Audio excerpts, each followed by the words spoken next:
Look here, I be on a paper chase. I'm all about my cheddar. I ain't touching the mic if it ain't 5G's or better. I plan to never fall short. Again, I won't gain. Boy, I'ma tell you, no pain, no gain. I hustle hard for what I want, that's how I get it. I struggle hard, and if it's out there, I'm gon' get it. If you see Ciamara, a $sign on the CD, somewhere on there you'll see featuring the BG. Me and my nigga B, like Suge and Pop, we getting our shine on all the way to the top. Look, ain't no stopping us, boy, don't try. When you hear once, it ain't no secret you going by. You could lie about this, stunt about that. You can't die these 50 shots, I'm about the red tat-tat. Ain't nothing changed, still a buster wig splitter. Straight hustle for my cheese, I'm a money go get about my paper, my cheese. So before my eyes close, I want my greens to add up to 6 zeros. Get your betty nigga, somebody clear, hate split 'em. Get your betty nigga, somebody clear, hate kill 'em. I'm about my paper, my cheese. So before my eyes close, I want my greens to add up to 6 zeros. Get your betty nigga, somebody clear, hate split 'em. Get your betty nigga, somebody clear, hate kill 'em. It's all about Benjamin, that's all I wanna have. Ducked off in my house with a hoe taking a bubble bath. Sparkling marble, covering all my room floors. A maid in a bathing suit doing my house chores. Do not disturb sign on my bedroom door, cause my dick getting ate by my #1 whore. Look, I'm money hungry, about acting a donkey. No longer a junkie, I got rid of that monkey. I'm cheeky, I don't want you fucking with my shit. My neck and my knuckles covered with crushed out shit. Sparkling gold cover my motherfucking grill. Pockets filled with big head $100 bills. Fucking up this rap game with these wicked rap skills. And ain't far from making G's to making meals. I'm a trill BG, uptown hard hitter. On the real, my nigga, I'm a money go getter. About my paper, my cheese. So before my eyes close, I want my greens to add up to 6 zeros. Get your betty nigga, somebody play a hate split 'em. Get your betty nigga, somebody play a hate kill 'em. About my paper, my cheese. So before my eyes close, I want my greens to add up to 6 zeros. Get your betty nigga, somebody play hate split 'em. Get your betty nigga, somebody try to stop you, kill 'em. Oh, I gotta get it, gotta grab it, gotta have it. Like snorting dope or snorting coke, it's a habit. I gotta see it, gotta feel it, quick to spin it. Shoot dice all day with my niggas trying to win it. I rap hustle, cause I'm a hustling ass nigga. Also a get told about busting some ass nigga. So you come play with me, about my cheese, you gotta go fool.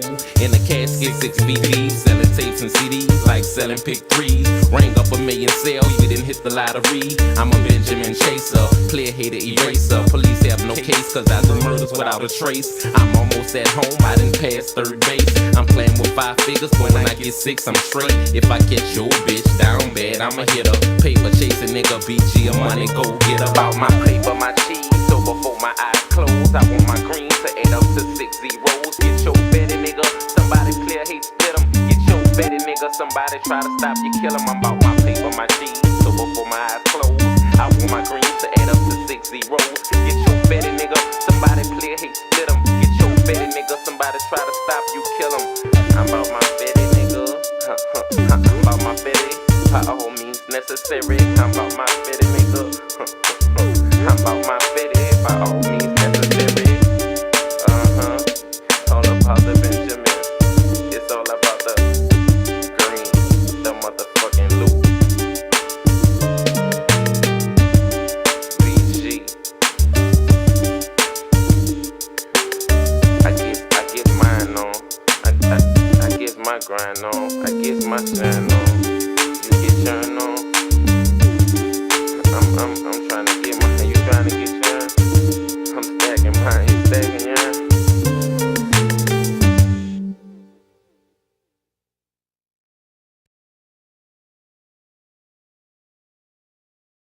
Why can't I get any of you brothers points of conflict live, man? Why don't y'all allow y'all ideas to be tested live?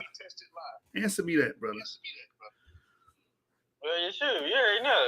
You already know. Toward night, since anything goes. So, I ain't afraid of these dudes. Yeah, I know you, but I'm talking about the general public.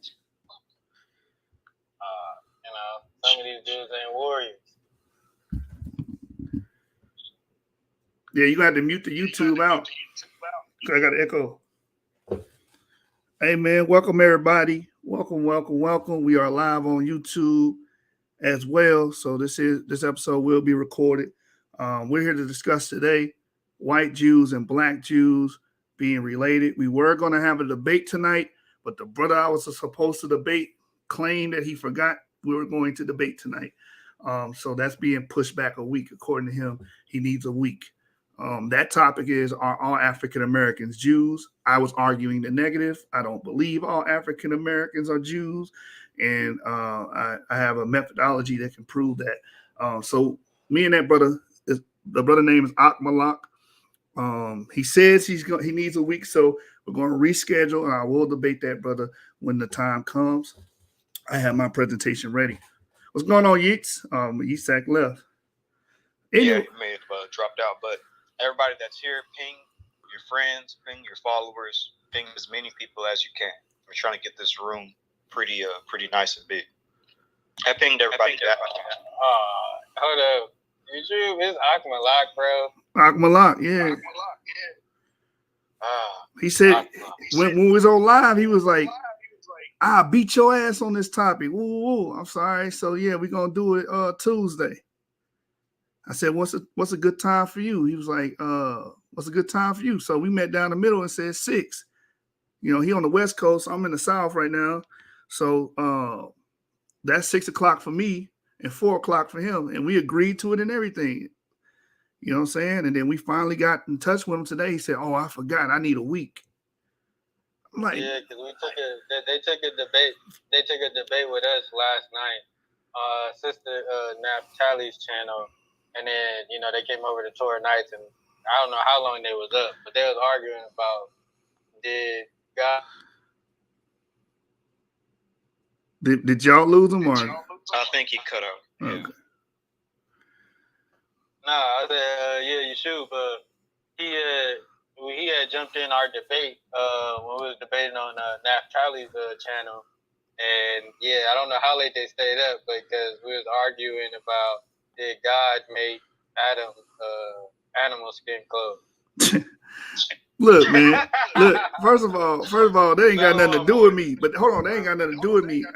Like if I make obligations to do something, if I make plans, I'm gonna do what I gotta do to make sure that happens. So I don't know anything about that. I just know what the engagement that we had 2 days ago, and the rules that were set forth, and the date that we set, and it's the day of, and he says 2 hours before we get ready to rumble that he needs an extra week, and he forgot. So that's all I got to say on that.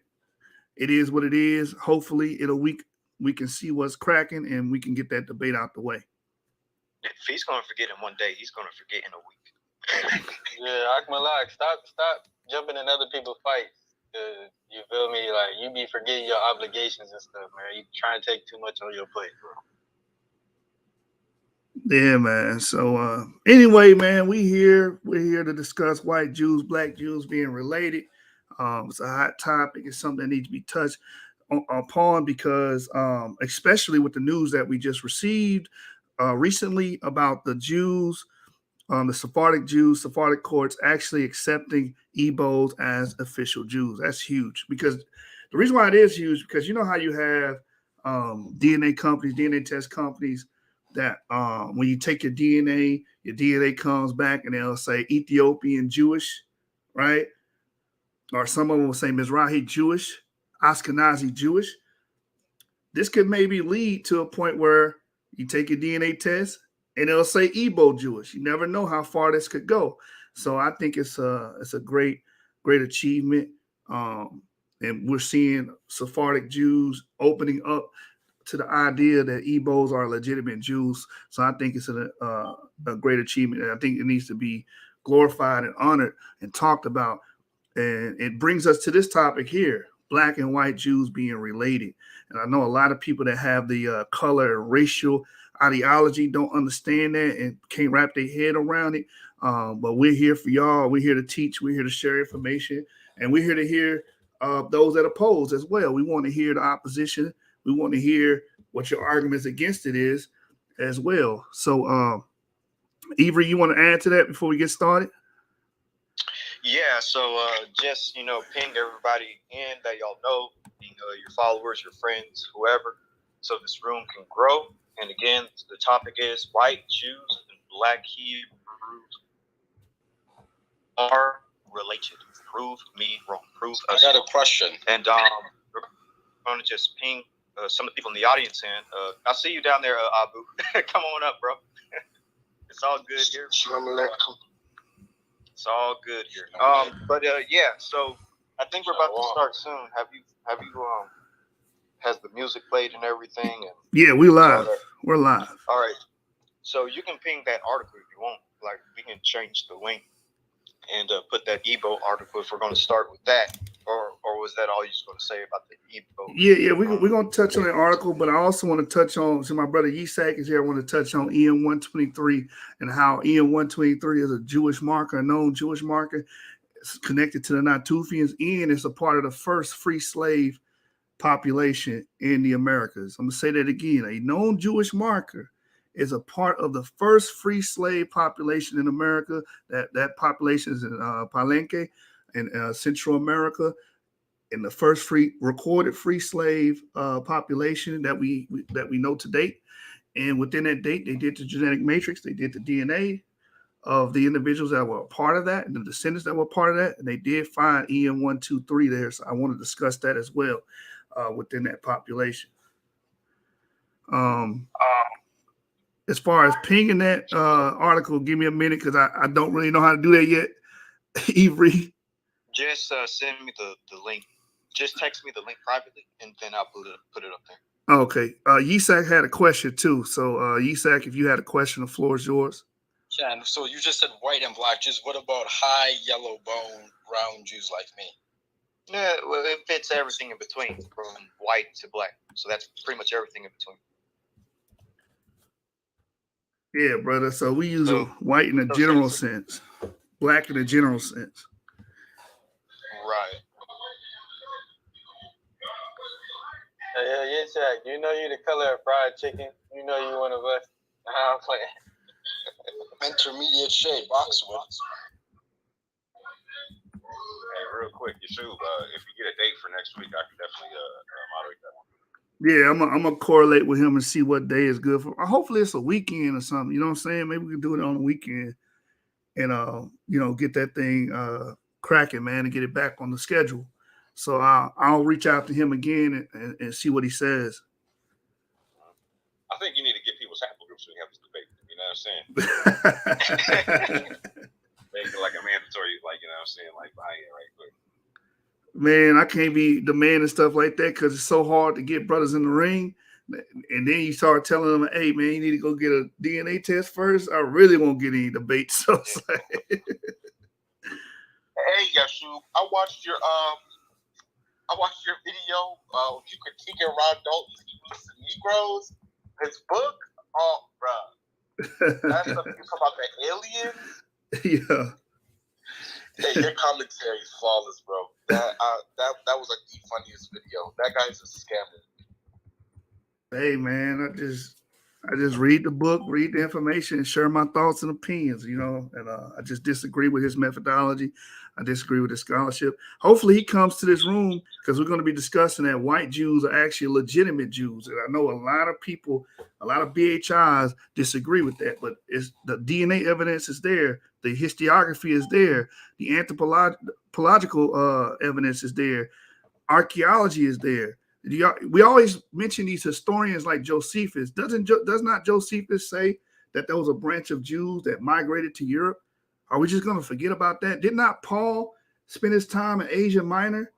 Was not Paul born in Tarsus? Come on, man. You got Jews in Europe. You're just going to have to deal with it. Authentic Jews. You understand? A lot of people think we have to play the black and white fallacy.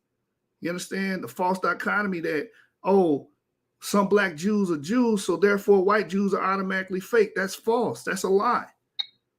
We don't have to eliminate other people's ancestry to validate ours. Why do we think like that? Maybe we should start to show off like that. Why do we think that we have to eliminate other people's ancestries to concrete and validate ours and cement ours?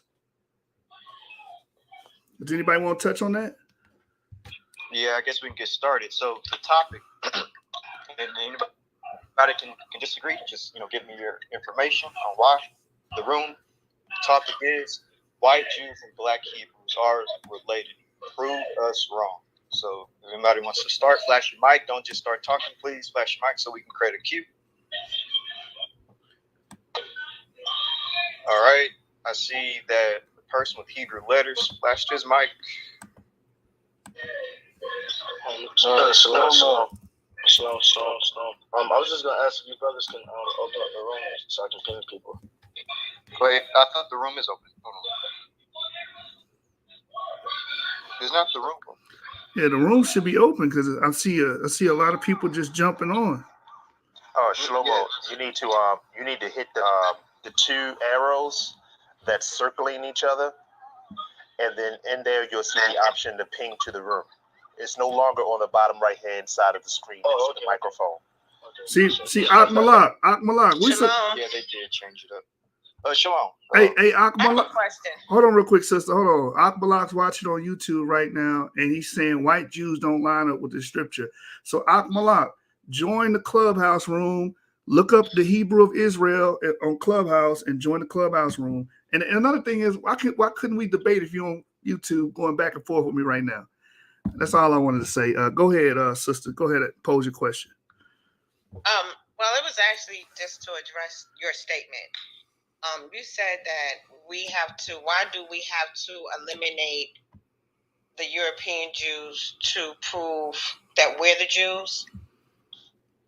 Yes. That's what you said, right? Yes. So why did the European Jews eliminate our ancestry to pretty much for the past, I would say, maybe 200 years, since they actually, people started recognizing them as Jewish. Why did they do that to us? You mean, why did they? You have to ask someone who has done that. But I mean, they have done it. No, but they're still doing it to this day. Got so you. I need to got you. There are. Hold on, sister. statement. Let me respond, sister. Let me respond. I'm responding.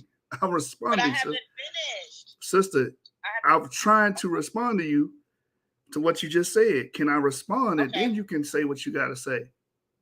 So, yes, there are European Jews that neglect African Jews. No one's on here saying that that's not true. No one's saying it. Yes, they have done that. But the question to why, you will have to ask. Still doing it. Got you. The question would be to them, sister, why those individuals choose to do that. You have to ask those people that question. I can give you surmise. I can give you what my reasons why I think they do that. I think they do that because some of them are racist.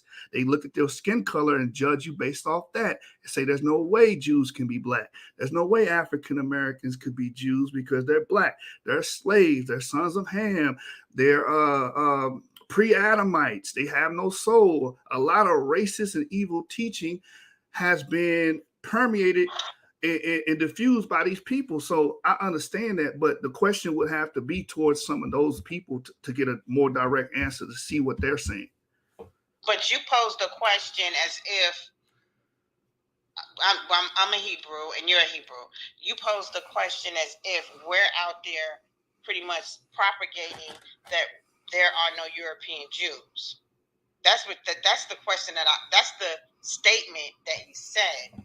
And I lived amongst Jewish people in Crown Heights for many, many, many years. And literally my next door neighbors. I believe they knew the whole time. And it's not just a Black American Hebrews who are coming into the knowledge of who they truly are. You also have Ethiopians who are in Israel being mistreated. So it's not, you can't just try to say, oh, it's just Black Americans or, people who are coming into their identity who are now trying to propagate. I never said that. Against Europeans who have been doing this since we didn't even know who we were for years. So yeah, you can't just try to put that on us. That's all I'm saying. Well, sister, I'm not making the claim that it's just black people. I never said that. You did make that No, claim. I did not make the claim that just black people do that. I never said that. My question was, why do we feel like we have to invalidate other people's ancestry? Europeans and stop. Sister, stop. We're not gonna get anywhere like that, because what you're doing is you're trying to say, okay, don't even talk about it. Don't even discuss it, because there's European. Yes, you are. The whole point of you doing that is trying to shift the narrative. Oh, don't even discuss that. Black people are teaching that all white people are Esau. Don't even discuss that. People are saying that, oh, these are the synagogue of Satan. Don't even discuss that. That's the topic. Didn't say that. So that's not what came out my mouth. Your point of bringing that question was for what? I've answered your question. Now we need to move on to the topic. Okay, if you feel you answered my question, then you told me the answer you gave me was to ask European Jews why they do that. Right, because I can only give you what I've observed. What I've observed, I've heard a lot of racism come out of some of the European Jews' mouth. That's all I've heard. It's all about skin color. It's all, oh, you guys were just stuck in sub-Saharan Africa. That's a racist ideology. And I recognize that. We have done shows about that. I've exposed that. But right now, I'm trying to figure out why do Black Americans feel like they have to invalidate them. Is it because you feel like you're getting revenge? Are you doing it because there's a knee-jerk reaction to them being racist? That's what I'm trying to figure out. No. Because it's the truth. Right. You said you studied the Bible, right? I've been in Hebrew for over 30 years. You said you studied, right? Hold on. Nobody speak out of turn. I'm talking to this sister. I do study. I study more than the Bible. Okay. I study anthropology, archaeology, and genetics. Okay. And how long you been in the truth? I've been not that it really matters, been in the truth. I've been waiting.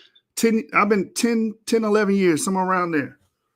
I've been waiting for everybody else to wake up, and I'm so happy that at this point in time and in history that we are waking up, because most of us have been asleep. When I found out who I was years ago, and when I spoke about it, people thought I was crazy. So I'm so happy that when I see and hear our people waking up to the truth, you cannot all of a sudden now you want to say, well, why are we being this way? Let me see, what is, let me pull up. See, I'm going to pull up some, I don't even want to pull up scriptures, but only thing I have to say is this.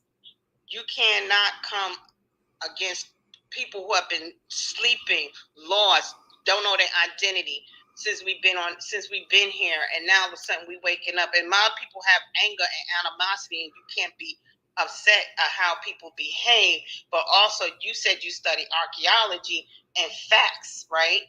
That's what you said you studied. I study archaeology, anthropology, and genetics. Okay, so we're not in the Bible. It said you can't determine a person by the skin color.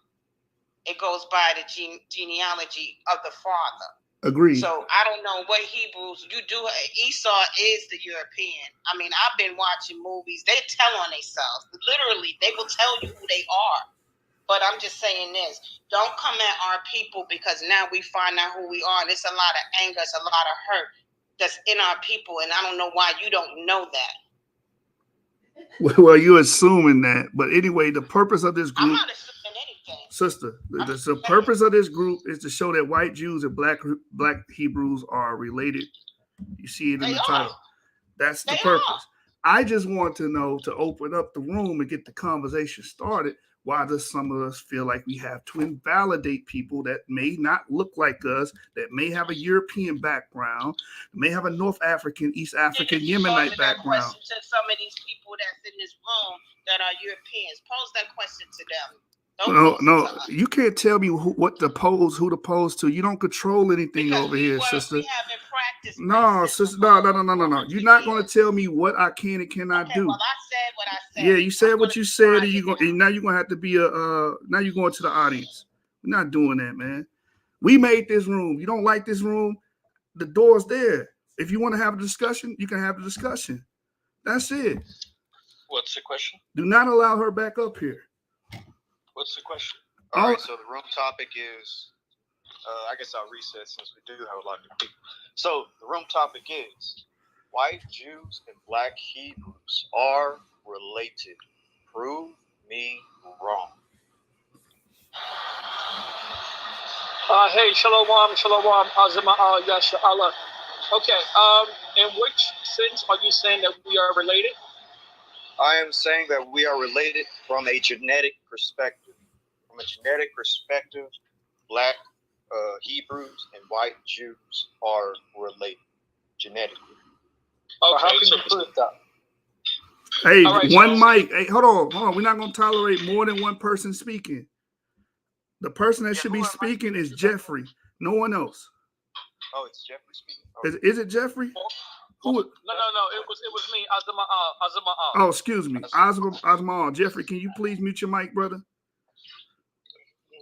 Okay, so well, I can agree with that. You know, I can agree with that. But just in terms of, you know, who is the chosen people, who are the true ethnic Israelites, you know, this is our class by ourselves. So, you know, but your topic is in terms of, you know, genetics, and I can respect that. You know, so I mean, I can fall back right here. Okay, nice, awesome. I guess maybe here in a few seconds we can start a queue, so so people don't just talk over each other. Yeah. Yeah. But yeah, I'm gonna mute myself as well, unless anybody else has something to say. Yes, I have a point.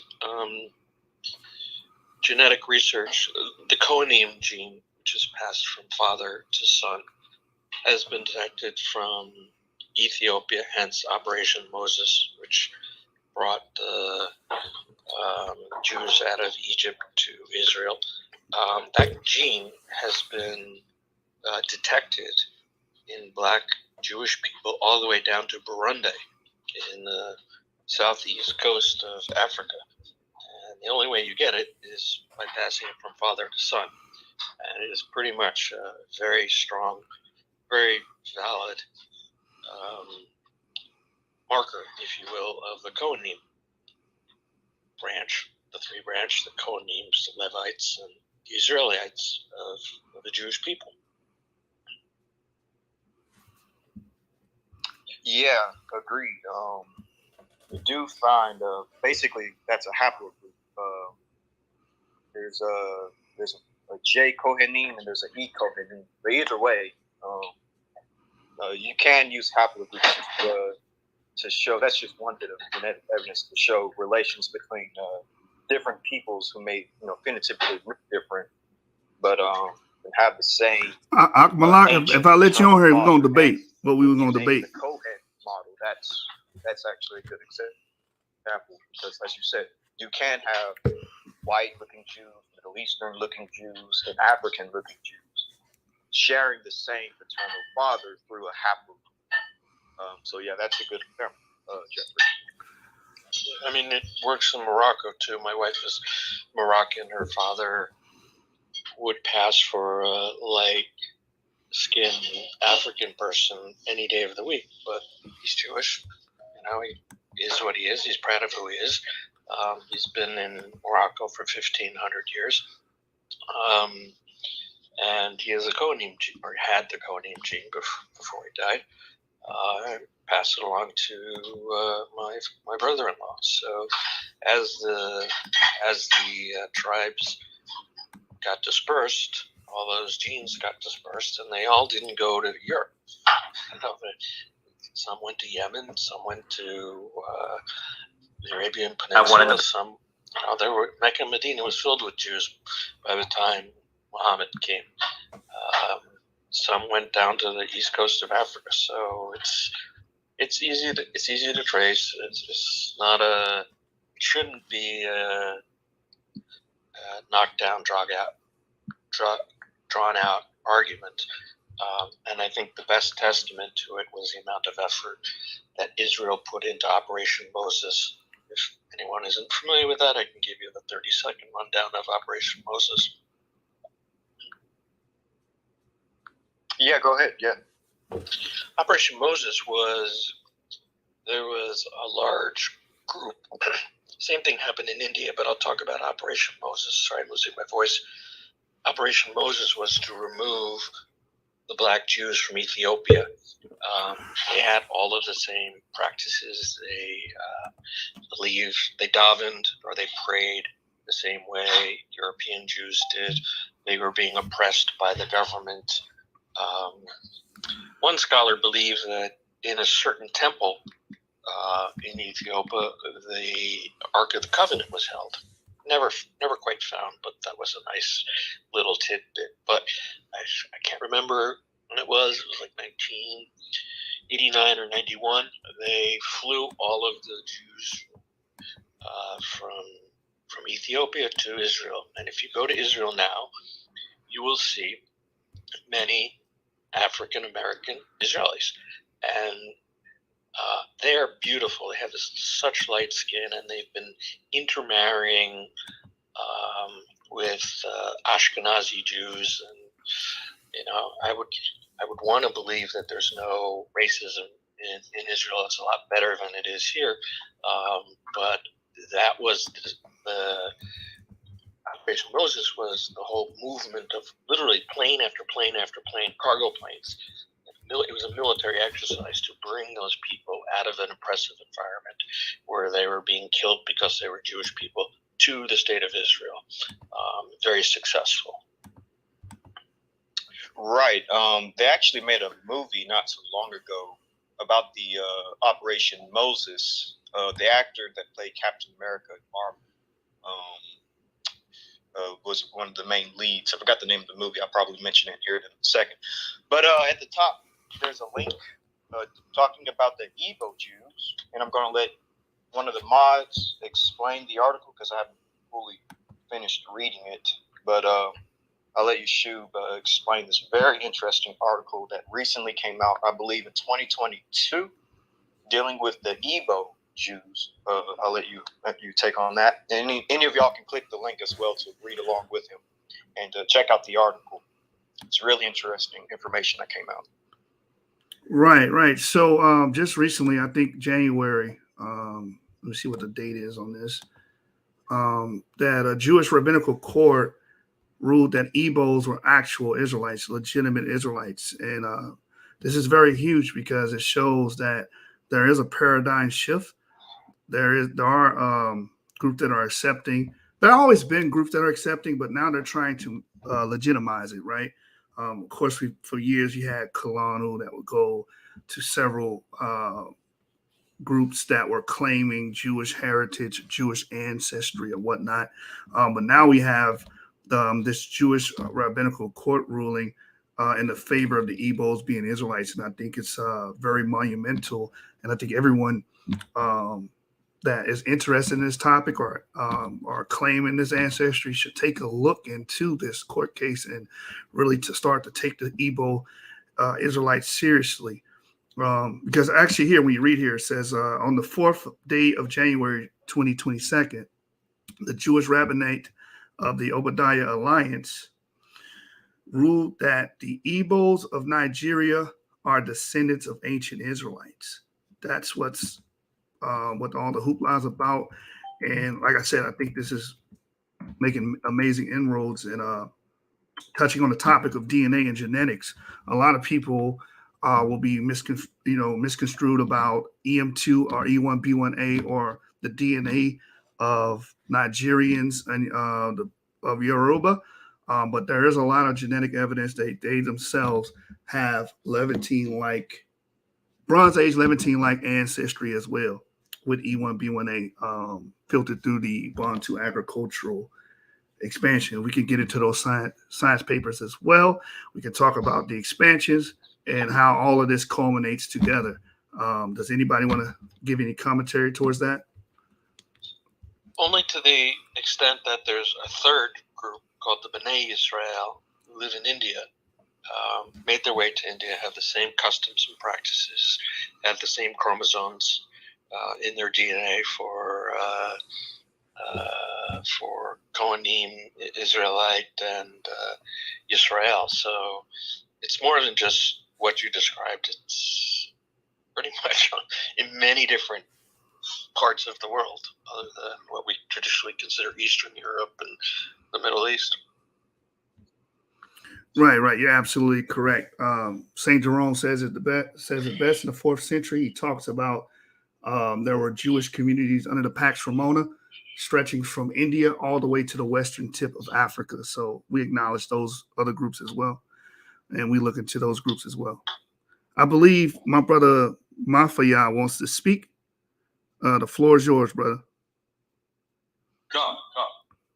I'm coming from like a neutral perspective, so we could figure this thing out, right? We mentioned, and I'm coming from the Ethiopian perspective. So when I see in my studies that we do have some of the same traditions, we do have a Torah in our own language. We do. It's an Octatuk. So you have the Judean Torah, which is like the Masoretic. Then you have the Levitical. Then you have the Samaritan Pentateuch, and then you have the Ethiopian Orayat or Ori. But that is a Octatuk, right? And we do have some of the same traditions and things like that, but we have a different language that predates the language that is being spoken in Israel today, and it is also in the same language family. Well, also, I would like to ask this one question: if we share all of these same things, right? Why is it to make Aliyah to modern day Israel? Why do we have to convert to Judaism if we're already the same thing? It's a terrible, terrible injustice, to be honest. That was one of the major, when the Ethiopian Jews came to Israel, they were told, even the chief rabbis were told, they have to convert. It was a stunning, what's the word? Sorry, I have problems coming up with words. It was an intractable problem. And it caused a lot of pain and suffering because, in my opinion, these Jews were more pure than the Jews living in Israel. It was insulting. It was beyond reproach to tell them that they needed to convert. I can't remember how it ultimately was resolved. I don't think that they converted, but I'm not an expert in it. All I remember was thinking, boy, if I was one of them and I just hightailed it out of that country and I had more observancy than these people did, you were telling me I have to convert to your ways, I would have been crazed. Well, this is the thing, brother. If right, we're gonna stay right here, right? Because I see that you agree. So if they are converting to Judaism, but they were already Israelites, what exactly is the differences? What exactly are they converting to? And I know for a fact that they are actually like held somewhere when they go there, and they actually have to learn modern Hebrew in a short span of time, and also they are accepted within society. Like there's certain YouTube channels like Corey Gil Schuster where he'll walk around and ask Israelis questions like, "Would you let your daughter marry an Ethiopian Jew?" They don't actually. They're not opposed to it at all. But my thing is with the language predating modern Hebrew, predating those other languages, and we have our own Ethiopic Orayat or Orit. Octatuk has 3 other books, including a prophet. So what I'm saying is, where did this come from? And are we the same, or should they be converting to us? But like, if we are the same, why are we converting anything if we're the same? Or are we not the same based on this information that I'm presenting right now? Shalom, everybody. I just wanted to jump in there. Basically, the consensus at the time was that they wanted a consistent halakha for everyone, and they didn't want different people practicing these different ways as far as keeping the Torah. And so that is the reason that is proposed. obviously, we see the same issue come up with the Igbo, because if you're following what's happening with them on YouTube, like with Remy or something like that, you'll see that when they sat down with them, a rabbi actually asked a group of men that exact question, and basically some of them were saying that they didn't even want to go through Aliyah, and some of them are saying what we have is the original way. And I actually I reached out to the rabbis. I've been in the Hebrew movement pretty much my whole life in one way, shape, or form. And I went the Messianic Jewish route for a while. And so I learned from Sephardic Jews, Ashkenazi Jews. I tend to stay away from that now. I was actually over a congregation, was ordained and everything. And so I've studied out a lot of these histories, and part of it is really, once you, even in an ethnic group, right, you're still going to have the dominant culture. So what's happening here, if we take race off the table, is that the dominant culture, which is present, is saying, this is how we do things. We accept you for who you are, but this is how we do things, and we need to know for sure that you're going to do these things like this. And that is the politically correct way of looking at it. And obviously, if we're being realistic, we have to also acknowledge the fact that some of that could be based on race. There is this beautiful picture that we could paint about the way that the Ethiopians are treated, but you could also easily Google the racism that is going on there. There was actually one of the lead Sephardic rabbis in Israel. I think it was just last year or the year before last. I saw it last year. But he actually was referring to Africans essentially as beasts of the field, right? And you can Google and see them calling Ethiopians Kushi, which is the equivalent of nigger. And so we do have to be careful of romanticizing even the political correct position, because although the people who presented that initially may have had the best of intentions, it also creates racial tensions, and those things are very present. And that's why, some of the Igbos are saying, hey, we don't have to convert. So I reached out to the rabbis. They sent me the entire court ruling, and I have it. And the way it reads is, even if you had gone through a forced conversion to Christianity, that you would still be accepted, and that it would still be a legal marriage if you were to marry, based on the Sephardic ruling, because there was Sephardim and Mitzrayim who were actually forced into conversions in Christianity, and that had already come before rabbinical courts. And so basically what Obadiah Alliance is saying is that they need to fit within that same court ruling because of the process under which they had conversion. And so I just wanted to add some of those things to the conversation. I'll fall back. Yo, real quick, Zaya, before you jump in, and I'm gonna yield, right? Yo, I appreciate it, Yashu and Brother Ivry, right, and Brother Root. You brought the conversation to an excellent place. They're being forced to convert to halakha, right? Now, we all know that there are different forms of Judaism going on in Israel. So what is it about Ethiopian Judaism, Beta Israel, or properly House of Israel, Bayat, or Beit Israel? What is it about our tradition that we cannot observe our tradition if we are the same when there are multiple forms of Judaism going on in Israel right now, even secularism? I can take a shot at that if I've been speaking for a bit. Yeah, sure, of course. Shalom Aleichem, Mishpacha. I wanted to touch on Malek's point, just like a quick point. You were talking about how there is a dominant halakhic culture. Isn't it a rule of halakhic culture that one halakha can't be held over the other?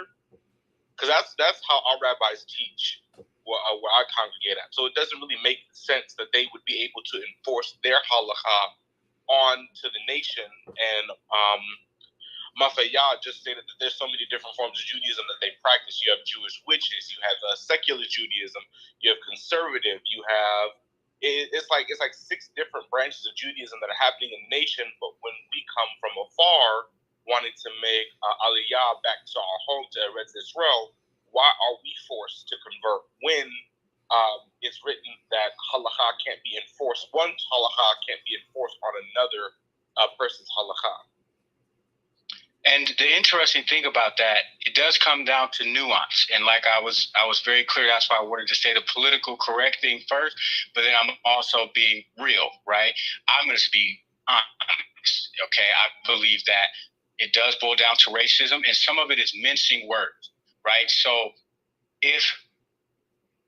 in the case, let me just use the equal as an example, since that's actually the topic, right? If you read the document, what you see is that Obadiah Alliance is saying that Omenana, which is the equivalent of You breaking up. Malik, You breaking up, bro. Yep, I hear you. Hey, can you repeat Can you that, hear bro? me clearly now? Yeah, repeat that part about their spiritual system and how it lines up. Exactly. So basically, I'm using the eagle as an example, then I'll hit the point about the Ethiopian. So I actually have the document, and it is very clear from Obadiah Alliance that Omenana can stand in place of halakha. And that is part of the process. It's actually like parsing over. It's like, again, we're lawyers in the Hebrew culture, right? We're looking at law, instructions. And so they're parsing over it and seeing if enough of it lines up that they should be accepted with the current state that they're in. And the assertion of Obadiah Alliance is that they should be accepted even if they are Christians, which is different than the Ethiopian perspective, right? So with the Ethiopians, from their perspective, again, I'm not saying that it was right, because I actually would also agree that the Ethiopian culture would be closer, but that is my personal opinion on that. They ruled that they needed to, and it wasn't a full conversion. It's something called a mini conversion, which you could also Google. So it's not a full conversion that Ethiopian Jews have to go through. It's actually, if we think about anthropology, it's actually more like a acculturation process than it is a conversion, because they're not saying that they're not Jews. They're saying they are Jews, but we need you to be able to speak this language. We need you to understand that we don't eat these foods, and this is why. We need you to understand that this is how we tie tzitzit, and this is why. And so these types of things that are very much so rabbinical law, more than they are the Torah or the Tanakh. And so I definitely think that it's convoluted, just like in the United States. It's like, why do our boys get shot when they don't even have guns, right? There's going to be a lot of things that come into that. We know that skin color is one of them. We know that maybe his reaction is some of it. We know that the officer's racism is another part of it, and it just keeps layering. We know the city, all that. So it's very complex, but it's not universal, at least right now when we have the Limba, the Ethiopians, and the Igbo. They've all been treated differently in the process. Hold on real quick, Malik. Mr. Black Static, can you mute your mic so Malik can speak? Hey, yo, bro, you got like stuff in your background. Can you mute your mic? Hey, which brother is it? What's his name? So I can mute his mic. Mr. Black Static, he got it. Oh, okay. Okay. So basically what I was saying is that I personally believe that while in the case of the Ethiopians, race probably was an issue, just like why it took so long to even accept the Igbo. Like, we don't have all these historical records to prove that before we even got to DNA, there is enough anthropological record in all the other three fields before we even should be having this discussion. And so, of course, race is playing a part in it. But from what I read in the document, Omenana will be accepted as halakha, even if you're a Christian, that was the same privilege that was afforded to Sephardic Jews who went through forced conversions to Christianity. With that, I yield. Okay, so I have a question.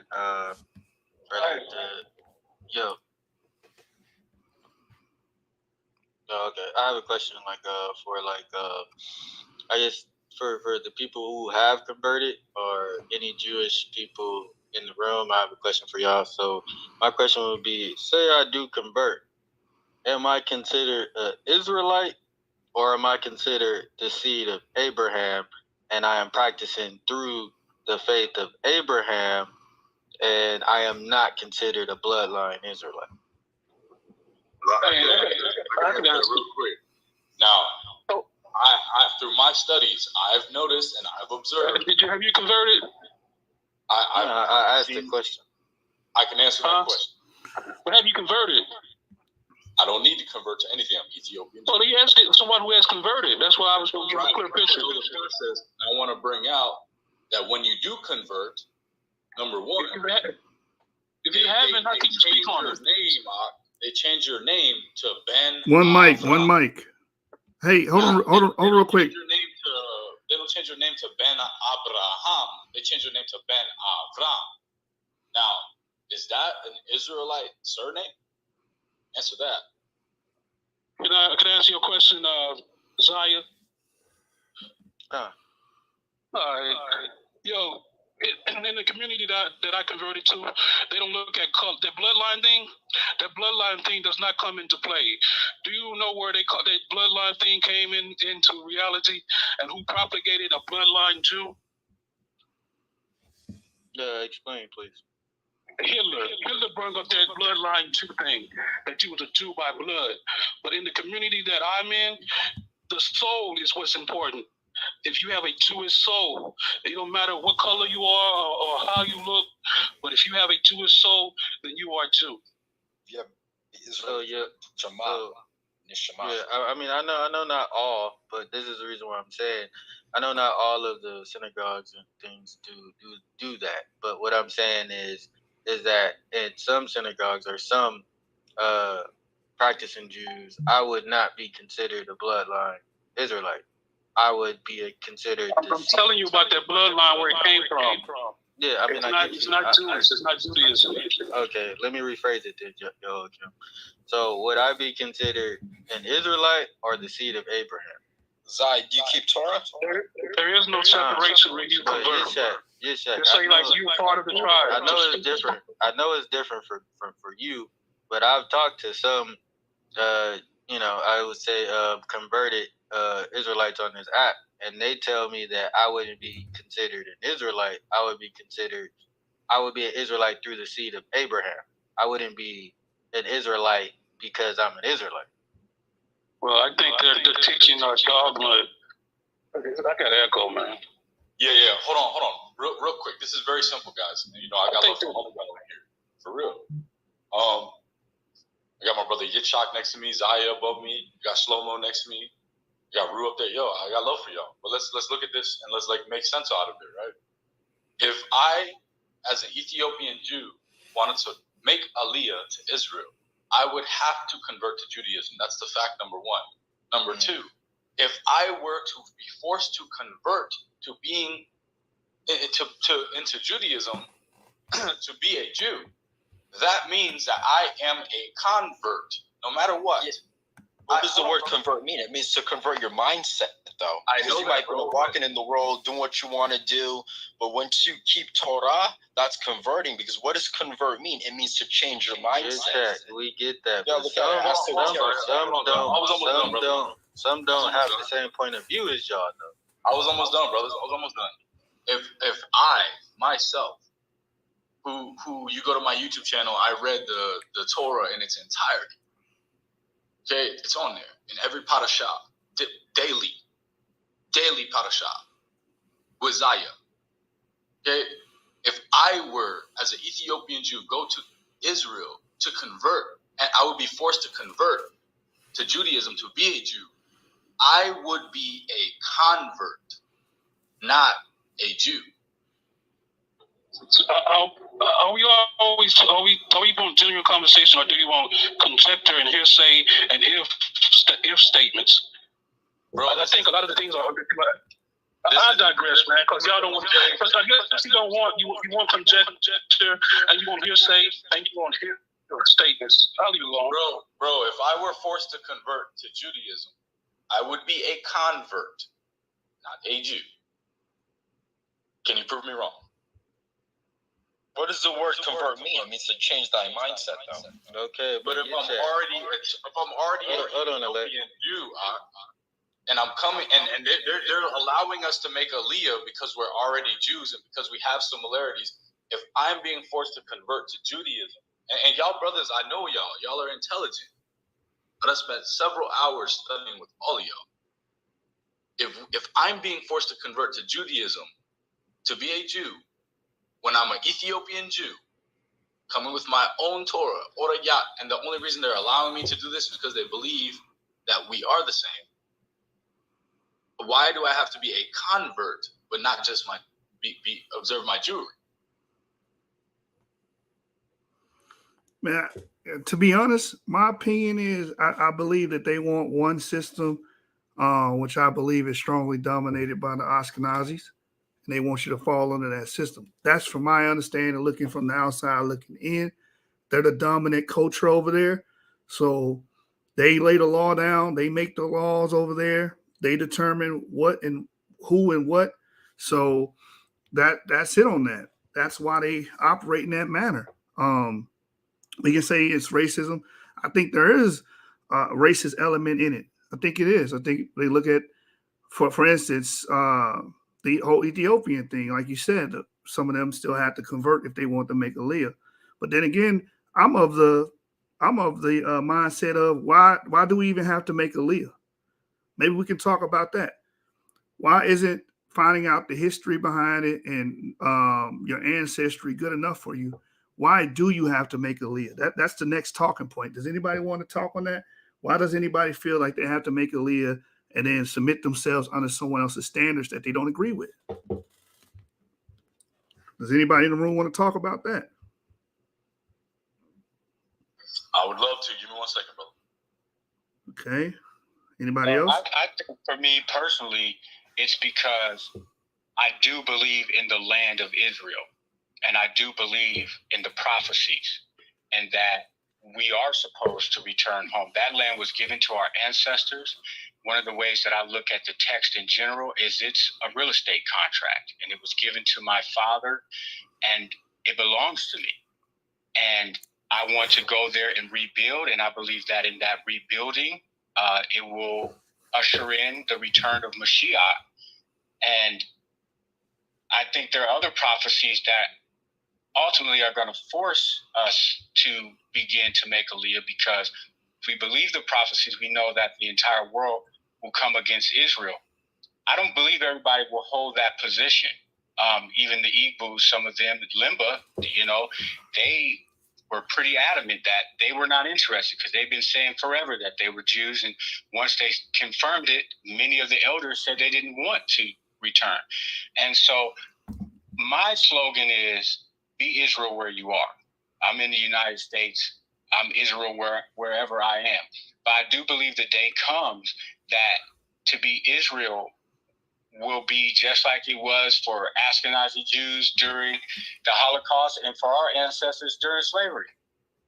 And in those days, when that battle begins, we are going to have to fortify as one people and letting go of many of these pseudo concepts like race and come together and defend our land for the sake of our very existence. Okay, I agree. Hold on, I'm gonna pass it to you real quick. Just let me respond real quick, brother. I just want to say this. I'm gonna pass it right to you, brother. I agree with you with the homeland concept because I believe that our ancestors did live in the Levantine region at one point in time in times past. I agree. But my thing is there are people there now with a governing power now that are saying, hey, if you want to make this trek, then you must convert. I don't agree with conversion. There are other brothers that are questioning they have concerns about conversion.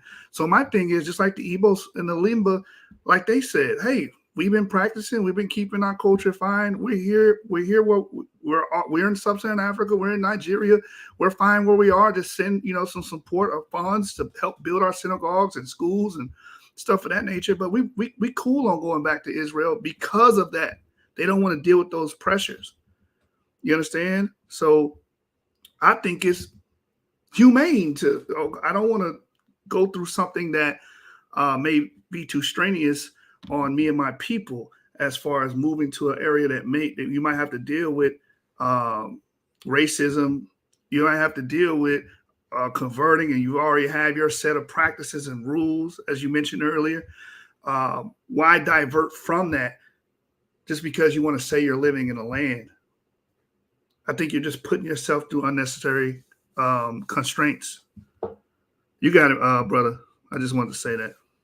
I agree wholeheartedly, because from my perspective, there are two versions of Aliyah.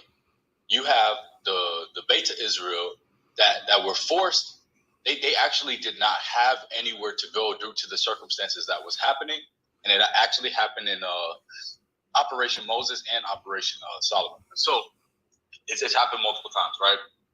But on the same hand, another Ethiopian Jew, Messianic Jew, who was the emperor of Ethiopia, he moved his cousin, his emissary, Dr. and for those who are in the language, Dr. Malach Emmanuel Bayen, to Harlem, New York, 1937, and created something called Ethiopian World Federation for the so-called Negroes in America who were practicing Torah to move to Ethiopia. He gave us a perpetual land grant, which means forever. And he also gave us a reparations package for the things that we've been through. So there are two versions of Aliyah. There is one that was like forced on the Ethiopian Beta Israel, where they had nowhere else to go. They literally had nowhere else to go. And no one reached out their hand but Israel. So that is a positive thing. But at the same time, a Messianic Jew, which was the emperor of Ethiopia, came straight to our people. And this thing here,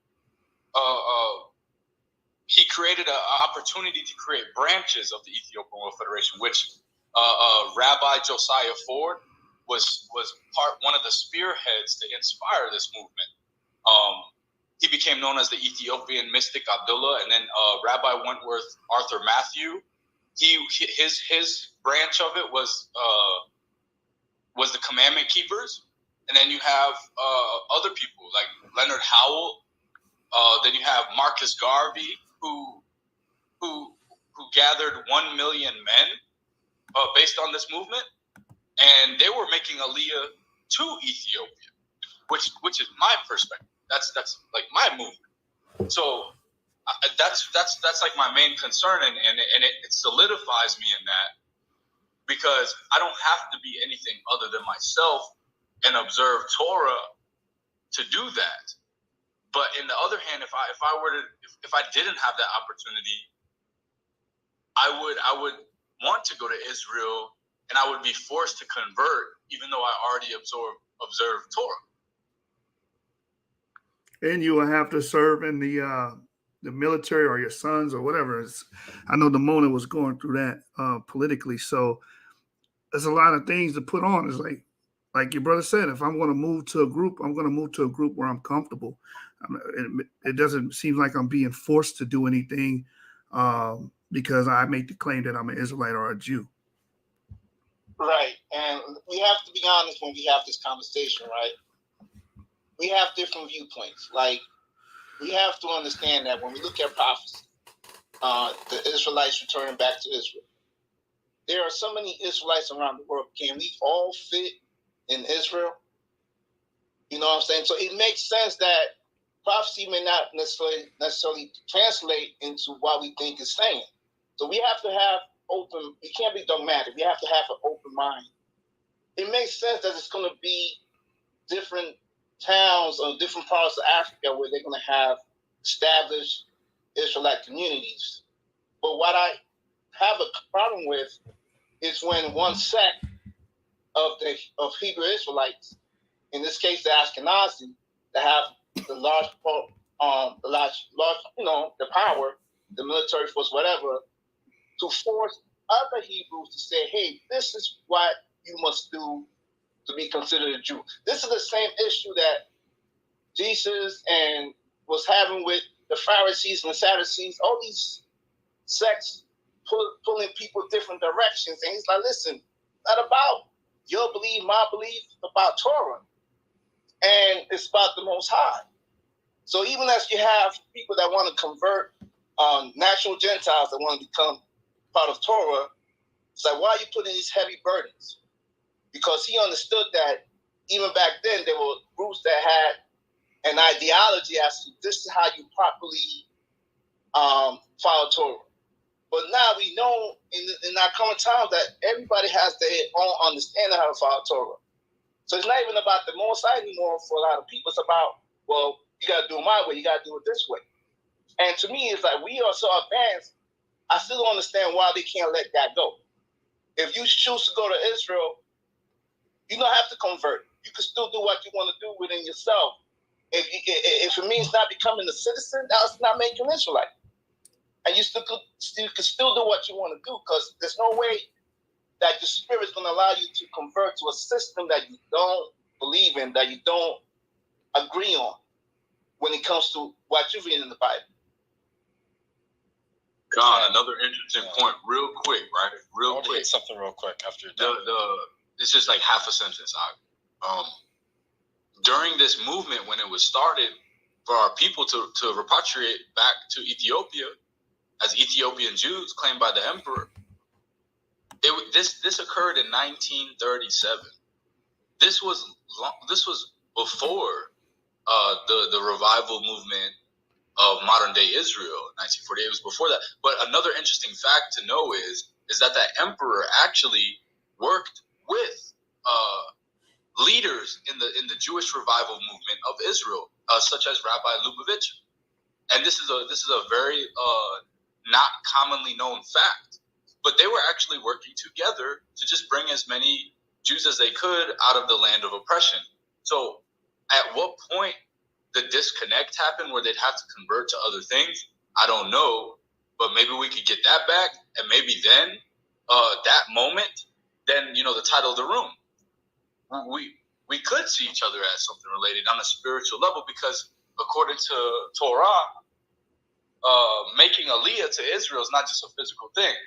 You have the sacrificial altar where you leave behind sin or Egyptian customs, and you're leaving behind Egypt, and you're coming into the Holy of Holies, or the Holy Land. Is what it is, Shan, I wanted to touch on Miguel. He mentioned something about Yeshua. I don't say the word Jesus, though, JC. I say Yeshua. But can somebody grab me Matthew 23, verse 2 to 3? Somebody that can grab that for me. Of course. Matthew what, brother? Matthew 23, read 2 to 3. Okay. Matthew 23, verse 2. Saying, the scribes and the Pharisees sit in Moses' seat. All therefore, whatsoever they bid you observe, that observe and do. But do not ye after their works, for they say and do not. Ken, so, like Yeshua, he was going after the hypocritical Pharisees under the school of Shammai, because he was for the school of Hillel. And I know Ru's here, he goes into that too. So the thing about it is, like, you can listen to rabbis, but don't listen to the ones that go against Torah and that are hypocrites. You know what I'm saying? So Yeshua, at the end of the day, was a Pharisee. Ken, and Yitzhak, you're Yemeni, your family has part Beta Israel, and I'm Ethiopian Jew as well. And we've been like brothers for a long time now. And we observe different things, but, we could be one of the ones that show that we are brothers. So, let's keep it on that level, right? Ken. So I guess now is the moment where I'll reset the room for everybody that's new that's here. So the room title is White Jews and Black Hebrews are related. Prove me wrong. White Jews and Black Hebrews are related. Prove me wrong. If you have any information to add on to the topic, or that can prove it, or if you disagree with the idea of white Jews and Black Hebrews being related, just raise your hand or speak your piece. Yeah, I had this question earlier before my phone died. We know that when Israel came out of Egypt, there was also a mixed multitude that came out of Egypt. Are we agreeing that not all the Israelites that came out of Egypt were of the stock of Abraham, Isaac, and Jacob? Does it say it was a mixed multitude, correct? Yes, you're absolutely correct. It didn't stop there. We continue to absorb other groups as time progressed. So, of course, it would be a mix, like you said, a mixed multitude, different haplogroups, different DNA that will be in that group. So it's a myriad. It's more of a cluster of people that have a lot of different markers. So that's why when we look at people that say, "Oh, it's a skin color thing," it can't be a skin color thing. It's impossible. It's impossible, especially when you know the history. So it's not skin color. It's not DNA. It's not bloodline. Is it faith? Is it belief? No, it is DNA because you still have that core group that can be traced back. That element still counts. I get that. But my question is it only DNA? No one ever made that statement. The faith side of it has nothing to do with DNA. Anybody can submit themselves to the law, statutes, and commandments of the Most High. But that's not what this room is about. This room is about white and black Jews being related. My mission is to try to erode a lot of the racial overtones that exist in both groups, white Jews and black Jews. You got some black Jews that have an issue with all European Jews, calling them the synagogue of Satan, saying they're not real Jews, saying that no Jews can be white. And then the opposite is true for the other side. The European Jews will say, you're Cushi, you're sons of Ham, you're pre-Adamites, you're flood survivors. I've heard all these different arguments. And when we look at DNA, while we should look at DNA, it erodes that. Right. So, and that's why I like this room, because this is really going after those that have those hardcore views that you either have to convert, or you have to have DNA, or you have to be bloodline. Like someone said earlier, we all are smart, intelligent. You know what I'm saying? To defeat that argument, that you have to have be of the bloodline or show DNA. I mean, DNA is one thing, but to me, like, showing DNA, it had to be done because it was that racist view that, you got to be either black, you got to be either white. So DNA, to me, just killed that whole entire, view that you have to have a complexion of either white or black. Because both sides, like you said, European have that view, black folks have that view, whatever. So now, if they still have an issue with that, my thing is this: why don't you go then to the point that you could literally be a Jew by converting, if you have an issue with that? But what you have to not do is force them to convert to your form of Judaism. That's my issue with it. Con, let me bring this up, Miguel. So you mentioned that when we left out of Egypt, when we went into Egypt, it was 70-something people. And when we left out of Egypt, we were more numerous than the stars can count. And there was a mixed multitude. And I'll go to Shema 11:7. But to the children of Israel, not one dog will wet its tongue against either man or beast, in order that you shall know that Yahweh will separate between the Egyptians and between Israel, right? So at that point, he made a difference between the Egyptian and the Israelite. So the original group of Israelites at that point in time had a mixed multitude. And if there is, which we know that there is, a original bloodline, that original bloodline had to be a group of people that accepted the other ones. So if we're looking at modern day today, that is not the case. And we all know that when it comes to genetics, things like this, including ways of thinking, could be even inherited.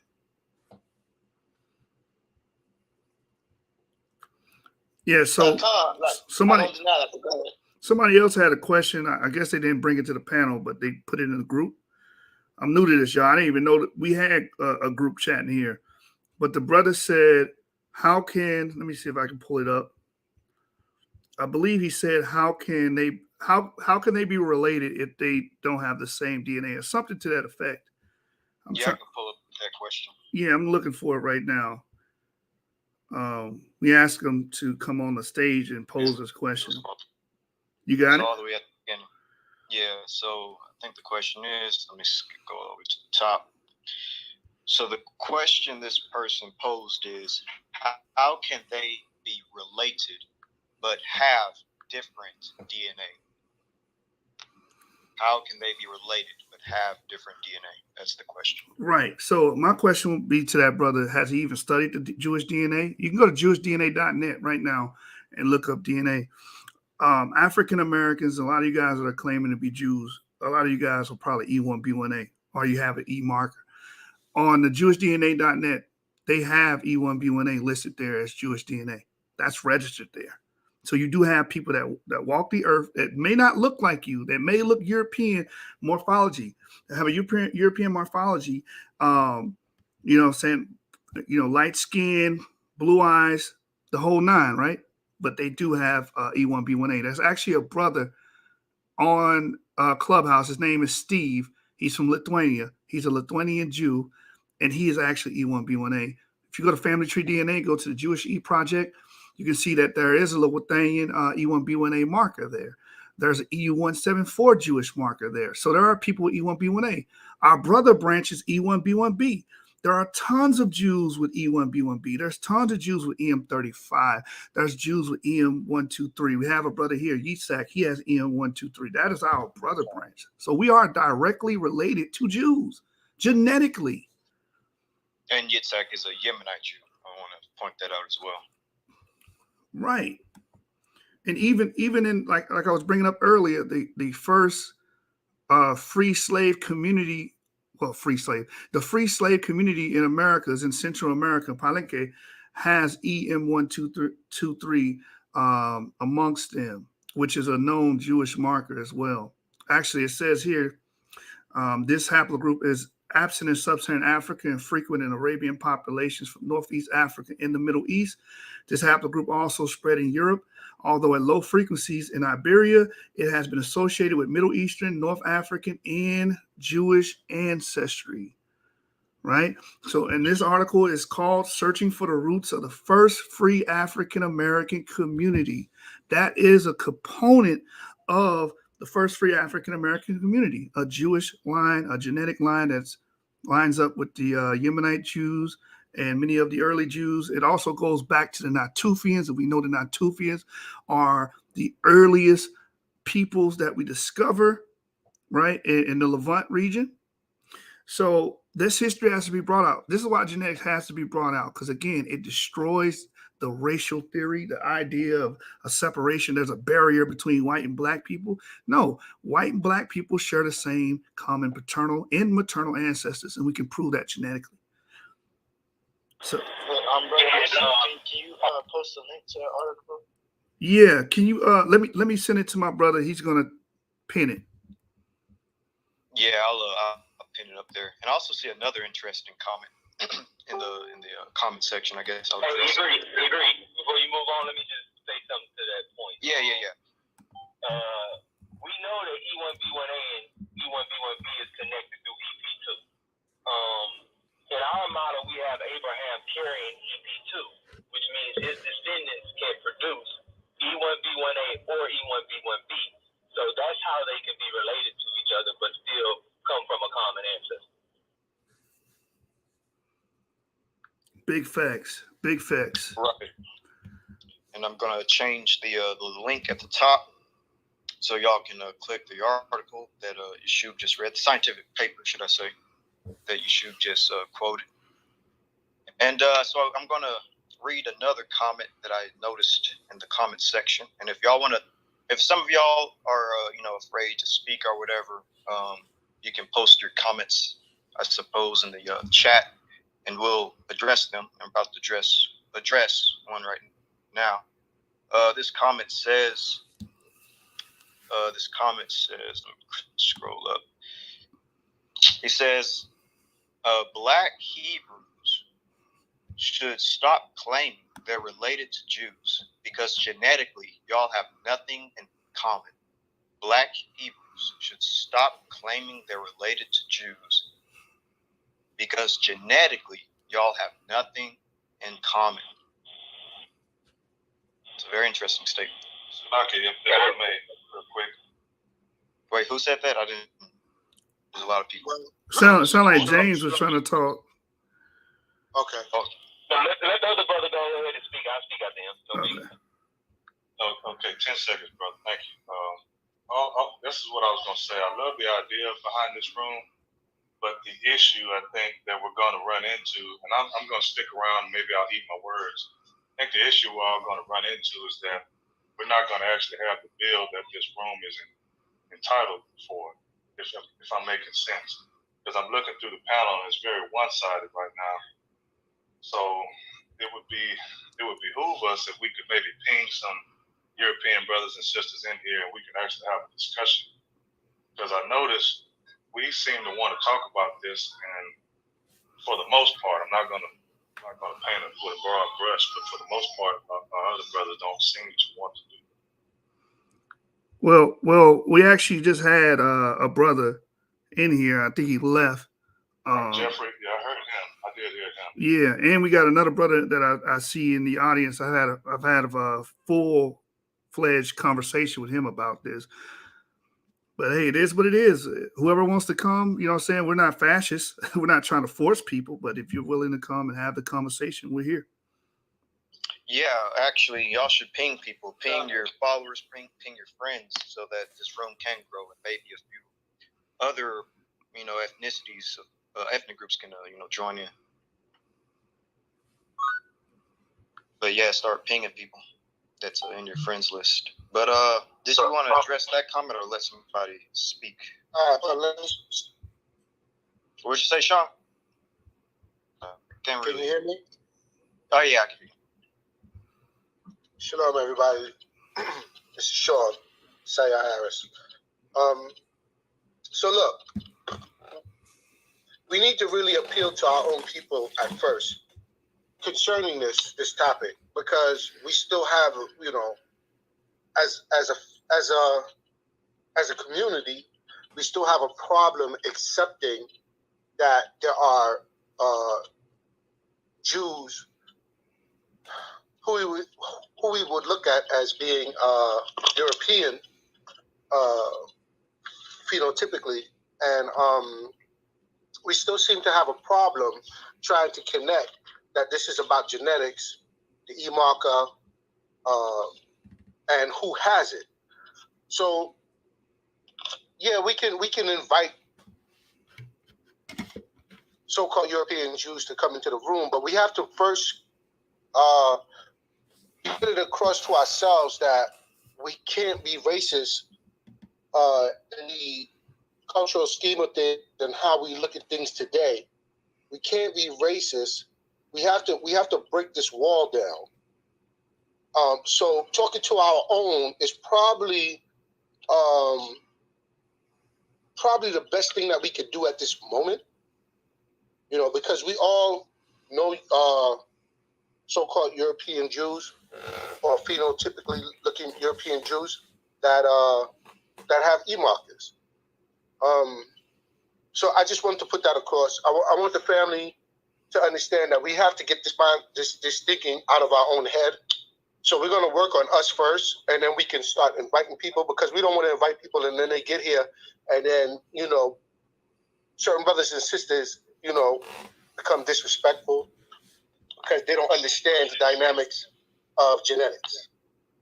If you wouldn't mind, can I ask a question? I would like to. Wait a minute, I was up next.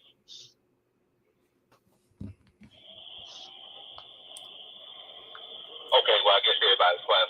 Yeah, I'm glad for you, Slow-Mo. I just kind of want to back up what the brother was saying. You got to deal with things in your house before you worry about somebody else's house.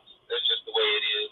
And we do have to help our people to stop seeing through the American lens that we went through with the white and black dynamic and actually see it through the lens of our ancestors, which deals with descent from father to son.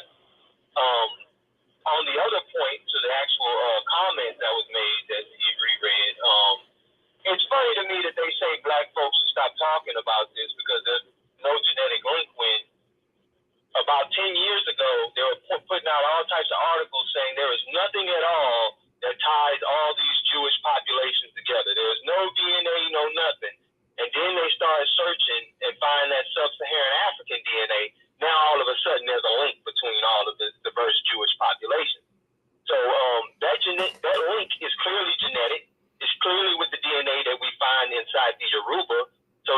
that there's no genetic link when Harvard Medical School has come out and said that the parsimonious explanation for that sub-Saharan African DNA being in all these diverse Jewish populations is because the original pre-exilic population had sub-Saharan African in it.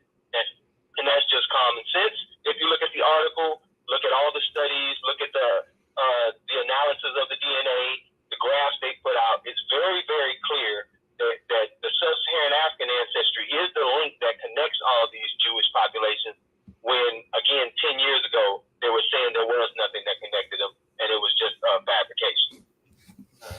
And just to add on what you said, James, I'm going to actually change the link again to that paper that you're talking about. But the paper that James said says basically that at 3,400 years ago, the ancestral population of Jewish people acquired a Yoruba and Luya Bantu component. If you look at the Yoruba, they're a West African population, and the Luya, as they said, they're a Bantu.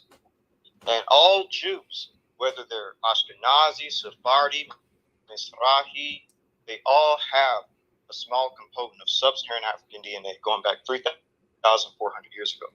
And that's what links them all together, and what links us to Jews as well, which is fairly interesting. So I'm going to show you this genetic article that comes from a university, and it's a really good paper. So give me a few minutes here. I'll change the link. And within those papers, the source population and trace that genetic link was the Yoruba and the Luya in Kenya, the Bantu tribe in Kenya, which they also have a migration tradition of coming through Egypt into Kenya through migration. So we have to start taking these oral testimonies seriously, because what we're finding with the genetic research is that what they're saying in the oral testimony is matching the genome. It's matching the genetics. Like I mentioned earlier, there's a paper out that talks about there being a link with Levantine-like ancestry that's pretty much within the Bantu agricultural expansion. How do you get Levant-like ancestry? You have to have people travel from the Levant, Bronze Age Levant-like ancestry at that, travel from the Levant into present-day Africa, which is what a lot of these oral testimonies are reflecting. So keep that in mind, that we do have genetic evidence as well to complement the oral testimonies. And archaeology. You go ahead, James. Oh, no, I was just adding that we have the archaeology, too. We talk about it all the time. You got chicken. The first place that chicken was ever eaten was in Iron Age Israel. Anybody want to try to prove me wrong, go ahead and try. It's just a fact. That's where they find the archaeological evidence for it. The melons, the millet seeds, all of this agriculture coming in, the Zebu cattle.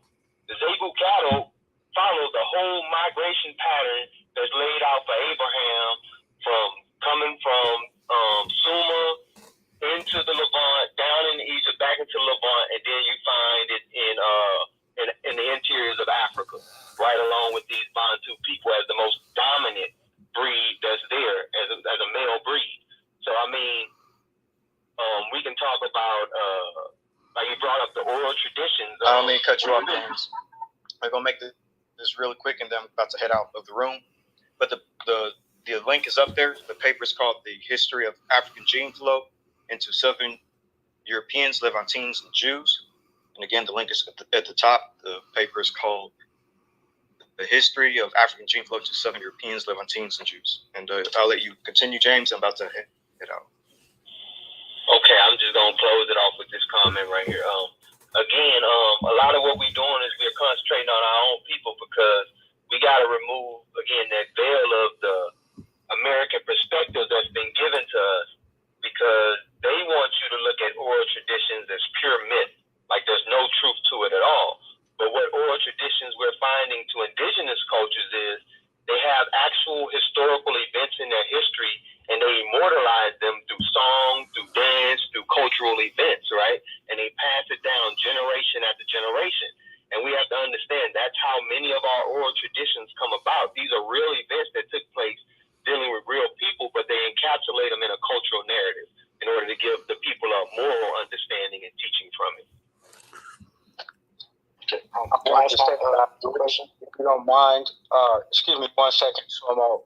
I just wanted to read something in response to that, because that other gentleman, he put it in the chat, and I wanted to read from, again, the actual rabbi. He sent me the court ruling, and I have it right here because he said we don't have this connection. So I wanted to read what they said about genetics. Slow-mo was next, though. You know, we got to keep it. Word. All right, I'll fall back. Yeah, appreciate you. Go ahead, Slow-mo.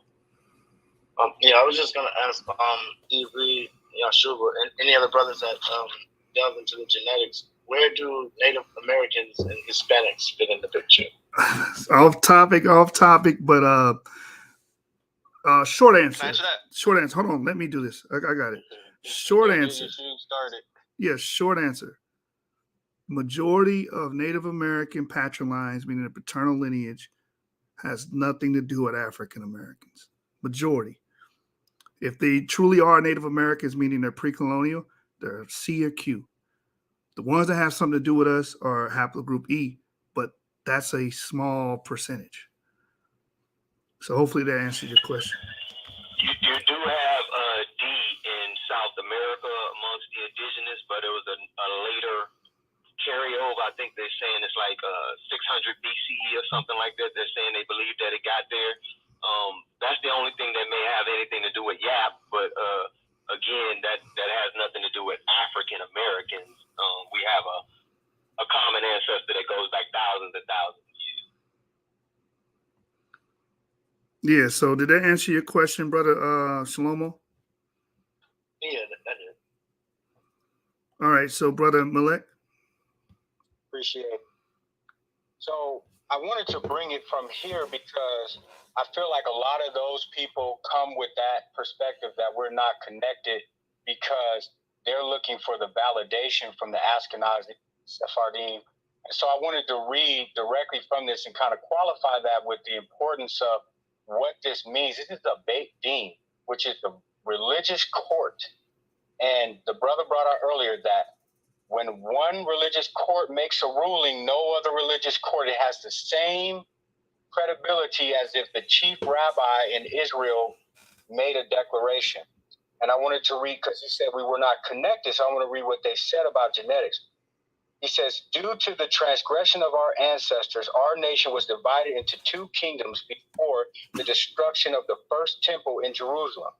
During the time of the prophet Jeremiah, while the vast majority of Israelites went to Babylon, some Israelites relocated to Egypt and founded the Elephantine Jewish community. Genetic studies of the Y chromosome of Igbo men demonstrate that they originated in the Levant Basin, sharing genetic links with Sephardic and Ashkenazi Jews alike. While there is yet an exhaustive academic genetic study on the Igbos, the data of the majority of those who have reported their autosomal and Y chromosome DNA supports that their ancestor migrated from the Levant Basin into East Africa and then settled in West Africa. This is really important because this is a Jewish court ruling. So if they can't just take the DNA for what we're reading from the studies, they have to accept what the actual courts that are ruling out of Israel are saying. And that is one of the most significant points about this official acceptance of the Igbo as Israelites. So this idea that we don't connect with them biologically or genetically or something is a complete farce. And I was in correspondence with the rabbis, and he has a video where he's literally talking about the fact that they have anthropologists, scientists, and lawyers, and they have a team of individuals who compiled this information. So these are not idiots, is the point. So the fact that some people think that they can just come in with these little sly comments, not even be willing to come up and address it, when we have so much data and so many sources, I think it's absurd. But we can definitely deal with it academically and in a formal debate type of process. But I wanted to bring that out because they are pointing to the genetics. And that's like on the first page, 4-page court ruling. And that's on the first page that they're declaring that. So it's not only, we're not only asserting that, it is accepted by Jewish courts at this point. I fall back. That's a fact. That's a fact. And if you guys been following Genesis 49ers on YouTube, you know, we that's all we do is bring up the genetics backing. Because Ebo's a large E1B1A. We talk about the expansion E1B1A, agricultural bound to expansion. We talk about certain migrations, Eurasian back migrations that support it. And it's just beautiful to see that this court ruling actually rules in that favor. And it says autosomal NY chromosome DNA. So you guys can no longer pigeonhole E1B1A to one thing rationally. My brother Rue, did you want to say something on that? You want to add something to that? I thought I seen you flash your mic. Okay. Does anybody want to touch on this topic at all? The rabbinic ruling or anything to that nature? Who said yeah? Go from. Oh, go right ahead, brother. The floor is yours. So, I think they might have some of your DNA, but I think the real Israelites, the melanated man, that is the real Jew. So when they try to say, well, oh, we don't have your DNA, but we might have some. It's like, actually, it's the other way around, King, because see now they're Amalekites. They culturally appropriated the Israelite culture. So when they say like, oh, well, we're not going to acknowledge all the Israelites, just these certain ones, and you know, that's just kind of, it's a trite argument in my opinion, because like they how do I say this, like with scripture basically, like they weren't one of the original table of nations in Genesis 10, because it was they're from the line of Esau that splits from the first two wives of Esau from the Canaanites. So any melanin they have is from Canaan. And you know, so anyway, I can expand on that. I hear everyone going off on science and stuff, but I just, from scripturally speaking, like they are the Amalekites, because the Amalekites are the ones that tried to wipe out the Israelites under Herod and wipe out the Israelites in the entirety. So anyway, I'm an Edomite. I'm one of the Edomites that probably was bred with one of Abraham's daughters, not the ones that went with the Canaanite daughters, because I wasn't raised so-called Jewish, ish being German for like, Jew-like, like a Jew. And they probably did stay in the tents of Israelites. But I'll digress with that. All right, so how are you determining that they are Amalekites or Edomites, or how are you determining that? Because think about what you just said. They do have our DNA. So if they have our DNA, wouldn't that make us the same? Would we all be Amalekites? I don't know what are you using to differentiate that? So again, so I'll explain this. So the first two of Esau's wives were from Canaan, and then the third wife was Abrahamic.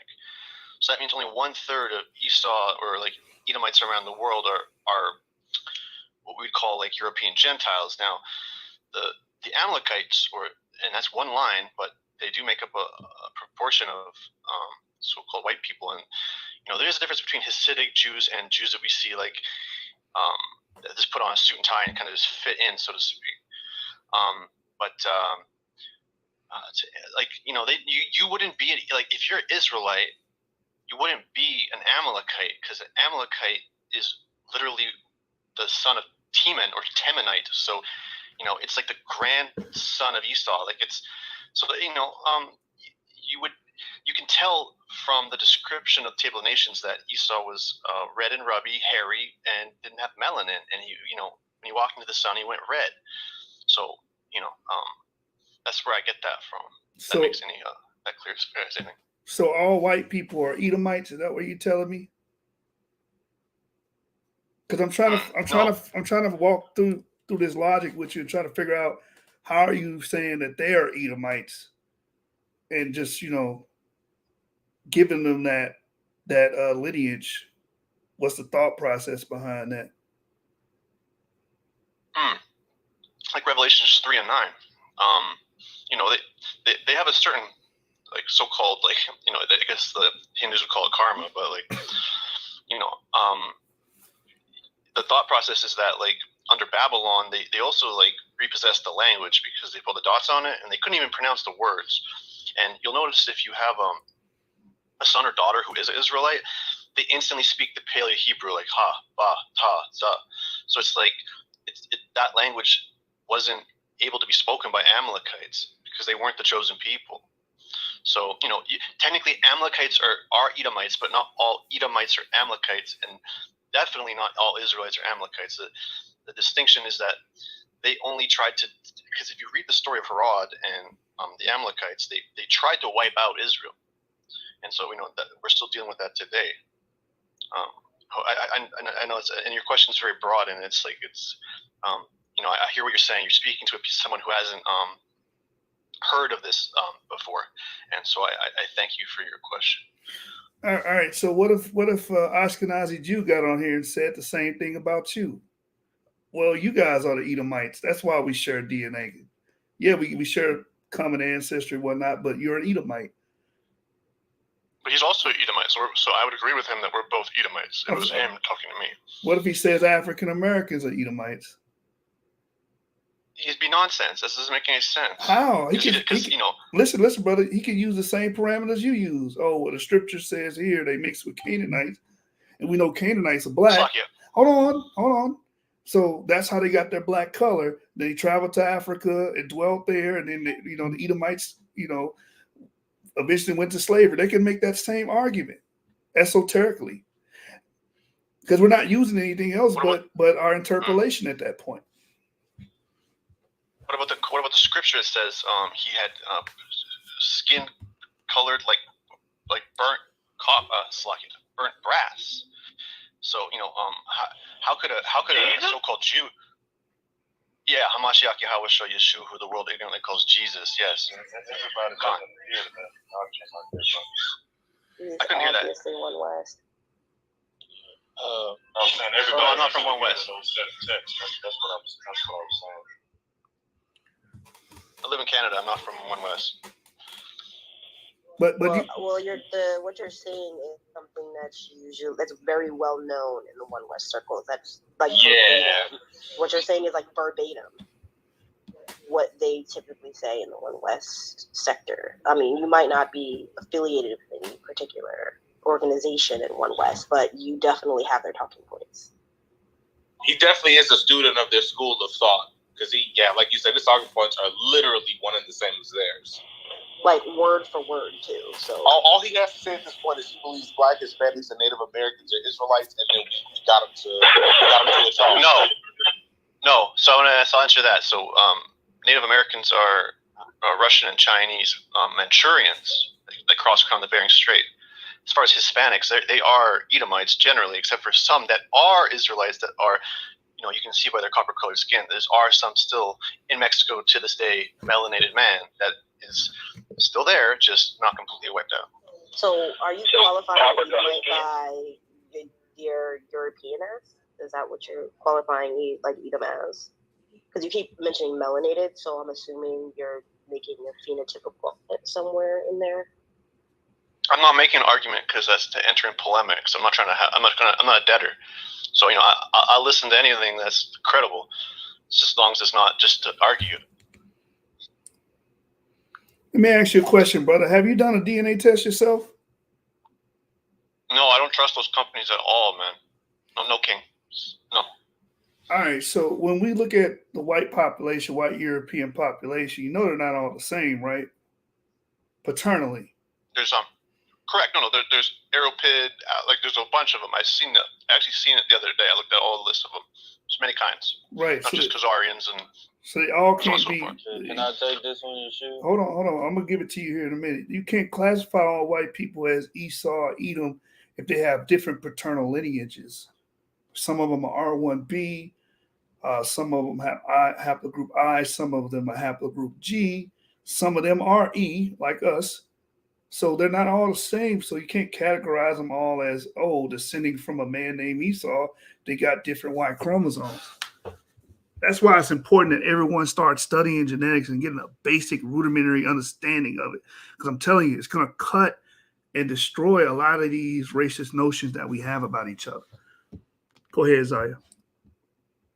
All right, Crow. So can I ask you a question? Do you think that all Israel was homogenous in the time of Joshua? I don't know. I wasn't there. I couldn't tell you. I also bit my lip right now. I just bit my lip. Ow. So I thought that was like a sign from the Most High to just shut up and listen. However, before I shut up, I just wanted to say, as long as everything is scripturally backed up, I'm willing to listen to it. As far as DNA tests are concerned. You go ahead. Yeah, go ahead. Go ahead. All right, can we go to Joshua 22 and 27? So this is when Gad and Reuben and all of them was in a fight. But that it may be a witness between us and you and our generations after us, that we might do service to Yahweh before him with our burnt offerings and with our sacrifices and with our peace offering, that your children may not say to our children in the time to come, ye have no part in Yahweh. Why would they say this if they were all homogeneous? Okay, well, didn't the tribe of Slovakia? I know that there's a split between the 10 tribes and the 2. I do know that. Well, yeah, this is Reuben, Gad, Manasseh. So they're saying to the other Israelites, because the other Israelites are going to kill them because they thought they built an offering, a sacrificial altar. I want to say what on the Jordan. I think it was the Jordan, if I'm not mistaken. And why would they have to say this to the other Israelites, saying that your children may not say into the generations to come that our children have no place in Yahweh? If they all were homogeneous and they looked the same. Well, doesn't the scripture also say, brother, that it was written that 2/3 of the tribes aren't going to make it into Shemayim? It just says 2/3 of Israel. Meaning all of us. In my opinion, that also applies. That script about 2/3 also applies to Esau, because here we see the first 2 wives were Canaanites, and then the 3rd wife was Abrahamic. Oh. So I think that's the whole world. Well, our four mothers, they were mixed, Judah mixed. We had a lot of people have that Ezra argument where they say they put away the strange wives, but the Most High never said to do that. So my question to you would be is, huh? Oh yeah, just I want you to interject with your statement. I just want to reset the room real quick and just answer the title of the room real quick by saying that I do believe that Adon or Adam, like all man cometh from the original man, the melanated man. So if that answers the question, yes, just not Israelites and Amalekites. Hold on, brother. Go ahead, King. Go ahead. Yes, sir. Go ahead. I didn't mean to call you sir, by the way. Forgive me. It's all right. So, yeah, hold on, Sean. Let me make my point real quick, Sean. Because he wanted to deal in the scriptures. So I'm gonna deal with him in the scriptures. Well, Yo, Zai, you there? I want to make a quick statement about the scriptures. I wanted to tell Zai, go to Deuteronomy 23 and 7. Okay. Go ahead, Sean. I'm gonna pull Deuteronomy 23 and 7. Yeah. The point I want to make was he said, wouldn't Esau be a part of the 2/3? Well, if he's talking about Israel, Esau is not Israel. Esau is Hebrew, he's not Israel. Jacob is Israel. So we're talking about a specific line of people. I yield there if you have any questions about that. Yo, Sean, can you do me a favor, Sean? Yeah. Do you have the Septuagint? The LXX. Okay. Can you go to Job 42 and 17 for me?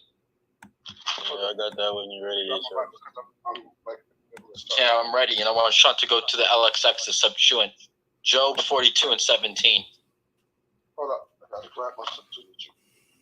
Because I'm not going to prepare them on my phone. So I got to grab while he's grabbing that, Crow, my statement to you is that even though that they did put away those strange wives, were they still not Israelites?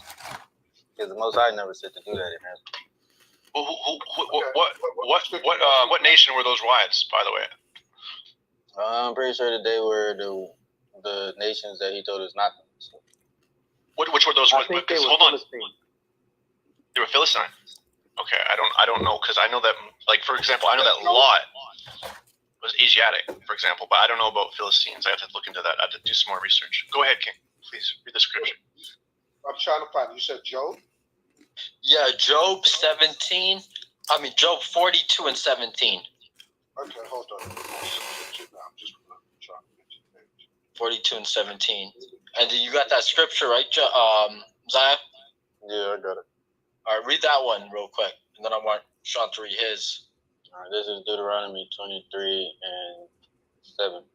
Thou shalt not abhor Edomite, for he is thy brother. Thou shalt not abhor an Egyptian, because thou was a stranger in the Egyptian. You actually want me to keep going? Yeah, I should. The children that are begotten of them shall enter into the congregation of Yahweh in the third generation. God, but that still doesn't make them Israel.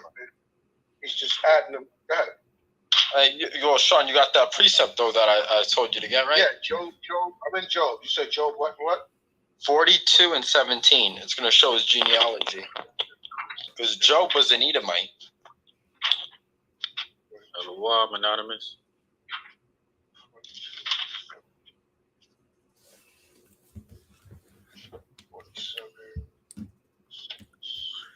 Hey, while they getting that, I'm gonna address this. He said, "Make some legit refute. How do we distinguish E1B1A Israelite versus Idumean?"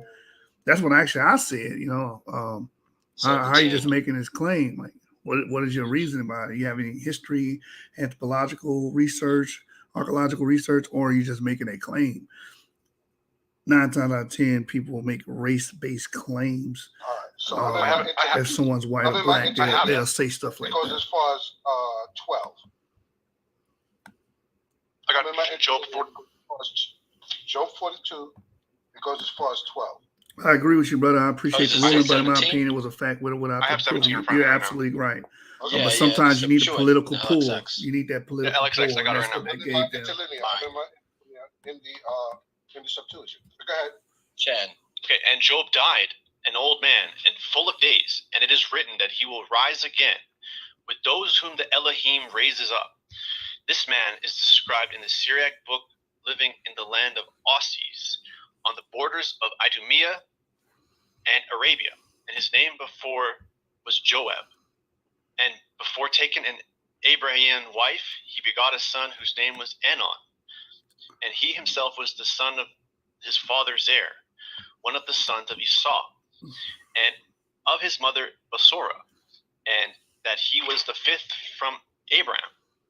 And these were the kings who reigned in Edom, which country he also ruled over. First, Balak, the son of Beor, and the name of his city was Dinaba.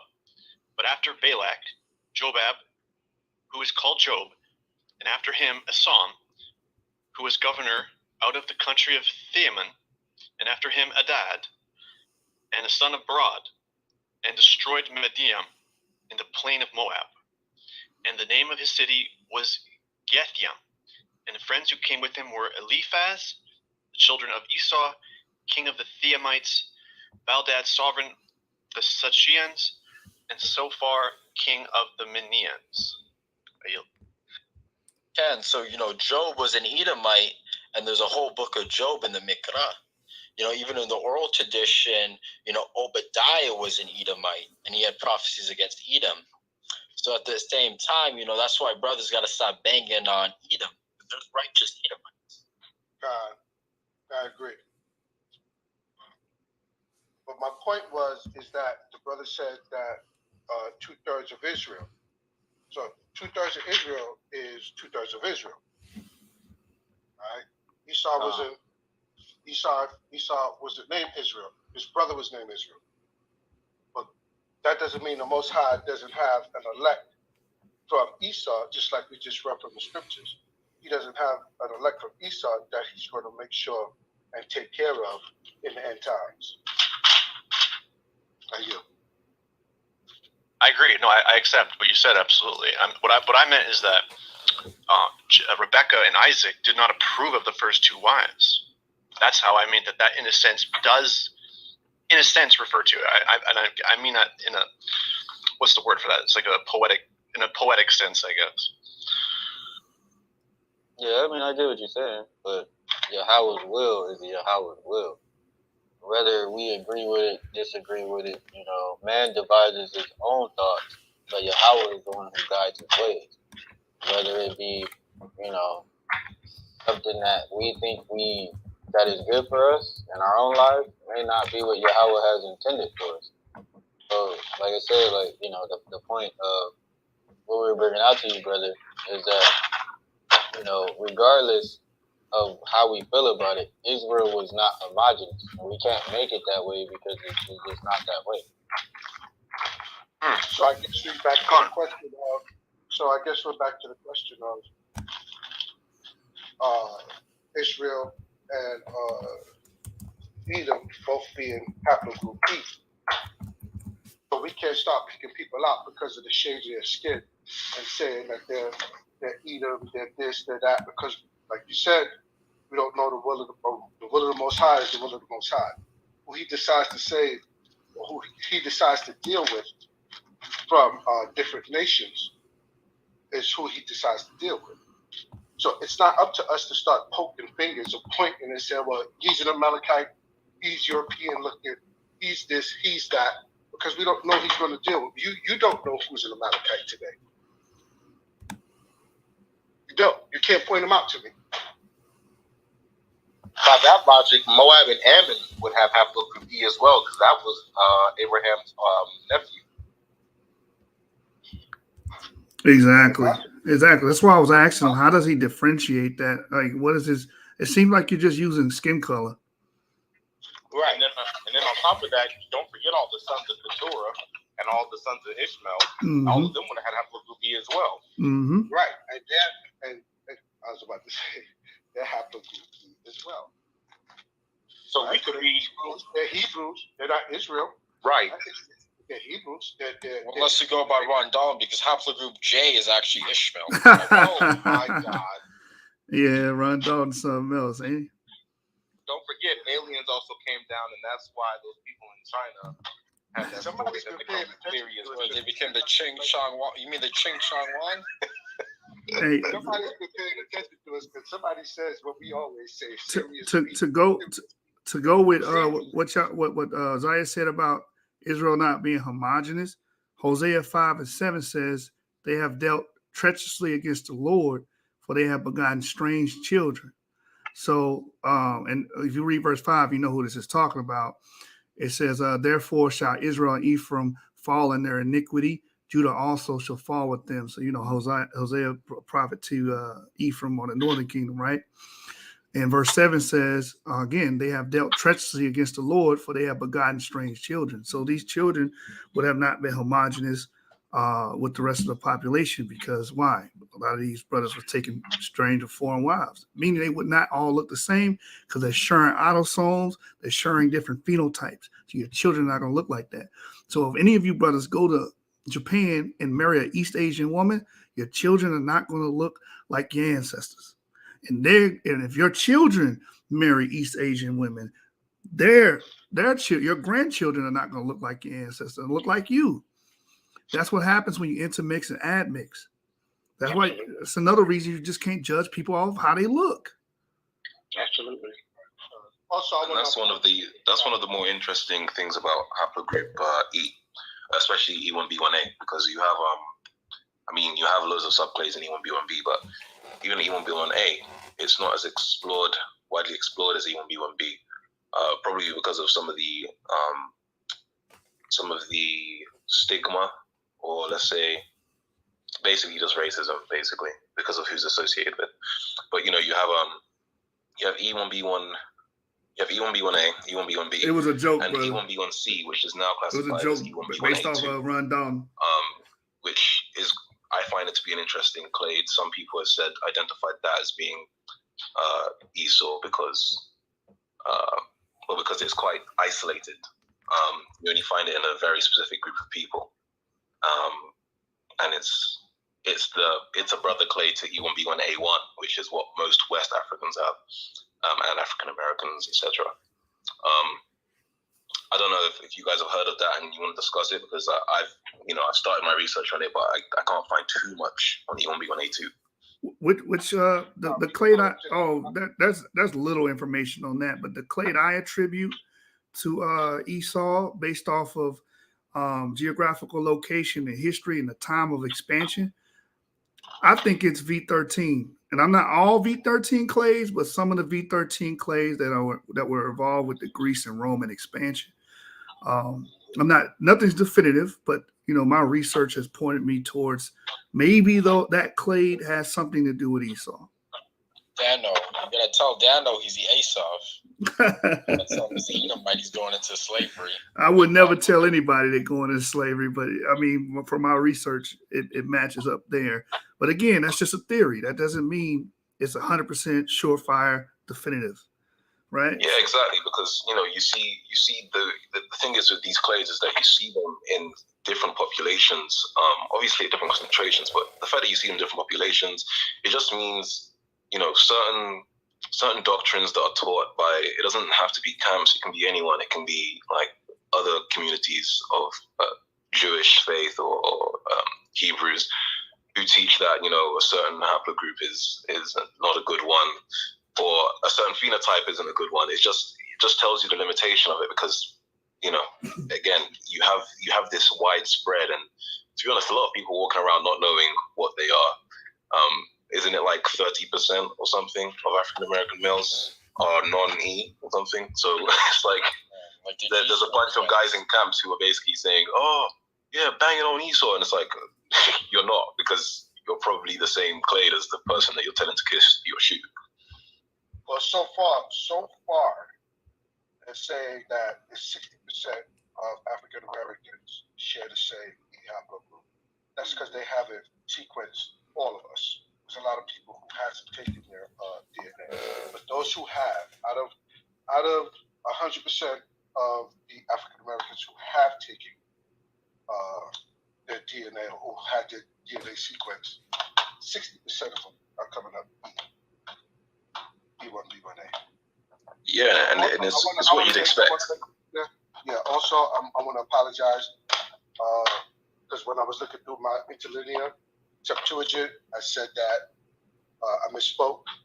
I said that Job only went to chapter 12, chapter 12. I misspoke. I was in Psalms. When I said that, so I apologize. I wanted to reiterate something to Brother Crow. I think what the brother is trying to get at is that all Hebrews, we don't have that same idea about who Esau is, and not everybody is looking at what someone looks like to determine who they are. You could very well have an E marker for all you know, and I think that you said you're not in it, but I don't want you to walk away feeling like you're something. I'm breaking up. Yeah. Can you hear me clearly now? I was just telling Brother Crow, you basically, not all Hebrew Israelites believe the way that you may have learned from some of the brothers you first encountered. And that, I know for me personally, I can speak for myself, I was taught to love everybody. And the thing is, you could be an E marker for all you know. And just like they brought out, some of them brothers actually do know the scripture that indicate that he will call his people out of Esau too. And there are so many points that the brothers brought out, and I could give you 4 or 5 more that are very important about why you can't just determine like that. You yourself could very well be an E marker. But I am messianic, so I wanted to say what Yeshua said about this in Matthew 13 and 30. He said, "Let both grow together until the harvest. At the time of the harvest, I say to the reapers, first gather together the tares and bind them in bundles to burn them, but gather the wheat into the barn." And with everything you said, this is not saying, oh, he's Esau, he's going to go get burned. There are people whose hearts are right. If you look at Exodus 12, literally, those sojourners were allowed to be circumcised and participate in Passover, and the text is very clear. says they're to be treated as native born. That's very, very important, to be treated as native born. And show you how convoluted this gets, if you read the book of Maccabees, you'll actually see that there was a time that the Israelites and the Edomites came together to try to fight against Rome, and it says that they became as one people.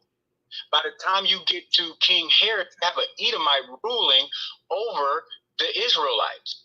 See, so they have been intermarrying for generations.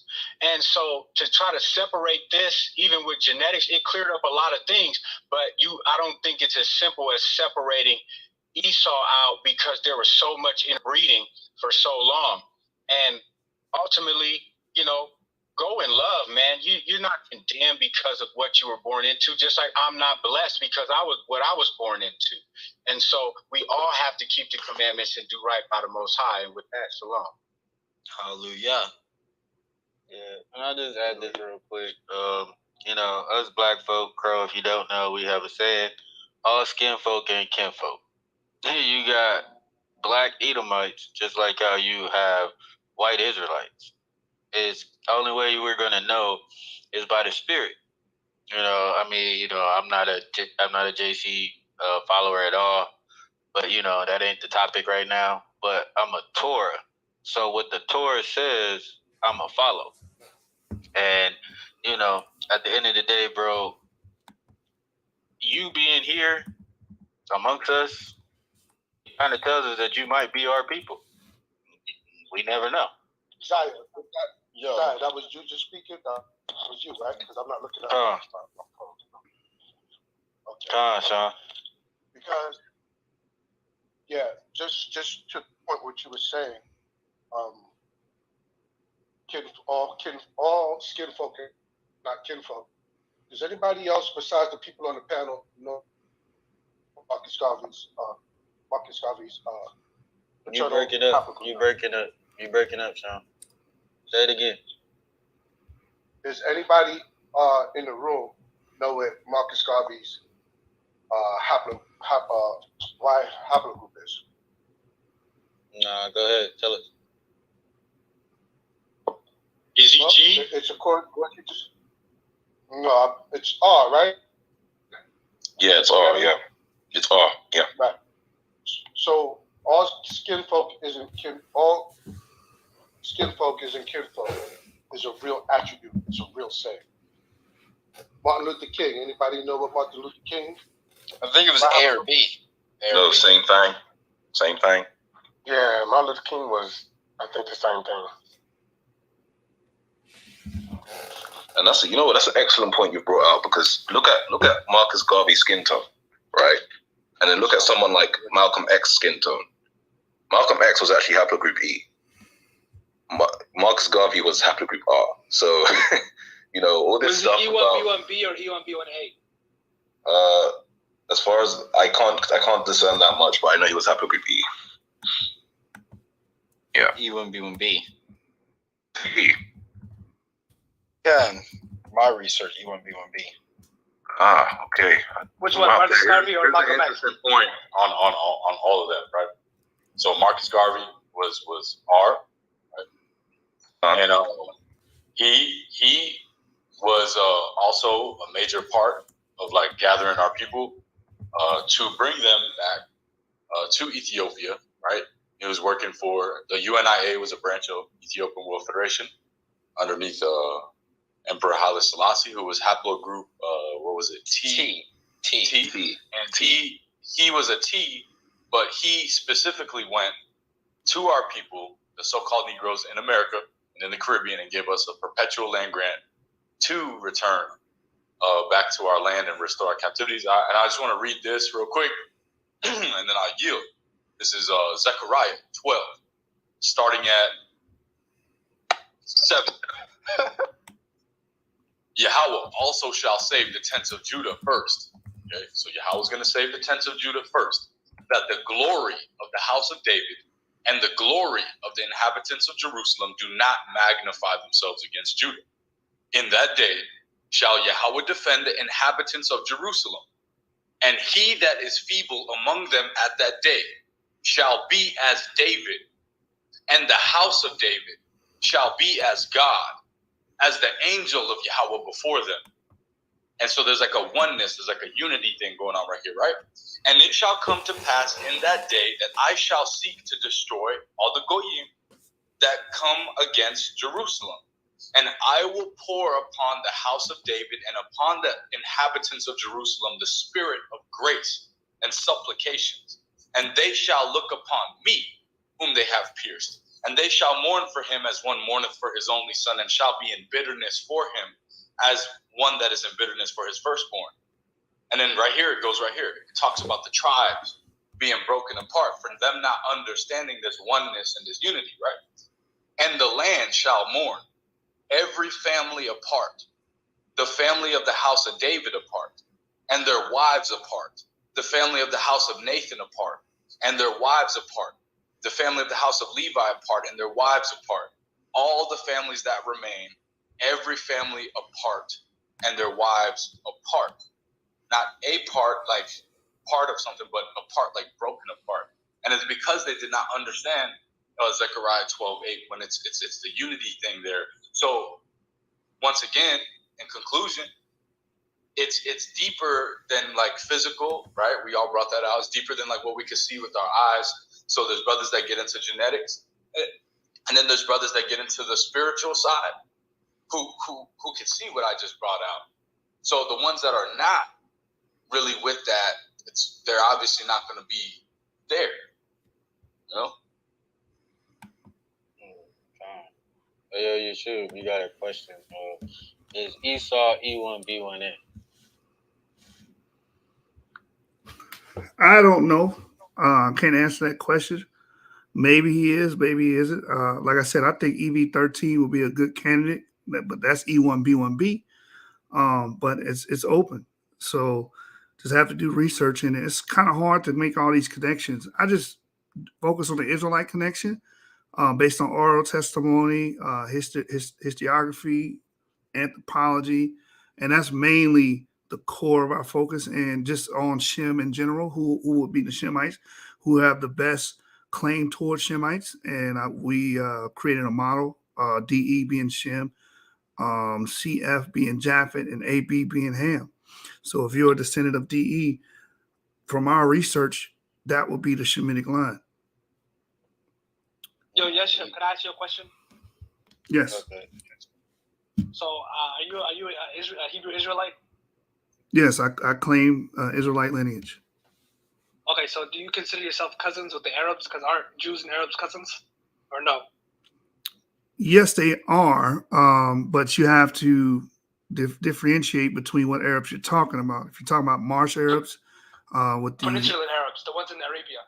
yeah, but see, they're not all the same. That's why I'm trying to differentiate. There are some with E markers and some with J markers. The ones with J markers come from the Zagros and Caucasus Mountain. They have their genetic origin in Genesis there. The ones with the E markers can be said to have a Middle Eastern origin or African origin. I am related to those that have the Middle Eastern origin and African origin paternally. Are you E1B1B or E1B1A? I'm E1B1A, U290. My clade is integral point of the Bantu expansion. Okay, so if you're E1B1A, right? You know the B1B1A and B1B1B split like a couple thousand years. Like I think it was 20,000 years. Oh, we knew you were going to say this, man. Yeah. That's called a divergent date, and a divergent date is an estimate of when it arose. It doesn't mean that other clades did not arise after that. So what we teach is Abraham could have been E1B1 because we found E1B1 amongst the Natufians in Israel. And through that Natufian, I'm almost finished. Through that Natufian population, because they represent a population, Abraham would have had E1B1 according to our theory and our model. And his I have another question too. Okay, go right ahead. Once you're finished. I was just going to say his children would have later divulged into E1B1A and E1B1B. So is anybody who has E1B1B, are they an Israelite or no? I wouldn't say anybody because it's not that simple. EM123, EM35, I lean heavily on that because of their history, their expansion, them being tied with the Sephardic Jews and Portuguese Jews, North African Jews. We see a lot of EM35 and also being the core population with the Jews initially. Or we see as far as the burial sites and stuff that we have been able to collect in Israel, around Israel actually, and surrounding areas. So can I add to that? Can I add to that? Because I'm actually E1B1B. I'm EM123, right? And we also see my haplogroup within the Samaritan Kohanim. So it's a Kohanim haplogroup. Yeah, I'm saying EM123. Hold on, Yashar. So the brother that just posed that question, what's your name? Oh, me or the other guy? The brother who posed the question to Yeshua, because I'm not next to my phone, so I don't know who posed the question. I don't know. I think it was the guy. It was the other guy. I don't know. It wasn't you? No, it wasn't me. Who was the brother having a dialogue with me? No. It was him. He's talking. It was. There was another guy. It was him. I'm gonna ask you a question. I'm gonna ask you a question. Go ahead. What is your model? What is your model for? Because we have to, you're asking questions, but you're not putting forth. What is your model, or who do you feel is paternally Israel? Who's paternally Israel? Yeah. What clay? What clay do you? Do you know yours? Because you asked my brother what was his. I'm E1B1B. Y marker. What is yours? E1B1B. And my subclase. Oh, he wanted them Somalian. Who said that? Okay. Oh, hold on, bro. Please, nobody get me. So I'm EV32. After that. You're EV13, you said? I'm sorry. EV32, 32. I'm sorry, can you hear me? Hello? Yeah, I heard you. So you said you're EM2323? Nice. EV. No, EV32. Oh, EV 3232. Yo, I'd like to ask Yeshua a question. Can I get to the queue? Yeah, I got you, Orly. Okay, Yeshua. So, yeah, we can hear you, bro. Go ahead. Go ahead, Orly. I'm sorry, I was in the matrix for a second. So he said he's EV what? EV32. V32. That's what he said. V32. EV32, 32. Right. So you're E1B1B. So do you believe that E1B1A is separate from you? You have nothing to do with you? I mean, they came from the same source, right? But it diverged like thousands of years ago, right? Because they all come from, I think it's EP2, and then they diverged like 20,000 years ago. Yes, again, that's the divergent date. That's an estimate. That's not. You don't have a time machine to verify that everybody at E1B1A and E1B1B expanded or arose 20 or 30,000 years ago. If someone's carrying EP2 today, they can still produce E1B1B or E1B1A even today. Right. Let me get into that. It's something called it's something called rapid radiation. Hold on. Let me say this. Something called rapid radiation. When you're growing and you're expanding and you're taking over a large expanse, your children, you have a lot of what you call population boom, especially with agriculture. This helps with it because you're able to sustain large populations and population growth. You start to spit out a lot of haplogroups. This is what happened with the Yamnaya in Europe, and this is what happened with E1B1A in the Bantu expansion. This is why we have a lot of downstream clades from V38. And this happened within the last 3,000 years. So time is not a thing. It's not an error or a problem, or it doesn't cause an issue. So what we say is EP2 is Abraham, and through the expansion, because according to the narrative, there was an expansion in population growth of the Israelites. When they went into Egypt, they came in 70 souls, they came out like 1 million, according to the narrative. So we're saying that that initial group of Israelites would have divulged and turned into different E1B1A and E1B1B markers. The evidence to that is the paper that's pinned to the group, that you have Yoruba elements and Luya elements mixing with the original Israelite cluster. So you would have had E1B1B there and E1B1A amongst the original Israelite cluster, dating 3,400 years ago.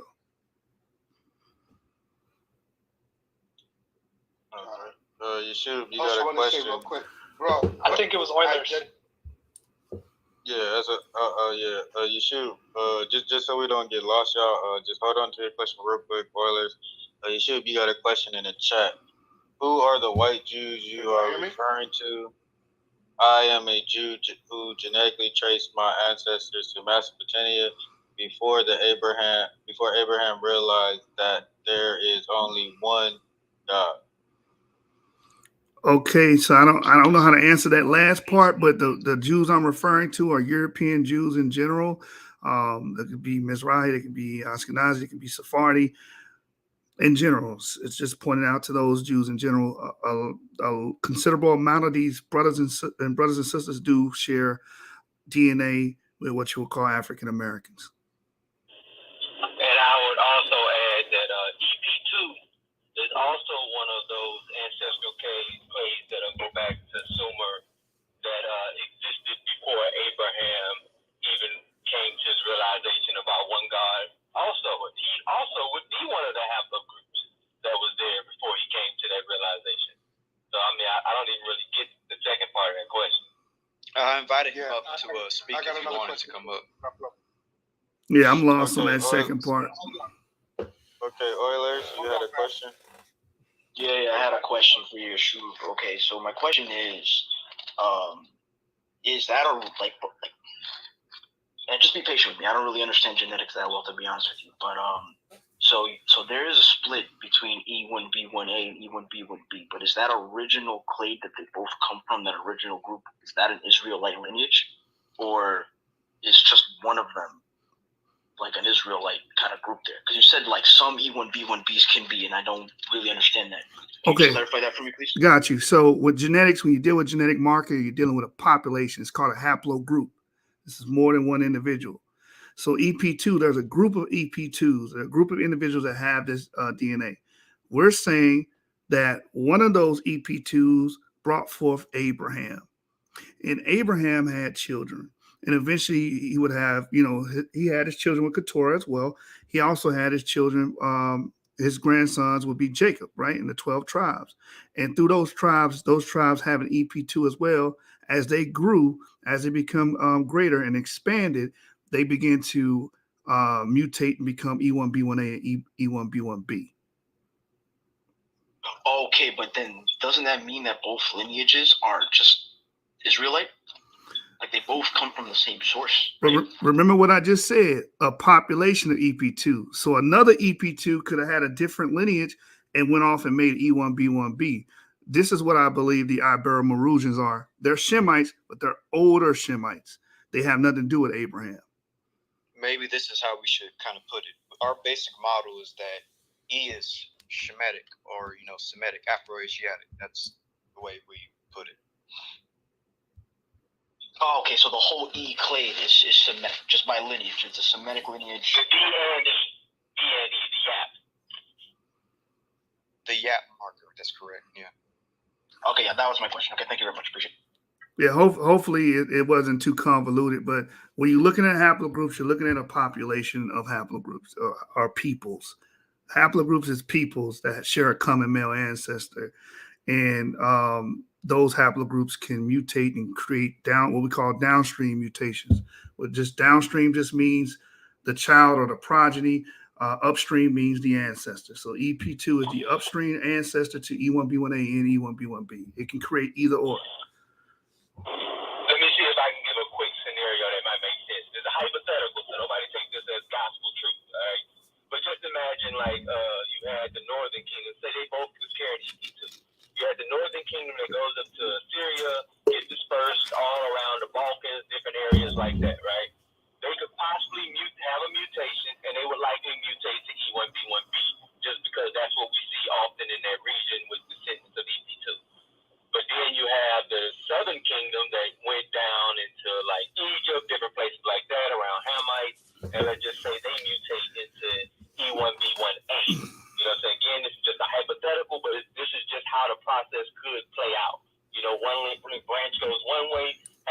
information that mutates one direction, one goes another way, mutates a different direction. Right. So that's how DNA works. So you have older E1B1Bs that have nothing to do with Abraham, and you have older E1B1A that have nothing to do with Abraham. Like the oldest E1B1A we found is in Iran, and it's 12 to 8,000 years ago. So that has nothing to do with Abraham. We're not saying that that's a descendant of Abraham. We know it's a Shemite, but that is from an older group of EP2 that diverged into E1B1A somewhere in the Middle East or somewhere in Iran. Hopefully you guys are getting that. But just okay. So I just have one other question then. Okay, but when Carl was speaking to you, I think you said that there are some E1B1Bs that can't claim that lineage, correct? No, I said I lean towards EM35 and EM123 because I can give examples of that, of them being Jews, them practicing Jews, their oral testimony, history, stuff of that nature. Okay, so that's just like tradition. That's not a direct lineage as far as genetics is concerned. Right. For the purpose of this conversation, as far as lineage is concerned, E1B1A is the lineage. That's some within E1B1A. We're saying the lineage that's from Abraham, right? We're saying both. I'm saying both. E1B1A and E1B1B both can have that claim of going back to Abraham. Okay, I appreciate that. Thank you very much. No problem. All right, Yeshua, you got another question from the same person. Well, you might as well come up here, bro. Claims of common ancestry genetically is an entire separate issue from Judaism. Do you agree? I don't, because I agree and I don't at the same time. When we're talking about as a religious affair, just talking about practices, you're right. It doesn't matter who you come from. You can have haplogroup N and submit to a practice. No one's saying that. But when we're discussing who's related, now we're talking about genetics. So this room is made to talk about us being related and dispel a lot of the racism in the BHI community and the WHI community, Black Israelites and white Israelites. So that's why we're focusing and honing in on genetics. There are plenty of rooms and plenty channels that you can go to that talk about the faith side of things, the religious side of things. But that doesn't require a certain DNA snap to do that. So no, you're right. But this room is about genetics and showing that Black and white Jews are related. Yeah, maybe we should reset the room for everybody that's new. So the topic of the room is white Jews. This means, European Jews, Ashkenazi Jews, etc. White Jews, Black Hebrews. This includes, African Hebrews, African American Israelites, etc. White Jews and Black Hebrews are related. They are genetically related. Prove me wrong. Prove us wrong. And if you have any information to add on to the topic, then shoot. If you disagree with the topic, then also speak your piece. But that's the topic of the room. White Jews and Black Hebrews are genetically related.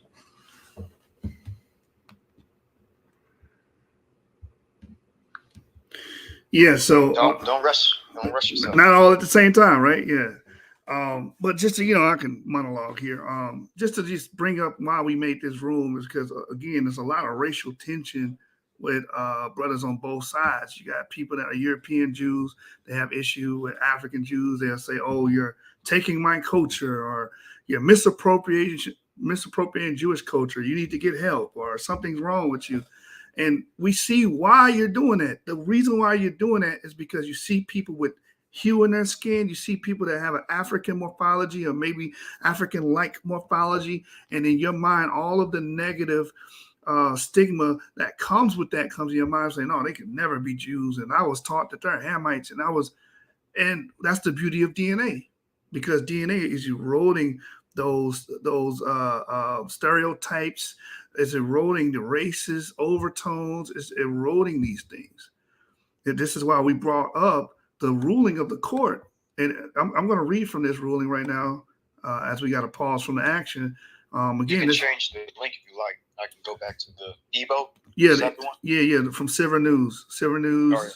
Change the implication of the Jewish rabbinical court ruling, like Malek read earlier, says, according to the rabbinate, while there's yet an exhaustive academic genetic study, exhaustive academic genetic study of the EBOs, the data of the majority of those who have reported their autosomal Y chromosome DNA, they use the autosomal Y DNA, that's E1B1A, we're talking about EBOs, they have a large prevalence of E1B1A, supports that their ancestors migrated from the Levant Basin, sharing genetic links with Sephardic and Ashkenazi Jews alike, which matches the title.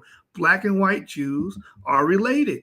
Because again, the Sephardi's have E1B1A at 10% around their in their populations, right? You have EU174 registered on JewishDNA.net.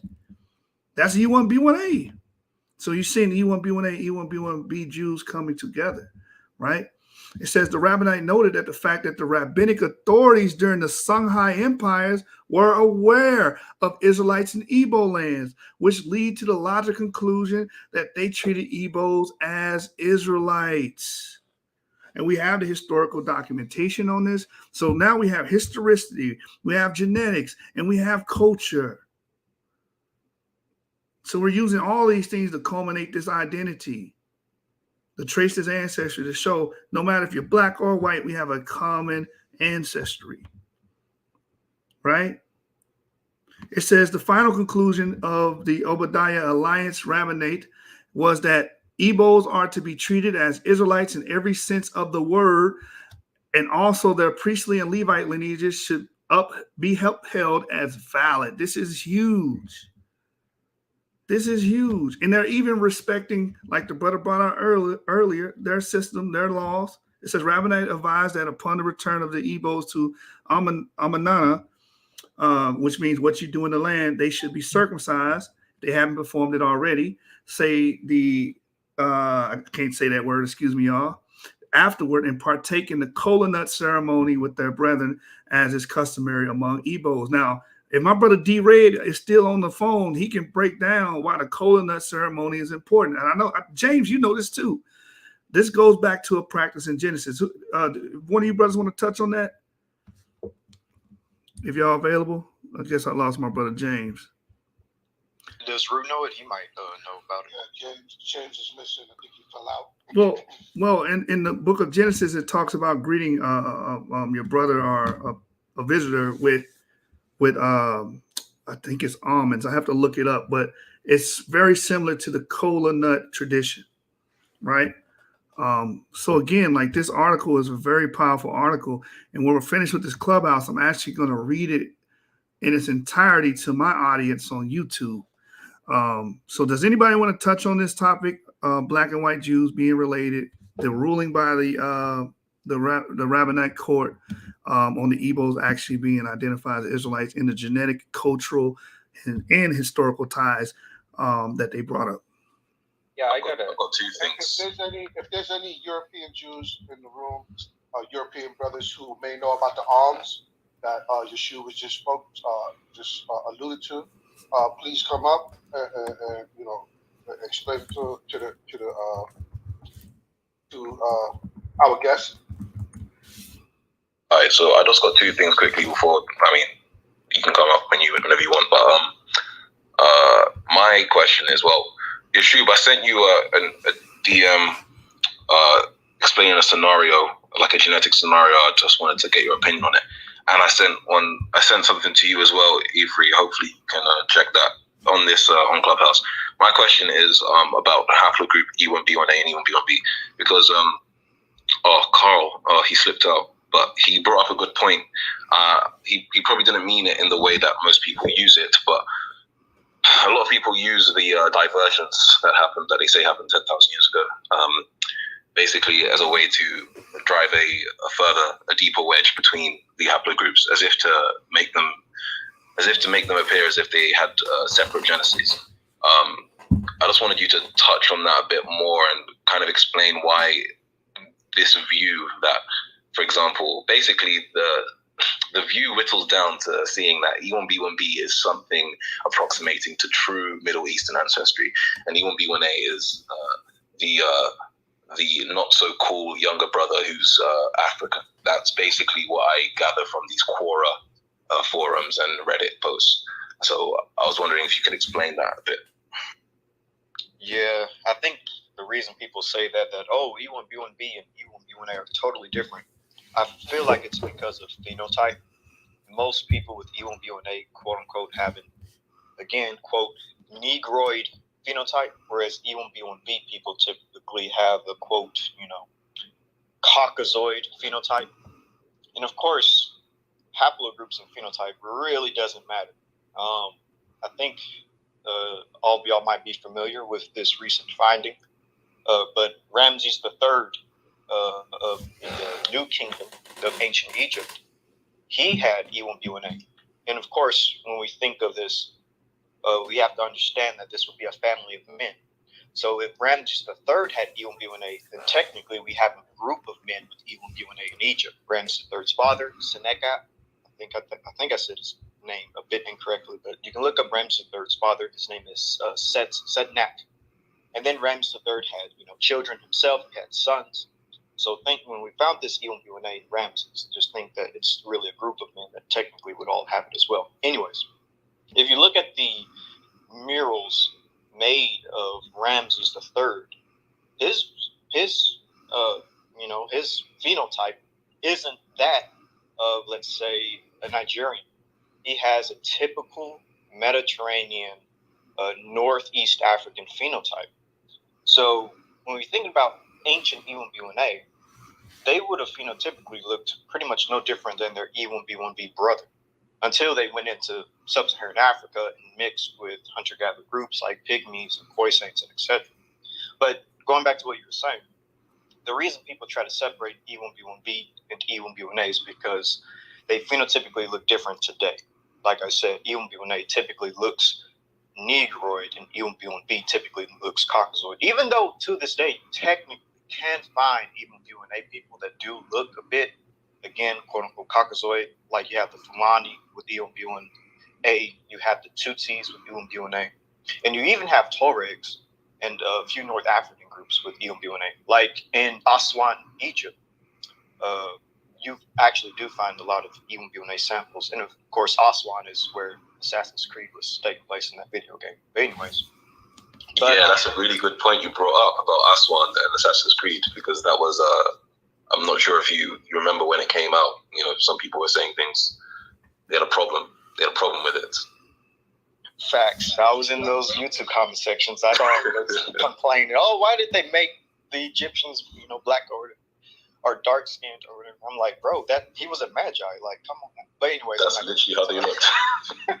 Brother Avery. Real quick, y'all. I just want to address this comment. Look, Steph, bro. Like, we was in the room earlier, bro. You can come up here. You can say whatever you want to say. You don't have to hide in the comment section. A lot of us here will not convert to your rabbis, none of that stuff. We are biblical and bloodline Jews up here, just as well as you, bro. And nobody's going to follow your Judaism, bro, or your rabbis. Where is that in the Torah? I will body bag you and your goddamn rabbi. So stop playing with me. Hold on, brother Yashub and brother Avery. Just real quick, just something real quick, right? Somebody messaged me, right? Could y'all just break down like real quick, brothers, how like Jacob and Esau, if they had the same DNA and how it could be different like right now? Sure, I could give my model. I have different models when it comes to Esau and the Israelites, and of course other Shemitic peoples mentioned in the scriptures. Again, like I said, I have different models. So one model that I have is that Esau could represent, his descendants could hypothetically represent haplogroup E-V13. If you are near a computer, I know all of y'all are on your phones, so you can probably come out of the app, come out of Clubhouse and type in Google E-V13. That haplogroup is seen in the Mediterranean, and it's particularly seen in Italy and in Greece. And, again, I hypothetically could see EV13 possibly representing Esau, but there's other models as well. Like it could be a different branch of being, but this is where creating different models comes into play. But unless you Shoop had something you wanted to share. Yeah, I actually shared that with them earlier. The Roman and Greek expansion is what sold me on that idea. And again, we don't have time machines. We ain't going back in time and swabbing people with DNA to find out exactly who. We're doing. We create models to get an approximation of the truth. We're not saying we're omniscient, but we believe that our model is good. We have good mechanisms within our model that we employ to come up to the conclusion that we come up to, that match up historically with anthropology and archaeology, and a lot with the oral testimony. But with the EV13, it has a lot to do with the Greek and Roman expansions and the traditions of attributing certain Shemites that were with them as Esau. But again, that's not surefire. That's not definitive. That's us coming to our conclusion. How do we differentiate with them? We can't. It can come out. The end of the days come. We find out who everyone is, right? We could be Edomites. We don't know. So we're trying to do our best with the knowledge that we have. And again, historicity comes together, archaeology comes together, and genetics, and put it all together to come to the best conclusion that we can. So hopefully that answers that question. Con, I want to connect that to I believe like the first time they like collected like genetic samples to like map out other people's was like something in like the 1950s or something like that.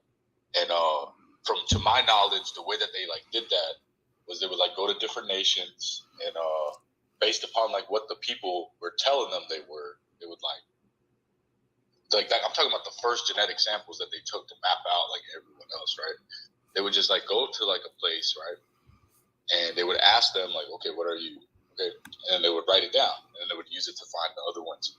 So in 1937, a little bit of time before that, Haile Selassie from Ethiopia, he not only tried to gather our people to bring them to Ethiopia, but he also united around 30-something nations in Africa under something that predates like Pan-Africanism called like Ethiopianism. And he like reinstilled that. So you have like brothers in South Africa, you have brothers like in Uganda, West Africa, all over Africa that were claiming the Ethiopian identity, which we know is not even like a real thing, bro. It's like a higher consciousness, if anything. There actually is no such thing as a Ethiopian. If you know what I'm saying, they never called themselves that. Even in the Bible, it's not that. So when they came to take those samples, they had brothers all over Africa. When they took those samples, they called themselves Ethiopians. So now we have like a migration pattern that would go back to Ethiopia, if that makes sense, from all these other African countries. So like I just wonder if you could like touch on that, because I'm coming from the Ethiopian perspective. So if you could touch on that, that'd be great. So we saw a room the other day that said Ethiopian Jews are older than Ashkenazis. In a way, that's true, because Ashkenazis, they don't really formulate into that Ashkenazi rite and clans or whatever until 8th, 9th century. I'm actually covering that on my channel right now, where we're going over the history of Ashkenazis. And Ethiopian Jews, you can at least trace them back 3rd century.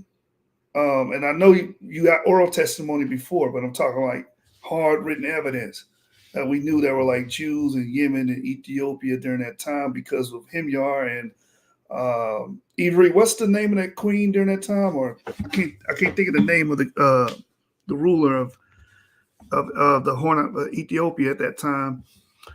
But there was an exchange. We're talking about Hamir, the kingdom of Hamir. Yeah, but Ethiopia was the Samana king or something like that, or I can't remember the name. Someone that's listening, you probably know better than me.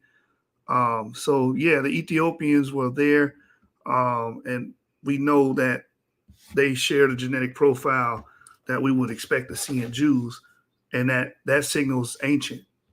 So I'm glad you brought up migratory routes as well, because we studied demography and we studied migratory routes as well. And it lines up with genetics showing that there were Israelites coming in to Africa, into the interior Africa, even Ethiopia, like you brought up. Most of the most of the admixture dates are less than 3,000 years.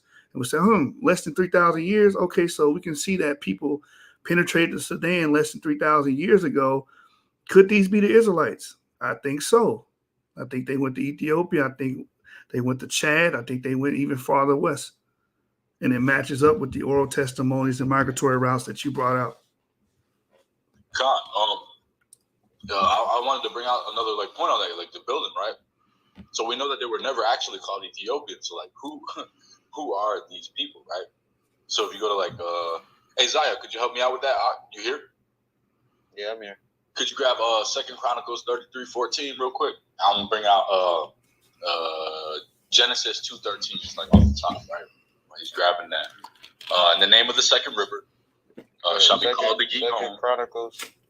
Yeah, 2 Chronicles 33:14. So I'm gonna bring this out. Genesis 2:13, off the top, right? So, and the name of the second river shall be called the Gihon, which shall encompass or surround the entire land of Ethiopia, right? So we know that there's rivers surrounding Ethiopia. There's the Nile, White Nile, Blue Nile, West Nile, all these things, right? So it's called the Gihon. Now, whenever you're ready, Now after this, he built the wall without the city of David on the west side of the Gihon, and the valley even to the entering in the gate. Salaki, entering at the gate of the fish gate, Salaki, and compassed about Ophel, and raised it up very high, great heights, and put captains of war in all the 5 cities of Judah. Now, in certain versions, right, of the Bible, right, and I'm not going to be too long-winded. So, certain versions of the Bible, you have something called Gihon Spring or Gihon Brook, right? Even in my Stone Tanakh, I love it to say Gihon Brook, right? But a version is a particular form of something differing in certain respects from an earlier form or other forms of the same type of thing, right? Or an account from a particular person's point of view. So in the KJV, it'll say Gihon surrounds Ethiopia. Then you go to 2 Chronicles 33:14, and it say now they built a wall around or without the city of David, which in that context it's around, on the west side of the Gihon, right? And then you go to 1 Kings, and King Solomon was anointed at the same time that one of his brothers was anointing himself as king, and Bathsheba and Zadok, Zadok was called to bring Solomon down on his mule at the same time this feast was going on, right? And he told him to bring him down to the Gihon and anoint him king over Israel right there. And when they were coming up, the people that were having the feast heard these things. So once again, you go to 1 Kings 10, you have the Queen of Sheba coming to hear after she heard the wisdom of Solomon, she came to test him, depending on the version, came to question him with hard questioning, or she came to question him with riddles, according to Chabad, right? Concerning the name of Yahweh, right? So we know that these people are Hebrews. We know these things. So it's why did they use these certain words and terminologies? We don't know. Because when you pull up a map of the Gihon Spring or Gihon Brook, it is not surrounding the city. It's actually cutting through the city of David. And you go to Hezekiah, how he drew up from the upper waters down to the east waters, to the east Gihon, upper Gihon to east Gihon. But you have to ask them, where is upper Gihon before any of this? It actually makes 0 sense. But I would advise anyone to look into these things and understand, there's a reason why Ethiopian Jews are accepted, and there's a reason why the emperor of Ethiopia accepted us as his people to even move there. What is it, Zaya? $1 is how much money in Ethiopian money, and the cost of living is cheap? 46 or 47 bird. So it's $1 is 46. I think it went up to actually 50, but it's 50 birr, and the cost of living is cheaper. We have a perpetual land grant for us to make aliyah there, and we're actually sovereign. The other ethnicities in Ethiopia, which is how you beat the camps on this, right? You have Oromos, Eritreans, Tigrayans, Somalians. They're also called Ethiopians. 70% of the population of Ethiopia are those ethnicities. But then you have us, who the emperor said, we are his people. We are of the tribe of Judah. We are his people to return back home. And we're the only people there that are allowed to own businesses, own homes. So like if you see the conflict going on in Ethiopia, there's a lot of movie stars and actors and ball players that left their homes. But who is the home market geared to? We're the only ones allowed to own these things.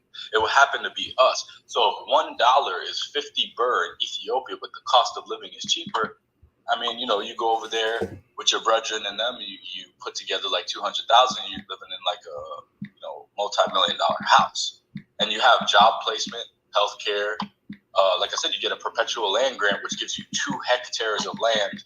Which honestly, 2 hectares of land is bigger than an acre of land. Research it, and it's honestly a better deal than what the Jewish brothers got. So that's where I find my position in being content with these people, and that's how I could see how Haile Selassie could work with someone like Rabbi Lubavitcher, who is one of the main people bringing those people home to their land. After what happened to them in the Holocaust, they were working together. You see what I'm saying? And the DNA, all these things. If y'all think Rabbi Lubavitcher and His Imperial Majesty Haile Selassie that put them things together, and the leaders that were part of the United Nations that sanctioned both of these movements don't know these things, and the topic of the discussion of some of these people actually are related to us, then we got to reassess ourselves. You know what I mean? Well, Menelik, you got a quick question. Did the Ethiopians go through slavery? This is knowledge for me. Do you want to get into of course. The city? Of course. Actually, there's a lot of slander that goes around His Imperial Majesty, who came to give us reparations for slavery and land. That he was a slave driver and all that. But he's actually the one that abolished slavery in Ethiopia. He actually was the one that pushed in the European League of Nations, and he exposed them in certain ways on a global scale, and said, until the philosophy that holds one race superior and another inferior is finally dismantled, discredited, and abandoned, the goal of world citizenship and peace is like something to be like dreamed about but like never attained. You see what I'm saying? We have greater brothers and sisters than the ones that they're teaching us about in school, like such as like Yashu, Zaya, Rue, Sean, Miguel, Slomo, Hakun, Yahanan, and all the brothers up here. Like, look at how we're building. Look at how we're doing it like right now. You know what I'm saying? That's all I got to say. Yeah, I agree with you.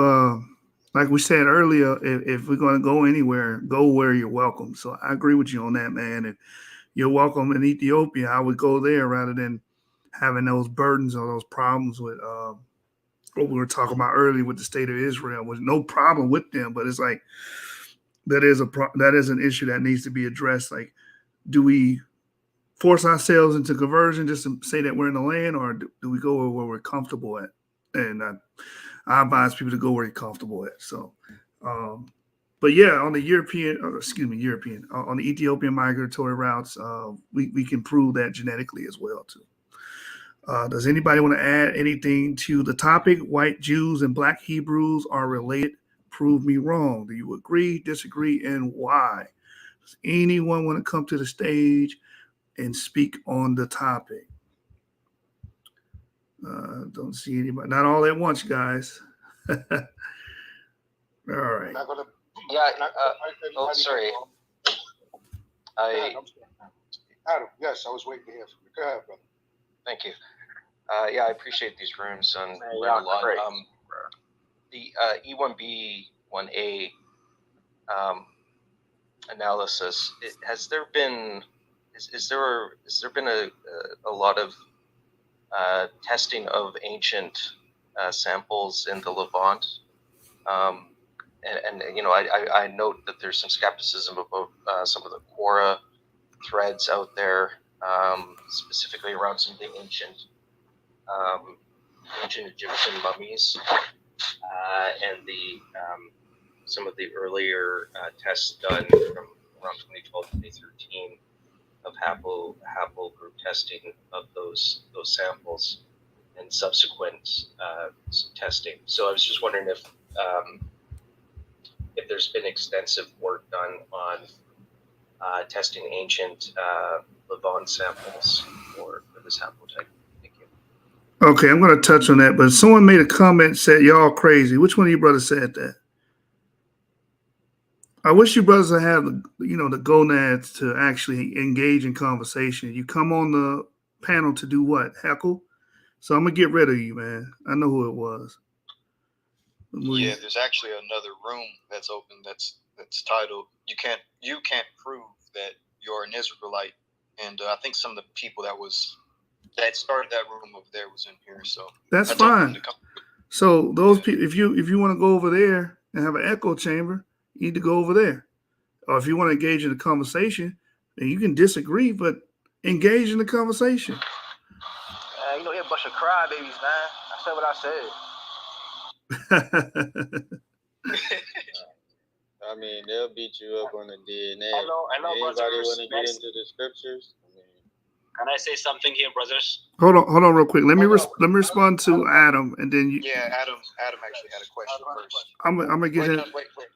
Adam already had a question first. We'll go to you next, Ethiopia, but first, Adam. All right, so Adam, the short answer to your question is no. We have not exhumed a body in the Levant that was E1B1A to date. The issue with that is they have not released the genetic sequences of known Israelite burials like Tum Lachish. We haven't seen that DNA. We don't know what that is. The state of Israel will not allow the genomes to be sequenced, and they say it's for religious reasons. Some people believe that it's conspiracy behind it. I'm not going to get into that. But no, in the Levant, we haven't. We found E1B1A in Iran. We found it in the BMAC. We found it in France. We found it in Corsica, which is an island outside of Italy, which is very important because how did it get there? One of the ways that they propose it got there is through a pan-Mediterranean expansion, which would have started from the Levant into the Balkans, then going into Italy to the land route. So there's other ways, but no, we don't have an actual corpse that we dug up out the ground that's been officially put on the internet with E1B1A. Thanks, and that's unfortunate and frustrating that the state of Israel won't do that, because I think this is important information, and science should speak for itself regardless of its findings. Right. Yeah, politics and racism. Unfortunately, politics and racism play a big part in everyday life. And like you said, this is very important, and it is frustrating because we've been waiting for it. We've been waiting for it for a while, and they still won't release it. So, well, in 2022, we're supposed to be getting some new papers from the Levant, so maybe there'll be something there. They're not gonna be in there. Well, hopefully the religious thing, they're just not gonna allow you to publish any known Israelite burial because it would cause all types of political upheaval in that region. Because remember, the claim they have for that region is they descend from the biblical Israelites. If the DNA is published and it ain't them, then now we got an issue. Okay, there's other samples outside of the state of Israel, like in Lebanon or in Syria or Jordan. So there's got to be some other outside of the state of Israel proper. I will say the cranials that we do find at Tomb 120 Lachish, the special thing about them is they carry what we call Wormian bones. Wormian bones is typically found in sub-Saharan African populations, especially amongst like the Igbo populations. Also, we know that those cranials were intermediate between Negroid and European, which means they had Negroid traits and European traits as well. So, I mean, if you look at the cranial traits, you look at the DNA analysis of the Israeli people today and the admixture they have of Yoruba, it all at least points back to that population, again, being at a minimum admixed with sub-Saharan African, which makes E1B1A at least one of the primary clades of the Israelite population. And also, just like we said earlier, just a few seconds ago, prior to James speaking, that it's crazy because they're telling us that they have it. At the same time, they're telling us we're not releasing it. Well, what are you scared of releasing? Like, why? Oh, it's been some time now. It's been some years. They're not denying that they have it. They just said we're not releasing it. So that should speak for itself.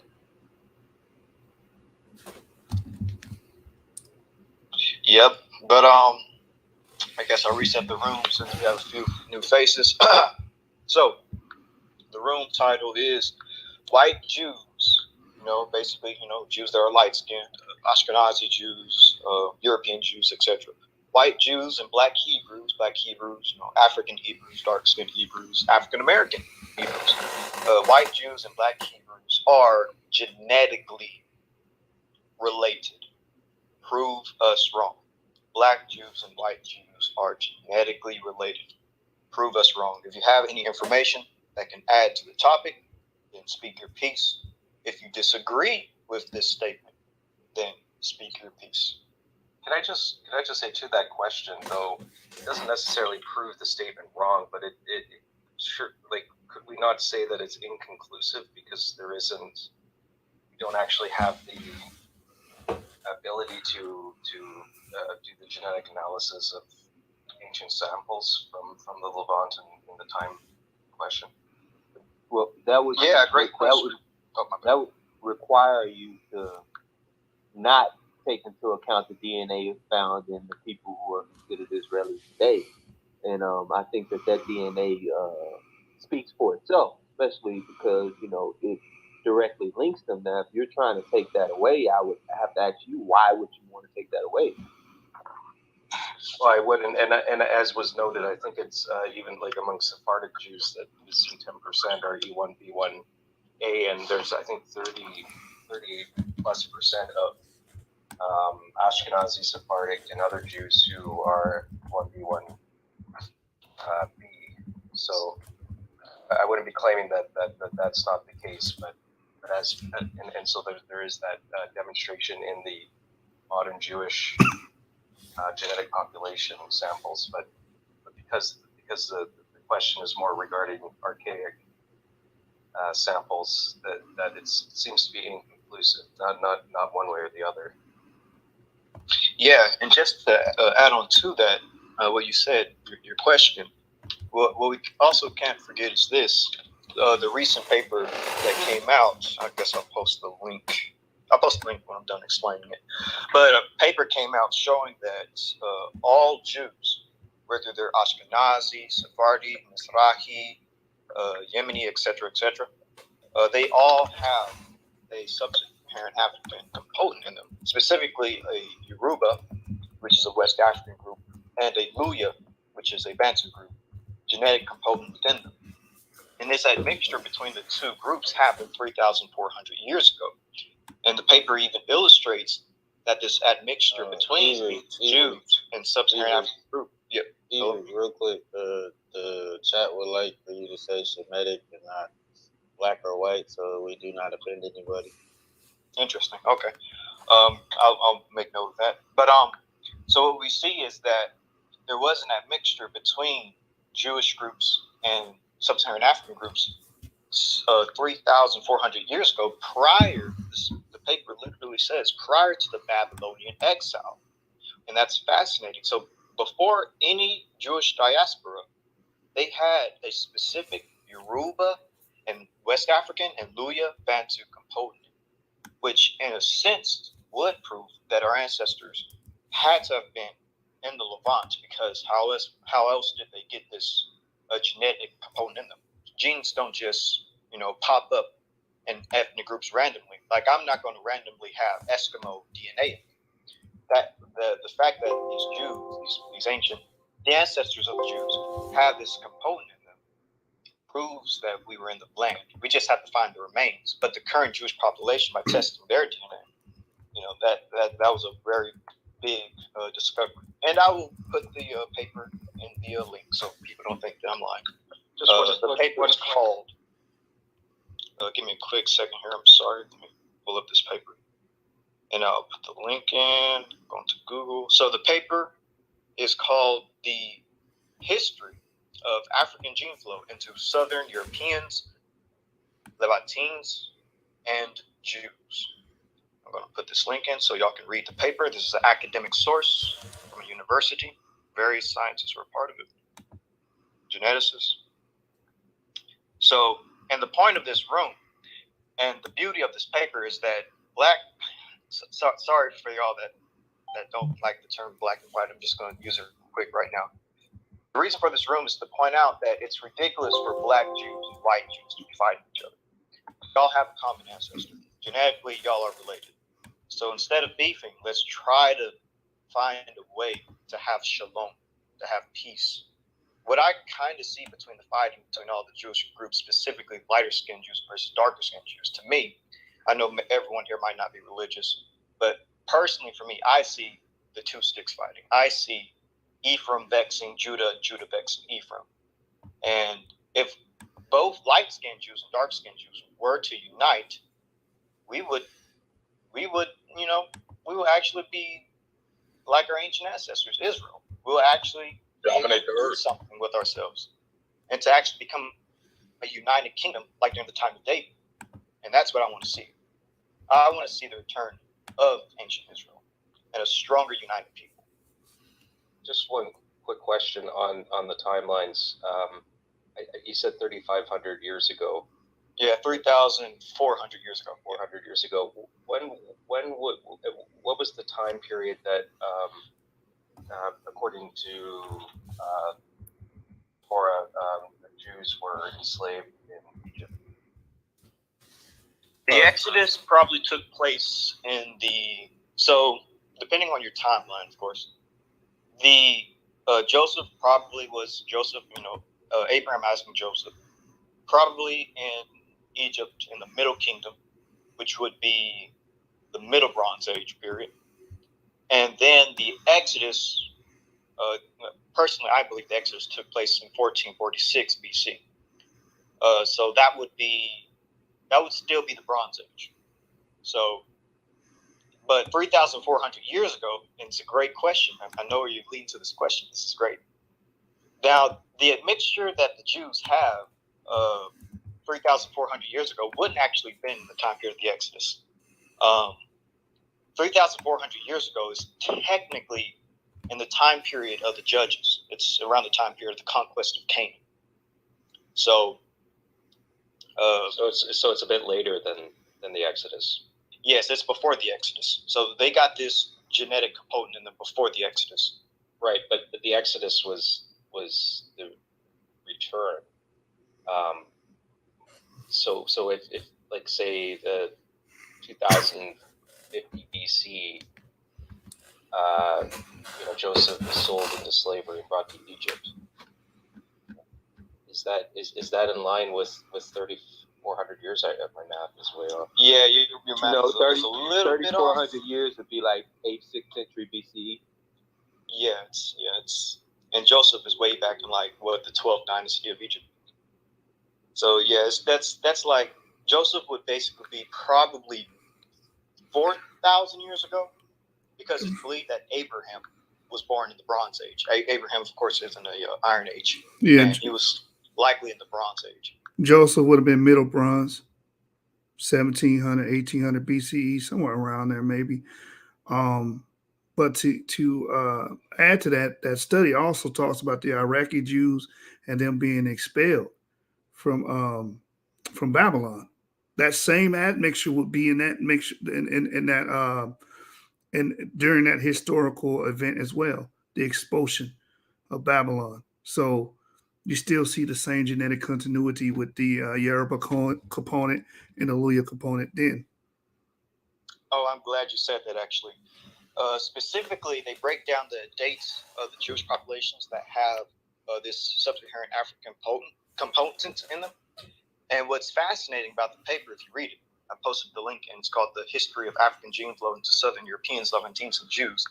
The oldest Jewish populations that actually have this African admixture is the Iraqi and the Iranian Jews. And that's amazing because most people consider the Iraqi and the Iranian Jews to be perhaps one of the most purest Israelite or Hebrew types. But they have the oldest admixture of this Yoruba and Louis Bantu component. That's very interesting. But then again, that's not shocking because the paper does say that this admixture happened before the Babylonian exile, which would, place us in Israel. So it's a good paper. And there's others that actually follow along with this paper as well. Just to clarify, okay, so my understanding is the Exodus is 1300 BCE. I think that's the Exodus with Ramses II. Is that correct? The one with Charleston Heston? Yeah. Yeah, I don't think that's the correct Exodus date. There's a couple of historical. That's the Britannica. The Britannica says 1300 to 1201 BCE. Yeah, I'm in that range personally. And if 3,400 years ago, isn't that about 1300 BCE? No, that is 600 BCE. I don't know how many times I got to take that. No. He's right. 34, 3,000 years from now will be 1,000. Yeah. 3,400. Yeah, that's right. So essentially, the Exodus was 3,400 years ago as well. Well, there's different dates. Some people say that, but there's different dates proposed. I go with the more earlier rate. I used to go 15th century. Now I go 16th, 17th century for different historical reasons. I'm trying to think of the archaeologist's name right now. I can't think of his name. You're thinking of David Rowe. David Rowe, yeah, David Rowe. Yeah, David Rowe. And for how long were the Jews in Egypt before the Exodus? That's another point of contention. That's another one. Some considerable amount of time, though. Some people say 400 years. There's different dates. Yeah.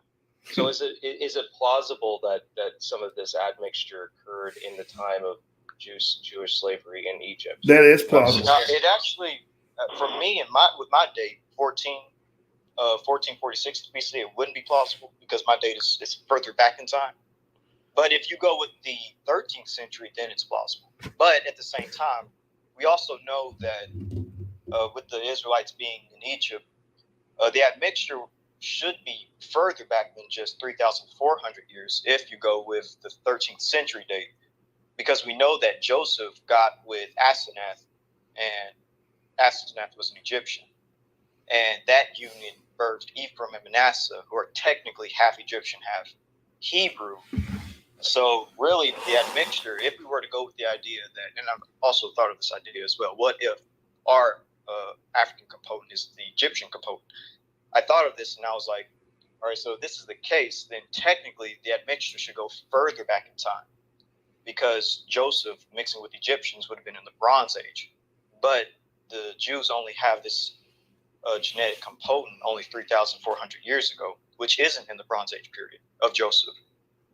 It's in I'd like to bring this up real quick, right? And when they took the first genetic samples, of course, once again, right? We had people that took their DNA and they asked them what they were, and they said Jewish. That's what they put down, right? But we also have to recognize that we've been through a certain type of captivity where these things might have come through like rape, to be honest with you, but like also through like mixing throughout the years as well, even through ancient times. But I want to bring out one more scripture, right? This is what it says: the burden of the word of Yahweh for Israel, saith Yahweh, which stretcheth forth the heavens and layeth the foundations of the earth and formeth the spirit of man within him. This is where we are right here in my eyes. Behold, I will make Jerusalem a cup of trembling unto all the people around about, when they shall be in siege, both against Judah and against Jerusalem. So it differentiates, right? And in that day, I will make Jerusalem a burdensome stone for all people. All that burden themselves with it shall be cut in pieces, though all the people of the earth be gathered together against it. And then it says, in that day, saith Yahweh, I will smite every horse with astonishment and his rider with madness, and I will open mine eyes upon the house of Judah, and I will smite every horse with the people of blindness. And the governors of Judah shall say in their heart, the inhabitants of Jerusalem shall be my strength in Yahweh of hosts, their Al-Hayam. So like, even though it differentiates between the inhabitants of Jerusalem and it differentiates between inhabitants of Jerusalem and Judah, right? It states that, you know, we are to be like each other's strength. And then you go further down into Zechariah 12:8 that I brought out earlier. So I showed us where we're at now, and I showed us where we're going to be. I go to verse 8, and it'll say, so later on in the prophecy, it'll say, in that day, and it says, the Lord shall also save the tents of Judah first, so that the glory of the house of David and the glory of the inhabitants of Jerusalem do not magnify themselves against Judah. So now it's differentiating between Judah, the inhabitants of Jerusalem, and the house of David, right? So that they don't magnify themselves against each other, right? Or raise each other up above each other. And it also says, in that day, this is where we're going to end up, right? The ones who have it in their heart, the correct place. And once again, like I said, in the Tanakh, in the Torah, there was a time when there clearly was a bloodline of Israelites that is here today. And this bloodline of Israelites were the ones that accepted the sojourners, the ones that had it in their heart to accept them and give them correction to serve Yahweh, right? But this is where we're going to end up if we follow those correct people, right? In that day shall Yahweh defend the inhabitants of Jerusalem, and he that is feeble among them at that day shall be as David, and the house of David shall be as God, as the angel of Yahweh before them. And this is what's going to happen to our enemies that can't understand it. And it shall come to pass in that day that I will seek to destroy all the Goyim, or the nations, or the Gentiles, that come against Jerusalem. But he will pour a spirit upon the house of David and upon the inhabitants of Jerusalem, a spirit of grace and supplications. See what I'm saying? So, like, even though it differentiates, it puts us all back at a unified spot.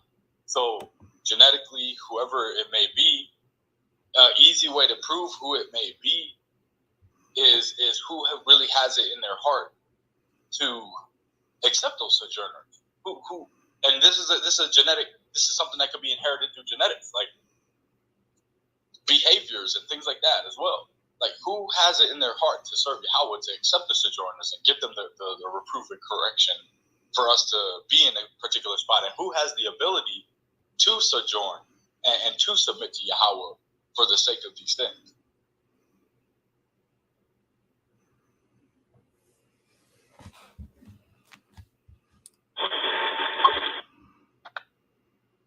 Yeah, agreed. Good to bring out scriptures and verses. Yeah, everybody is accepting that's true. Sojourner and Israelite alike. James, did you have something? But I mean, then when you look at the Hyksos coming into the, we were talking about the Exodus and the whole Egypt connection.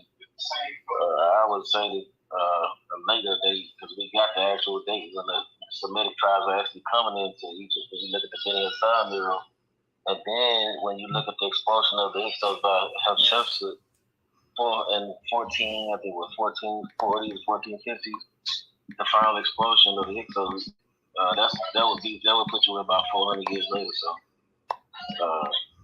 that would be, to me, a more plausible narrative that you can actually verify historically, as opposed to trying to superimpose other narratives. You got Hatshepsut telling you this, she basically kicked the rest of the Asiatics out of Tel Adar or Mars. So I would go more with that narrative. And the Israelites in Egypt are called the Shasil. You know, that's what we call the 12th dynasty. Yeah, but you know, the Shashu, they wouldn't really call the Shashu. There's a bunch of different groups of Shashu. You had the YASHAR-YA'OH, you had the Shashu of, you had like 7 different groups of Shashu. You know what I'm saying? But you had, but as far as the Hyksos period, or when the Asiatics first come in, you can look at the Ben Hassan mural.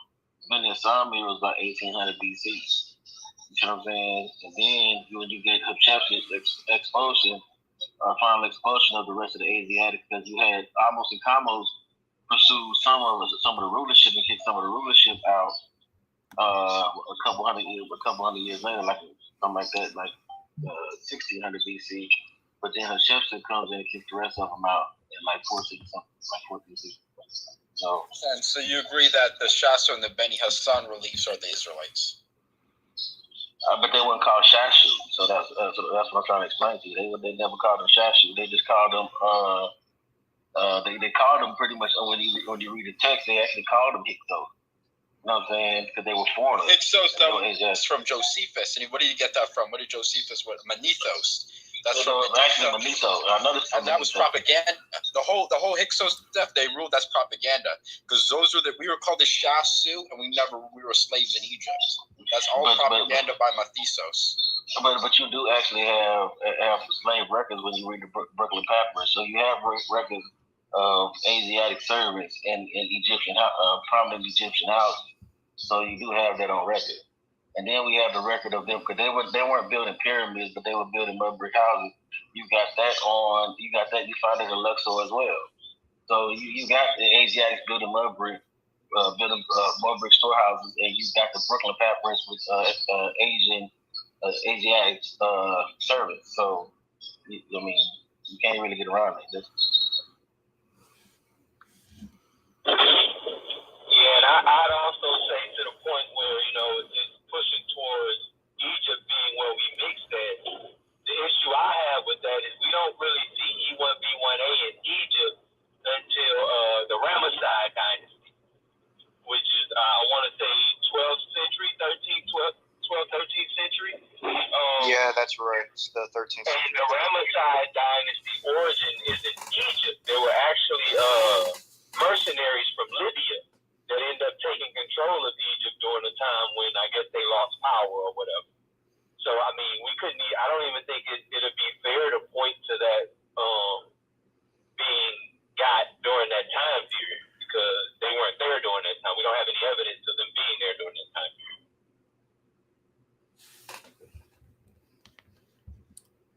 Yeah, Ramesses III could easily be Shemitic coming from outside of Egypt himself. This is why if you on 23andMe, this is why they say if you share a comment, if you E1B1A, you take your DNA test through 23andMe, it says you share a common paternal ancestor, Ramesses III, who may have originated in North Africa or Western Eurasia. That's what it says. Why are they saying this? Why is a lot of scholarship leaning that way? Is because we're finding more evidence of E1B1A moving anciently in the Levantine corridor. We're finding more and more evidence.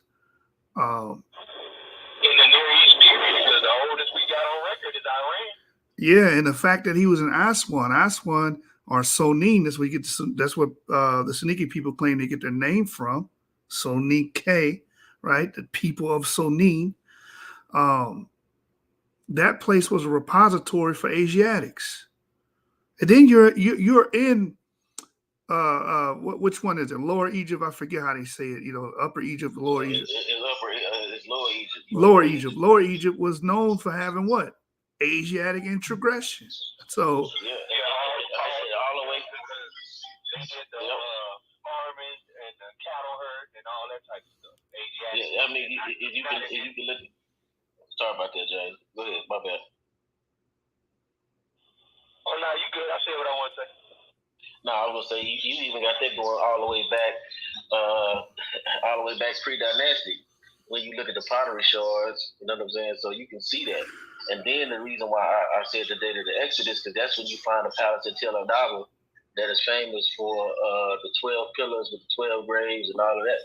And then you see the Semitic style daggers in those graves, and they actually buried some of the livestock with them and all that. So you see that during that particular time period. You don't find that before out.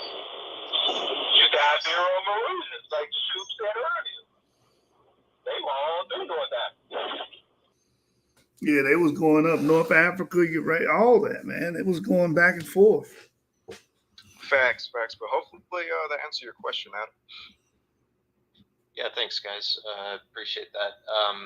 And I think that there seems to be attempts, at least like on some of the, and this was noted before, some of the online like Quora and Reddit about the findings of was it the ancient Egyptian king there being E1B1A? there's contention about that finding on some of these threads. That the testing that is referenced was older and had flawed analysis. But I'm not a geneticist, and I don't know if that has a weight of truth, or if that's some sort of guise of trying to dismiss the fact that he was. Well, I mean, I could see there being some plausibility to that due to the fact that it may be what they're calling basal West African, because even when the geneticist was on Garfield's channel and Garfield was asking him was the genetics they were finding in the Israelites, specifically, E1B1A, he said no, it was something a little bit more basal. And they've always talked about, this basal West African that's in the Igbo, that's like 7% in the Igbo, and up to like 13% to Mende-related tribes. So it could be that basal element and not directly be sub-Saharan African or E1B1A. I also want to make note the reason why you're reading those core comments, not reason why you're reading them, the reason why they're making these comments is because in their mind, E1B1A should be trapped in sub-Saharan Africa. So that's why they have issue. They take issue with that one. They take issue with the one found in BMAC, which is in Turkmenistan, which is above Afghanistan. They take the issue with the one in Iran is because in their mind, again, their ideology that there's no way that E1B1A could have left their prison cell, aka sub-Saharan Africa, and made it to Egypt and made it to the Levantine corridor, Syro-African Rift, make it to the BMAC, make it to Iran, make it to all these areas like France. That's why they challenge it. 2020, YASHAR-YA'OH republished and reaffirmed that Ramses III and Pentawar, his son, were both E1B1A. 2020, the initial discovery was 2012. 2020, YASHAR-YA'OH and other geneticists published that E1B1A was definitely his marker, and his son had that marker. Academia hasn't wavered on that. It's just people in the comments don't want E1B1A to migrate. They want E1B1A to stay in one area, and they want to keep them debased historically. But when we look at the genetic profile of these ancestors, we can clearly see that they move anciently through the Levant. We have E1B1A signals that move through Arabia. We see E1B1A in Bahrain, which is an island on the other side of Saudi Arabia. That's ancient. We see it in Iran. We see it there. So there's no way around that. And even in Lithuania, as I brought earlier, we have a sample that's in Wirral, England. So people question these things because, again, their ideology and their worldview is being challenged when these genetic findings are being published. Right, and just to add on to that, you can actually test Ramses III's STR markers, and without a shadow of a doubt, it's most definitely E-M2 or E1B1A1. So you can actually put in the numbers, and it will come up as that. But yeah, Reddit posts and core posts on the threads like that, the people can be a bit they can be a bit racist. It's flat out racism. Okay, can I ask a question about Ramses III? Yes, go right ahead. Yeah, go ahead. Okay, so y'all saying Ramses III blood would have been basically Israelite blood, right? It's very possible. Okay, can anyone tell me the time of the Exodus? I'm gonna be simple. Can anyone tell me the time of the Exodus? We just went through that. Everybody got different dates. We just went. Okay. I subscribe to David Rowe's model, which will put it around 1600, 1700, and it makes sense because what's that city? Jericho was destroyed, I think, in the 16th century BCE or something like that. And he lines it up with the conquest of Canaan. There's other evidence to it as well. Okay, the conquest. Okay. Okay, let me hear the next person then. Yeah. So my date is a bit different. Like I said, I think the next person, James, want to mention his date. But my date personally is 1446 BC, and the reason I say that is because in the scriptures it talks about how King Solomon dates the Exodus 480 years prior to his time, and King Solomon would have lived in the early Iron Age. And so if you go back 408 years, it would put the Exodus date 1446 BC. So that's why personally I do. There's other stuff too, but that's my reason. And then James might want to mention his reason as well. Okay. He has a different date from mine. Okay. If James is there, he may not be there. No, I say mine is pretty much about when the time of Hatshepsut, when Hatshepsut kicked the remainder of the Asiatics out that was left over from Amos and Kamos. So, because like I said, the beginning of Sarma tells you when the Asiatics actually came into Egypt. So that's not even really a guess. That's just about 1890 to 1850. And then Amos and Kamos, I think that's like 16 something. And then Queen Hatshepsut is like 1490 to like 1440. Okay. So everybody say 14. So both y'all, two people say 14, and the other person says about 1700. Okay, BCE. All right. Well, if this is the thing, if we're gonna do that, we're gonna listen to what the scriptures say. Okay, Abram at the time was Genesis chapter 12. When we look at Genesis chapter 12, it tells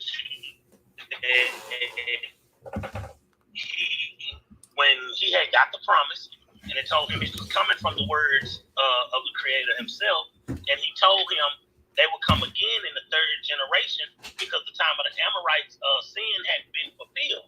So we know if you look at Deuteronomy chapter 8, it gives you what a generation is. A generation is 40 years. So if it gives you 40 years of a generation, that will give you 120 years.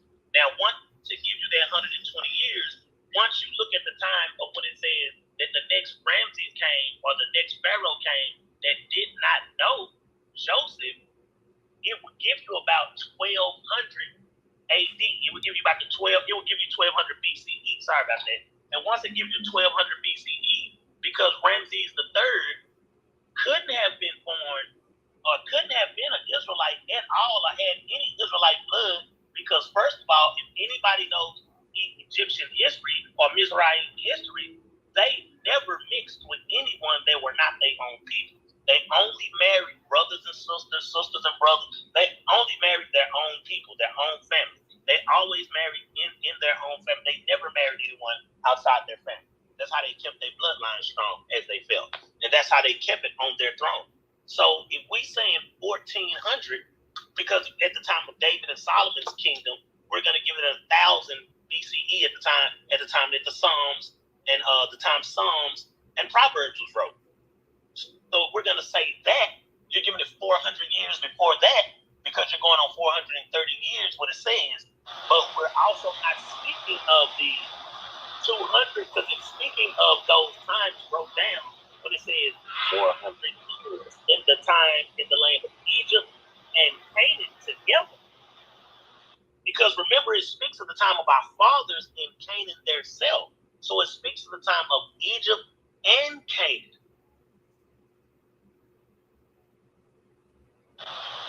Hello? I have a question. Is he still there? What? Oh, my bad. You go ahead. I got a question. So, do you think all the pharaohs had happy eating? I think he may have dropped out because it seems like he stopped talking mid-sentence. Are you there? I think the person speaking was YASHAR-YA'OH. Yeah, he's still there. It's probably his phone or something. I'll wait for him to come back, but yeah, I'll wait for him to come back so I can address the points. Yeah, I want to know if he's saying that all the pharaohs had happy ear something. I guess I could address a few things now. So when it comes to ancient Egypt, it was actually a very diverse empire. Even all the pharaohs had various different backgrounds. For instance, a lot of the 18th dynasty pharaohs had haplogroup R and G, which is typical of West Eurasian. Haplogroup R is typical of West Eurasians. Tut, King Tut, the Boy King, he had haplogroup R. And there was another pharaoh in the 18th dynasty that had haplogroup G, which is seen in the Caucasus. So not all the pharaohs were like from the same paternal line. You did have different Egyptians with various different backgrounds, even up to the pharaohs. So I was just gonna address that when he gets back. Yeah, that was kind of like that was everywhere. Yeah, like Ramses III had E1B1A, yeah, but Akhenaten and King Tut had haplogroup R, and then who else? There's another pharaoh with haplogroup G, and another Egyptian we found with a J marker. So each wasn't it more like European pharaohs than anything? Or I mean, you do find a lot of quote unquote Eurasian haplogroups among the pharaohs of Egypt. Oh, that's what I thought. Yeah. So I don't know. I would like for him to come back so we can address that. I was like, so who he thought Ramses III's father was. Like, does he think Ramses II is Ramses III father? Because that's not correct either. So I missed that tidbit of him talking. Was his point to say that the Egyptians were Ham or something like that? Because I felt like that was the direction of the conversation. Yeah, that's basically what he was doing. He's saying that, yeah. Ramses III was like he's basically saying that he's basically saying like after like Joseph and all of them died for real, that he was a king after or something like that, and that would basically like point to him being an Egyptian, Hamite, and stuff like that. Yeah, see, this is what's wrong with people. They think that these ancient cultures were all homogenous. They were not. There was diversity in ancient Egypt. We can see it in the Abusir mummies. We see it with YASHAR-YA'OH, Pharaoh Yuya. You see it with King Tut and his paternal line, Amenhotep, Akhenaten. These people have different paternal lineages, R, G, K. Like, these are different Eurasian lineages. You don't see the E1B1A Pharaoh until Ramesses III. And like Avery pointed out, Ramesses III is not the descendant of Ramesses II. His father is Seknat. And we really don't know who Seknat's father is, but I have a hunch that it's Ursu, the Syrian, because it's named in succession. And there's a theme going on during that time where the son would kill the father and overtake him. Okay, I'm back, y'all. I think my phone lost connection. I'm back. Now, I don't know. You might need to restate your question again, but just like sum it up so that everybody can hear. It kind of did drop out. Okay, here's the thing. Everyone knows that the Egyptians did not mix with Hebrews. They did not mix with anybody. They only mixed with themselves to keep their bloodline in charge. Even when it comes down to the time that the Egyptians wasn't even in charge of Egypt. When the Ptolemies or Ptolemy and his family was in charge of Egypt, they kept the exact same custom that the Egyptians did. They only married their interfamily. So it's no way they would have been Israelites or of Israelite blood, because we were an abomination to them. We kept cattle, we did things like that. We were an abomination to them. That's Genesis chapter 4. We were 40. We were an abomination to those people. So they would have never done that. And to mix their kingdom, no way. And the dates of Ramses III is completely off. All of y'all are off at least by 200 years. 1400 is the closest one. But all of y'all are off by those dates. Those dates are far, far off. Like, seriously far off. Because if the dates were that far off, we would have to say that when was David and Solomon's kingdom? Well, the brother brought out a scriptural point that it says Solomon's kingdom was established, 400 and some change after the Exodus. So Solomon ruled in around 1000 BC. 400 years before that will be around the 15th century.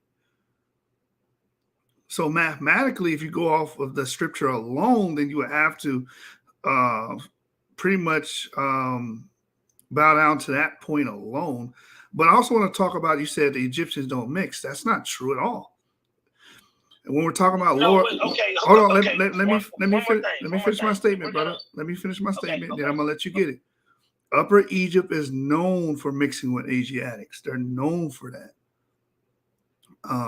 With the entry of the Asiatics in the 19th century, with the Hyksos coming down and taking over Egypt for a time, a period, and then we see that King Tut and his line, King, I'm trying to think of their names right now, Akhenaten and Amenhotep.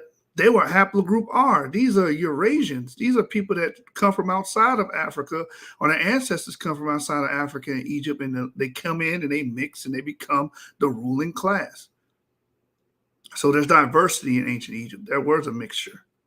Also, I like to add that even scripture points out that there was, in fact, mixture between Semitic groups and Egyptian groups. For instance, we have Abraham, who mixes with Hagar, the Egyptian slave, gives birth to Ishmael. Then Hagar takes Ishmael to Egypt, and even Ishmael gets Egyptian women. Also, we have Joseph getting with Asenath, the Egyptian priestess daughter. From the union of Joseph and Asenath, you get Ephraim and Manasseh, two Israelite tribes that are half Egyptian, half Hebrew. And then even in the book of Leviticus, we hear about a Israelite woman from the tribe of Dan, whose father is an Egyptian. And of course, we have famously the mixed multitude, which would have made up of Israelites and Egyptians from the Exodus. So there was mixing between Semitic groups and Egyptians. I'm not debating the lower classes. I'm not saying remember, Joseph got with Asenath, the Egyptian priestess daughter. That's a higher class. That's Joseph. Why did that happen? That's because the Pharaoh gave Joseph that wife. But you said they never mixed. So. No. Okay. Let me make sure I say the statement right. The Egyptian upper class kings and queens never mixed with no one but each other. That's Egyptian history. They only married brothers and sisters. So, can I ask a question, Ibra? Go ahead. Can I respond to that one? Hold on, let me finish saying what I'm saying. Because if we're gonna go on scripture, only, before we get to any of the scriptures, we need to address Genesis chapter 12, where when he told Abraham in the third generation about his children. Let's address that first before we go to another scripture that's further back. Let's address that scripture first. If we're going to address it strictly by scripture, let's address that first, because that was the prophecy about his children being strangers in a land that they did not know. That was the prophecy of his children being strangers or slaves in a land in Genesis chapter 12 in that third generation. So let's read generation. That. Okay, four. Sorry about that. Hold on. Let me pull over because I'm driving. Let me pull over. Let me pull over. But even if it's the third or the fourth generation, we know by Deuteronomy chapter 8 that a generation is only 40 years. Only 40 years is a generation. So why would the Most High lie, or why would God, however you say it, why would he lie to him in chapter 12 when he's giving him the prophecy of his children? So we're just going to completely skip that and just go to Exodus, right? I don't understand what the question is. Okay, this is what I'm saying. Okay, now I'm going to go to, and I'm just going to scan it real fast. This is Genesis chapter 12. And let's see, where can I start? But what is the argument? Well, because I'm still kind of confused. What's the argument? Okay, this is what I'm saying. At the time of the Exodus, everyone has different dates at the time of the Exodus, right? So I'm saying this. at the time of the Exodus, y'all are saying Ramses II and maybe Ramses III had Israelite blood in them. But no, not Ramses II. Ramses the third. Okay, so Ramses III was born in the 1200 BCE era. Ramses III would have never, ever mixed with Israelites because if we know, that's why I was trying to add up the times of the Exodus. If you add up the times of the Exodus from the time that the Most High or God gave Abraham the prophecy, that would have been 180 years. That would have been 180 years, right? That would have been 180 years. And after that 180 years, it's no way after that had just happened to them that any Ramses would have dared mix with an Israelite at that time. No way, because the higher class that were on the thrones never mixed with anyone but their own siblings. That's Egyptian history. We all know that they were inbred. I have a quick question for you. Who is Ramses III's father? Who is he? Ramses III's father? Yes, who's his father? I just want to know. Okay, Ramses III's father, Hold on. I don't know who Ramses III's father exactly was. Okay, so you're making a really strong argument because you don't know who his father is. Hold on. I'm not part, and I'm not by my books, but these are notes. These are notes, most definitely. I have a question, if you don't mind. These are notes, most definitely. Hold on, let me touch on the Ramses III's father thing for a minute, because he mentioned the Egyptians. They practice, I guess, as you would say, incest to keep the royal line within the family, so to speak. That is true, but that is not true for Ramses III. He did not ascend to the throne by blood. He's not even related to Ramses II. Okay, I'm partial. First of all, I don't think you guys are actually looking at it really objectively. The reason it's not an incest. You marry to keep the wealth. That doesn't mean that the brother and sister had sexual relationship. Okay, so that's an assumption. No. Can you touch? Hold on, let me finish. Okay. So the second part is what you were saying earlier about this mixing of not blood. Abraham had to hide his wife from the Pharaoh, right? Because the Pharaoh wanted to sleep with her and have babies with her. Oh, that's true. What is this that you have? So why would you say that the Pharaohs would not have Lamont, you funny. They're not gonna have me like that. I'm not converting to nothing. I just lay the genetics down. Let me finish, man. You were talking for like 20 minutes. I wasn't even on for 20 minutes, bro. Stop that. I went on. All right, so let me finish. So let's just not go around assuming that there was an incest relationship within the Egyptian pharaonic leadership. They did it only either to, because of their maternal line, the women couldn't became pharaohs, so they would marry the brothers so that they could be pharaohs. So there's many reasons why the Egyptians did what they did regarding the marriage. It's never for sexual reasons only. No one said that. All right. Okay. That's his take on it.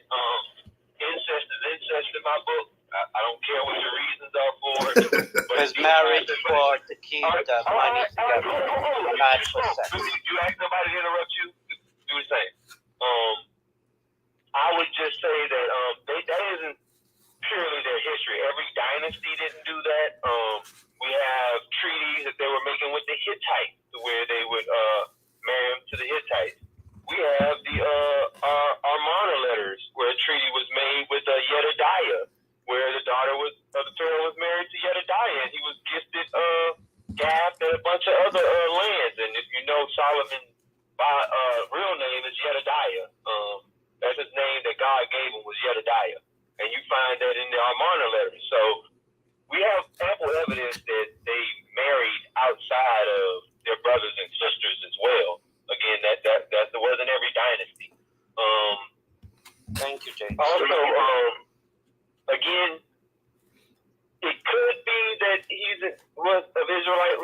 It could be he's just of Shemitic lineage. We don't know, but we do know that the Asnan, who Joseph married, who was the high priestess of On, which is Heliopolis, was a very high priesthood position, and those high priesthood positions would always be put in position to become pharaoh, depending on what may have happened. So if one of his children stayed behind and got into a high position due to being connected to that priesthood and became a king, that's plausible as well. That's right, James. You're on point on that. Thank you for saying that. Okay. Now, since we all have different dates, of the Exodus time, which Ramses, I'm going to ask y'all a question. Which Ramses was the Ramses of the Exodus? There was no Ramses of the Exodus. It was Tutmosis III. It was the Tutmosis dynasty. I knew he was going to try to make it about Ham and Pharaoh. It's either Ramesses II or Seti II for me. It's either Ramesses II or Seti for me. It's one of those because I have Amenmeses as Moses in my model. Okay, if you're saying Ramses II or Seti II, if you're speaking of that, then we're speaking of how long did that Ramses live and what dynasty was that? What dynasty was that? Because that's what I need to get to so we can get to the right date. By the way, before you answer that, James, I don't mean to cut you off, but can you get back to me on the question of who is Ramses III's father? You never answered that question. Yeah. Hold on. I told you I didn't know, but I had to look at my notes. Oh, I thought you hold on. Let me. No. I haven't pulled over yet. I'm in the convenience store. I haven't pulled up on my phone yet, but I've listened a few times. So just give me about 3 minutes. I'll be at the convenience store. Okay. Well, I guess I'll leave you to speak to Coach. Was it Hebrew? Was it James or somebody else was saying that? No, it was James, because James has the Ramsey side family as the Exodus pharaoh. So I'm saying who's the person who said that they don't mix, that the Egyptians and the Yaakov? Was that? Oh, okay. So does he want to continue that line of thinking, or he's changed his mind? I'm still gonna continue that line of thinking because that's what the higher ups did not do that they would never. Ramesses III is not a lineal descendant of the Ramesside peoples, man. So I'm still gonna stick to that. So how do we have so many non-Egyptian pharaohs? Like we have European pharaohs. What time was that? What time was that though? No, but what are we talking about? Like Tutankhamun had capital group R, and he was from the 18th dynasty, which would have been around the time of the 14th century BC. Yeah, and I want to say something about the different dates. The reason the dates shift like that is because the Egyptian chronology is just so inconclusive that so many people have different chronologies that it just kind of depends on which pharaoh I guess you kind of lean towards. Like me, I just have when you deal with Amenmeses, he has so many parallels to Moses that it's hard for me to avoid that. Like he was connected with a murder where he was caught up with covering up a murder scheme, which according to Hebrews, if you cover up a murder, you're guilty of murder. He also you have Josephus, who talks about Moses going down into Ethiopia for a while, because that's where he got his Ethiopian wife, which actually was a princess down in Ethiopia, and he had a kid that he left behind in Ethiopia. And when you deal with Amenmeses, he also went down to Ethiopia and was a vizier down in Ethiopia, which is pretty much the ruler down in Ethiopia for a long period of time. He disappeared for a while.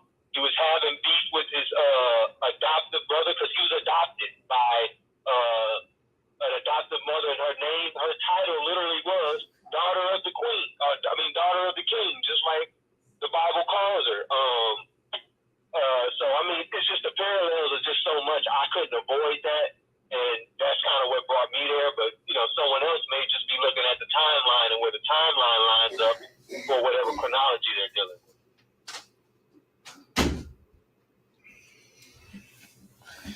Yep. Yeah, man. I think even if he brings this admixture argument up, he doesn't know the history of Ramesses III. Ramesses III is not a descendant of Ramesses II. The only reason he came into power is because what his father did. There was an upheaval going on in Egypt during that time. So he needs to study that history. Egypt was flooded with Syrians during this time. And there was an uprising in Egypt. And Ramesses III's father was able to take the throne during that time. And he had a son. And his son, once he was killed, or I don't know if he was killed or he died or whatever happened, but Ramesses III. Well, Ramesses III's son, they found out that he was the one that likely killed his father, because when we found his grave, it looked like that he was executed. Yeah, his throat was slashed. Yeah. So, yeah, that's Ramesses III, but I'm talking about Ramesses III's father. Oh, my bad. Yeah. I thought you said his son. Okay. Okay. Now. Just came back. Okay. Now, the thing is, like I said, I don't know who Ramesses III's father is, because y'all are right. At that time, there was an invasion. At that time, it was an invasion, and they were at war. The Egyptians were at war with invaders. So I couldn't just give you who his father was. I can't give you that. But I know at that time there was an invasion, and they were invaded by, I think at the time, the Hivites and the Hivites, which they were called the Syrians. The Hivites and they would be considered as, oh gosh, it's kind of. Well, Ramesses III's father was actually fighting a Syrian person. I was just gonna say this. It had to be the Assyrians, the upper Syrian, not Assyrian, but Syrian, Syria, just a Middle Eastern. Yeah, they call him Kadus. Seknate. His father was Seknate. Seknate. He was a mercenary general. That Egypt, Egypt didn't have their own standing army. They used to hire mercenaries. So he was a mercenary general. True. Yeah, he was a mercenary general that took the throne. I think it was like right after the late Bronze Age collapse, something like that. It was somewhere around that time. Now that's true, because I do know that time it was around the Bronze Age time. It was like 1100, 1200 BC. Yeah, it was like 1200 BCE. Yeah, it was that. It was like 1200 BCE. True. Yeah, so he has no connection to any ancient or long line of pharaohs. He don't. So he comes from Seknat, which his ancestry is ambiguous. I personally believe he's Ursu. He's the son of Ursu, which is Assyrian. That's my personal belief, just looking at the papyri, the Harris papyrus, because it says that Ursu came into power. He caused a whole bunch of issues in Egypt, and Egypt was in disarray. And then Seknat it just says Seknat's born of the gods. And then Ursu falls out of power. Well, what you see a theme during this time is that the son kills the father to get into power. Pentawar killed Ramesses III. So that's just my, private eye skills, I guess, and my theory. I actually think Ursu is the father of Seknat, but there's no direct evidence of that. If that is his father, that still does not make him of Israelite blood. Now, someone said earlier of Semitic blood, now that would be probably more true, but so far, Israelite blood, no how, no way. I don't see it. Well, we're open. I mean, it could be true, because we know that during the Exodus, you did have Israelites complaining to Moses, and some of them actually did return back to Egypt. True. A lot of them did return back to Egypt. That's why a lot of them got in trouble. Yeah, but you also have to think about that Joseph's son would have a very high priesthood position dealing with On because inheritance goes by the mother in Egypt. You know, so they would have inherited pretty much any type of lands or whatever. So they would have been very wealthy people in Egypt. You know, I mean, I don't know if all of the Israelites is in a bad position in Egypt. You know what I'm saying? But what you're saying is true too, because they do go through their mother's lineage, and they would have had high positions in Egypt. But remember, Joseph's sons left. That's why I never spoke of them. Also, I find interesting. We talked about this a couple months back. What was Moses doing for 40 years? We know he had a wife, according to Josephus. Did he have children? We don't know. Yeah, according to Josephus, he spent 18 of those years in Cush, and then 18 of those years out in the wilderness in Midian. So the man had a wife and no kids? Well, the book of Jasher said that he had a wife in Cush. Well, he married the queen of Cush at the time, Adonia or whatever, and eventually he left, but he didn't have any children with her. No, and Josephus, it tells you, Josephus called it Tarbis, and he actually says once Moses did have a son with her, that's when the people wanted to get rid of Moses, because they pretty much brought Moses in as a ruler, but now they have a son, a man through the royal lineage to rule now. They don't need Moses no more, so then they started to push Moses out, so he left with his wife. That's what Josephus said. Actually, what's interesting about that, James, is that in the Charleston Heston movie, The 10 Commandments, they actually do put that the woman who would have been Moses' wife in that movie, her name is, Josephus calls her Theribus, and if you look at the cast of the movie, her name is actually mentioned there, and it's the black woman. Right, that comes with the king of Ethiopia. Yeah. Yeah. Well, I have to agree with whoever that was that said Moses didn't have no sons with that woman, because if we look at First Chronicles, chapter 23, Moses only had 2 sons, and we look at First Chronicles chapter 23, Moses only had 2 sons, and those 2 sons were the 2 sons that he had of Jethro's daughter. Right, the poor. But that's Israelite. We gotta remember that's Israelite lineage. That son was taken and was considered his mother's child to be reared up as a king of Cush or a king of one of the cities of Cush. Well, what history will we go on with that? Because what he was raised by us, he wouldn't have had Israelite ways here. Nothing would have been recorded in our lineage. But here's the thing: we knew back then too, also that a woman would have had to. It's funny because this dude that's talking is probably E1B1A. That's saying Ramsey can't be an Israelite, but his ass can be an Israelite. That's crazy. So it wouldn't have just been. It would have had to been understood or been told to Moses to put that woman and your son away, because we know through Israelite lineage or through our heritage, it's no way you're just gonna throw your son away and just let that be. It didn't work like that. I mean, it could have been told for him to put that son away, like he did in the Most High. It could have been a political thing where he kind of had no choice. Like, what you gonna do? Go fight a whole army by yourself for your son? Could be a political thing where he had no choice. And again, we have to remember that this somehow had to get to Joseph.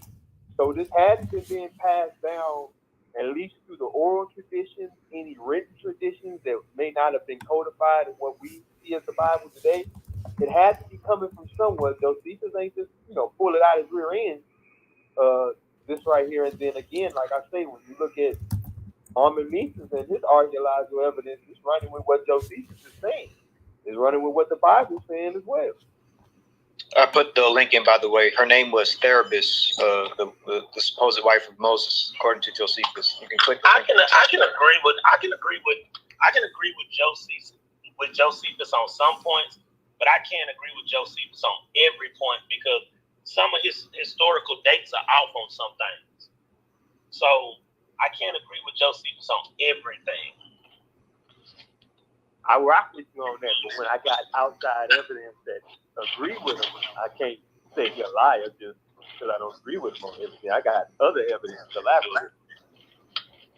Okay, well, yeah, well, is it any type of way y'all can put that up, or that's available for other people? Because I'm not speaking against Josephus, but I'm not just gonna just also believe Josephus on 100% of everything Josephus is saying, because when it comes to certain historical points, Josephus' dates and times are completely out. Okay, I got a debate. Watch the debate. I kind of lay out all my evidence, my argument for the debate about did Moses exist, pretty much, to lay out the evidence that kind of lines up and shows that to be true. Historical, different writings by historians that have things to say about it. Archaeological evidence, that kind of lines up with Moses. Well, my argument for Moses being on the beaches, and it kind of lays all those things out. I don't know if it's on Genesis 49, so you might have to go to the Source Debate League and look up that debate. Does Moses exist, between James Purcell and King Seth?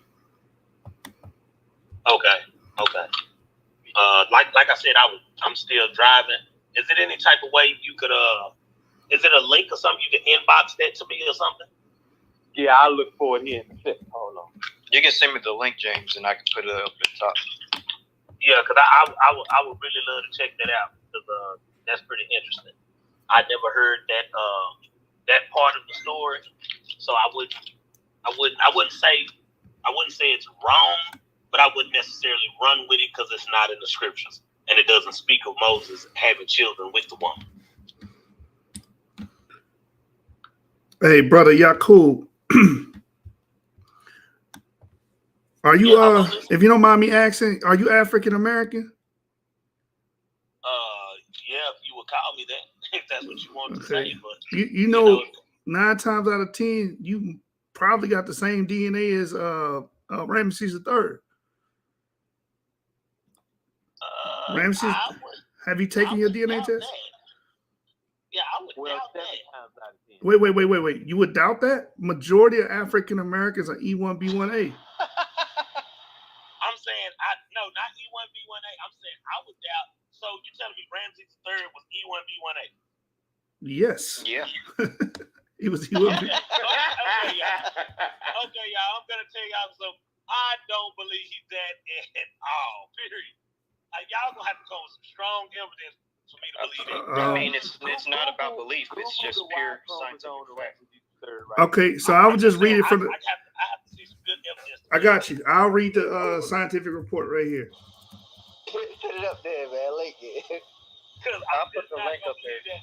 I'll put the link up there. That's why this whole conversation was kind of perplexing to me, because the man has the same DNA that we have, and he said he's not an Israelite, and he said there's no shape or form that he could be an Israelite. So now you're shooting yourself too, brother. Not because if you're telling me that his DNA is the exact same, then I'm still not gonna believe that. Has to be proven to me. That's why it's funny. That's why I start laughing, because I'm not gonna believe this. Okay. It has to be proven to me. Hey, Ivory, pin that article. I already got the link. I think BBC talked about that. It's a Y chromosome study, brother. Here's the paper. All right, I'm gonna go straight. The paper is called. Wait, hold on. Oh, read it. What paper you have? Do you see the PDF? I have the Insights. Oh no, I have the most up-to-date one. The Insights from Ancient DNA Analysis of Egyptian human mummies. Send me that one. By Yahia Gad. I have the 20. Which one? What year was this? I have the 2012. 12 paper. Yeah, that's when it first broke. But they double backed on it on the 2021. Was it 2021?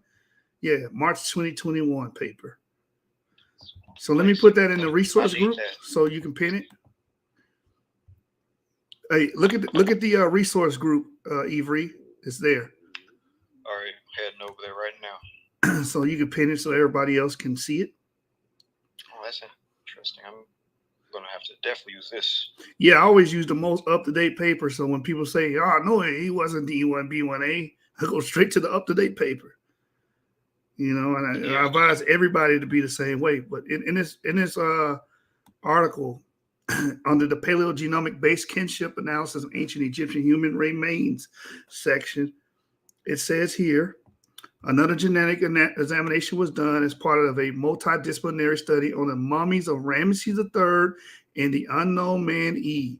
Ramesses III was subjected to an assassination attempt by members of his harem as part of a palace coup, historically known as the Harem Conspiracy and recorded in the Judicial Papyrus of Turin. The unknown man E was suggested to be Pentawar, the son sharing in the coup. The study concluded on the basis of the radiographic evidence that the pharaoh was murdered during the attempt. The genetic results confirmed that both mummies had the same Y chromosome molecular signature, E1B1A haplotype, and one set of identical autosomal alleles suggests a father-son relationship. Ramesses III is E1B1A, brother. Okay, now if he's E1B1A, that still doesn't make him an Israelite. Okay. He can be E1B1A and be Assyrian. He can be an E1B1A and be Syrian. I agree with you. Because I'm not going to argue that. You're right. I say, remember, our father Abraham is from Syria, so he can be E1B1A and be Syrian. I agree. That can be we're fine with that. I mean, as long as he's Shemitic, that's fine. Right? Yeah. Okay. Well, yeah, we're gonna speak on that then. Yeah, I can believe that, but just as being an Israelite, nah. But being one of our family members or something, okay, that's cool. Okay, that's what's up, brother. That's what's up. Yeah, at the very least, he would have been considered to be a Shemite, right? Yeah. Yeah, most definitely. And at the very least, even then, he would be considered to be a Hebrew. Well, it depends on what family member he came from. Because remember, that same genetic marker, that Y chromosome, remember, that same genetic marker, Laban would have also had too. And remember, Nahor would have also had too. And remember, Lot would have also had too. Because that same genetic marker would have came from our father's father to be passed down. So yeah, he could have been Shemitic, but we can't just say he was an Israelite. Because remember that Y chromosome was passed down from father to son. Who was the first man to be called a Hebrew? Well, Abraham.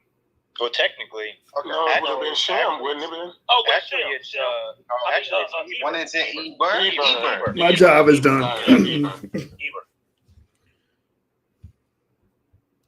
That would be a lot of people. That would include your Jokdanites. So even the Edomites. Right, I would say that would be why. Edomites would be Hebrews. Edomites would be. That's what I'm saying. So that's my point. Open.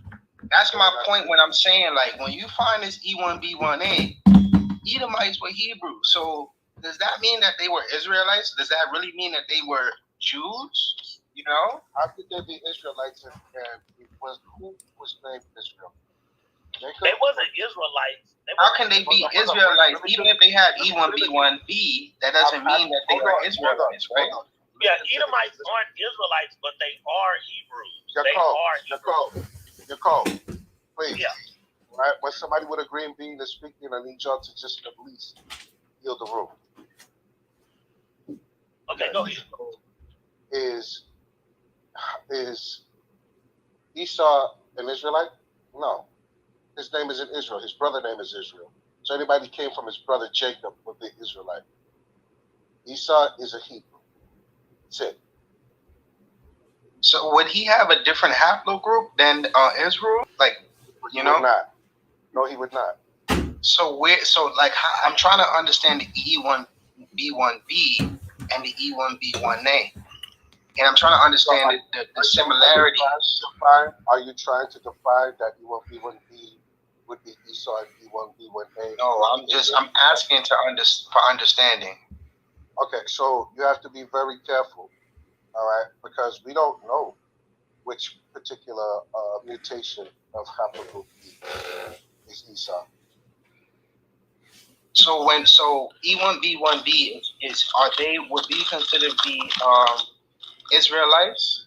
E1B1B. Well, we speak in nuance. So, like we brought out earlier. I'm really trying to understand because I know E1B1A would I'm be responding. considered to be Israelites. I'm responding to you, brother. We speak in nuance. So we don't say everybody with this marker is this, everybody with that marker is that.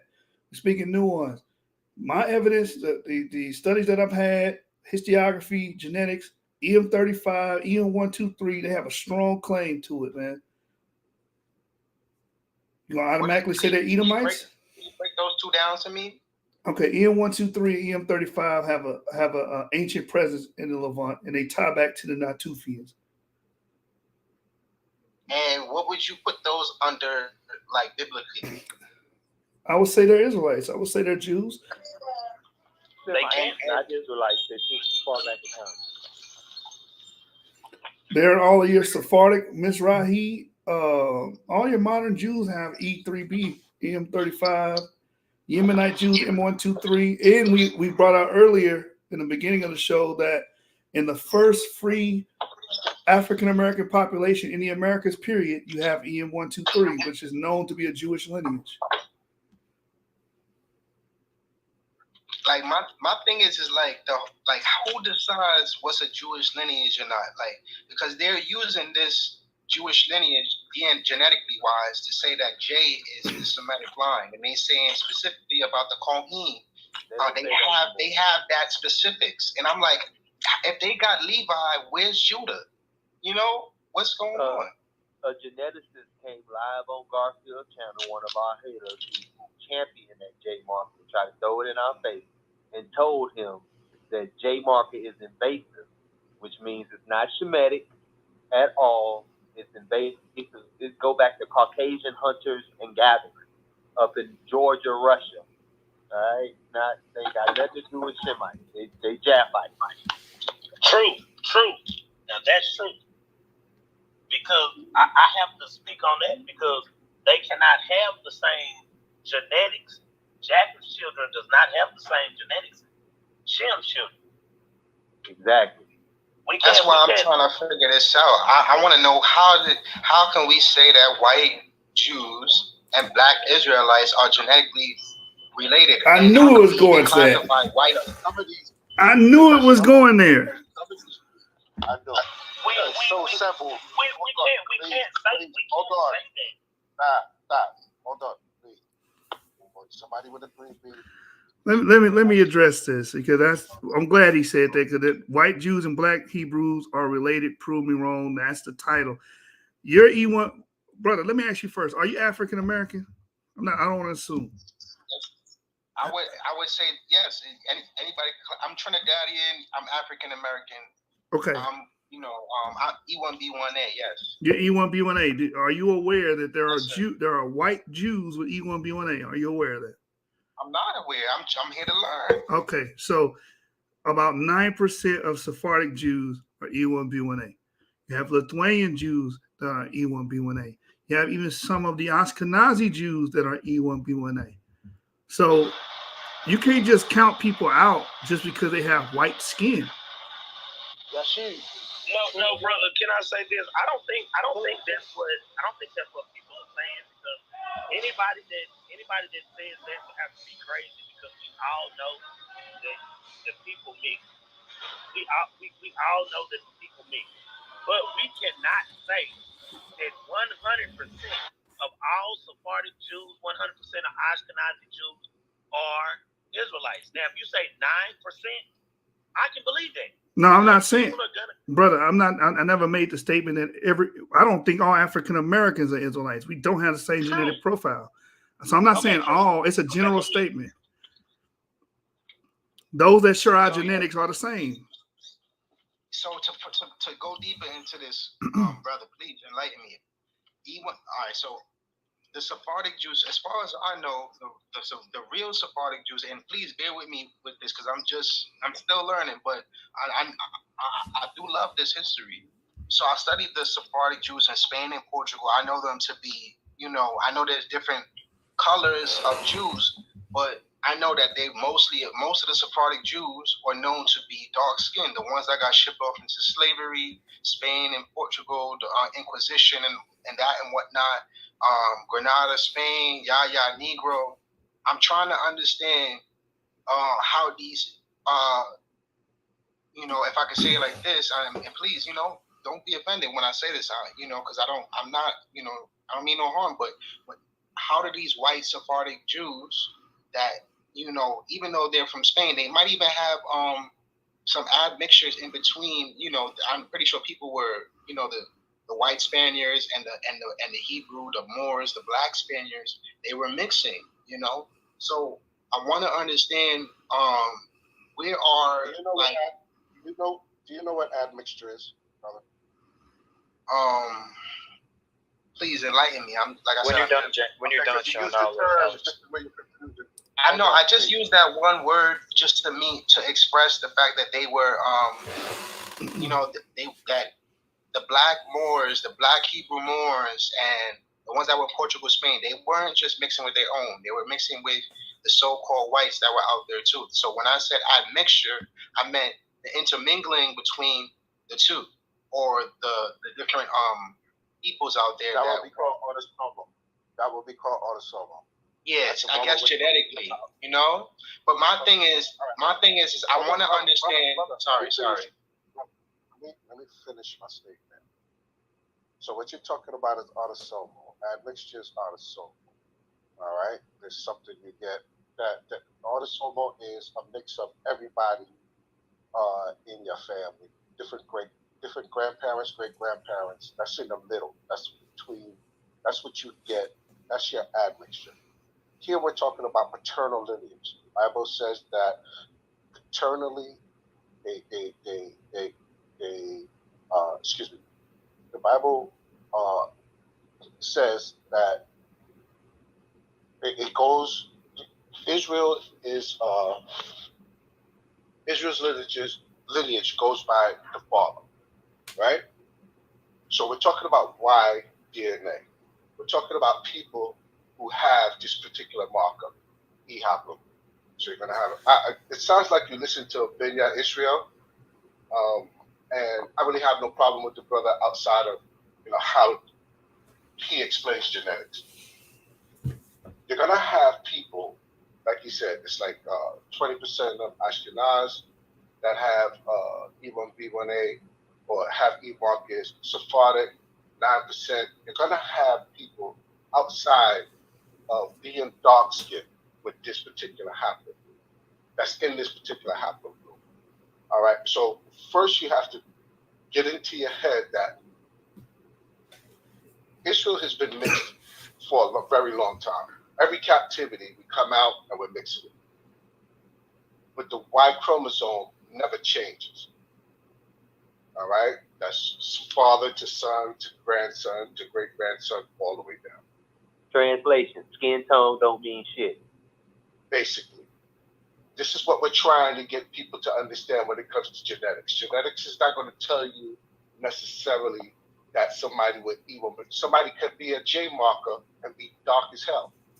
To be a very dark skinned brother, somebody with an I, another Eurasian, Nas. Nas is haplogroup I, which is Eurasian. They go back to, Ragnar Lothbrok and them, and Scandinavian Vikings, but it looks just like me and you. So skin color don't mean nothing to your Y chromosome ancestry. I understand that, especially when we know that the first man, like Noah's 3 sons, they would have been the same complexion. Other than Noah, if they knew him for being an albino, but even albinos would have had the same haplogroup, as regardless of their skin color. So I understand that. I'm not even trying to come from a skin color thing. I just want to understand, genetically, because it's like I hear that they have E1B1A. Is there a certain percentage? Why do they keep going towards the J versus the E part of their Jewish ancestry? Why is they keep pushing the J part of their ancestry and not the E, so that we could be a part of that? I think that was more of a European pushing, because pushing that as far as genetics was concerned, and them, you know, I think they always trying to connect something back to them, to be honest. Like, but it's not even like Jay is the highest percentile or anything like that. It's just that was one that was early brought up, I guess, from an early genetic study. But even the studies after that were starting to argue that, you know, there was no connection between Jews or nothing like that. But the connection that we're really trying to show is, you know, through our Y chromosome. Look, even the E1B1A, like us, that are dark skinned, mostly African American, mostly, generally speaking, are even connected patrilineally back to these same ones that are these other Jews that claim to be E1B1B, and that patrilineal ancestor would be E1B1. So that genetically links a majority. I understand that now. I get that. Thank you. People. Yeah. Thank you. I understand that now. Now I understand the E1B1B and the E1B1A connection, because we do see a lot of Jews that claim this ancestry, and they'll have the E1B1B.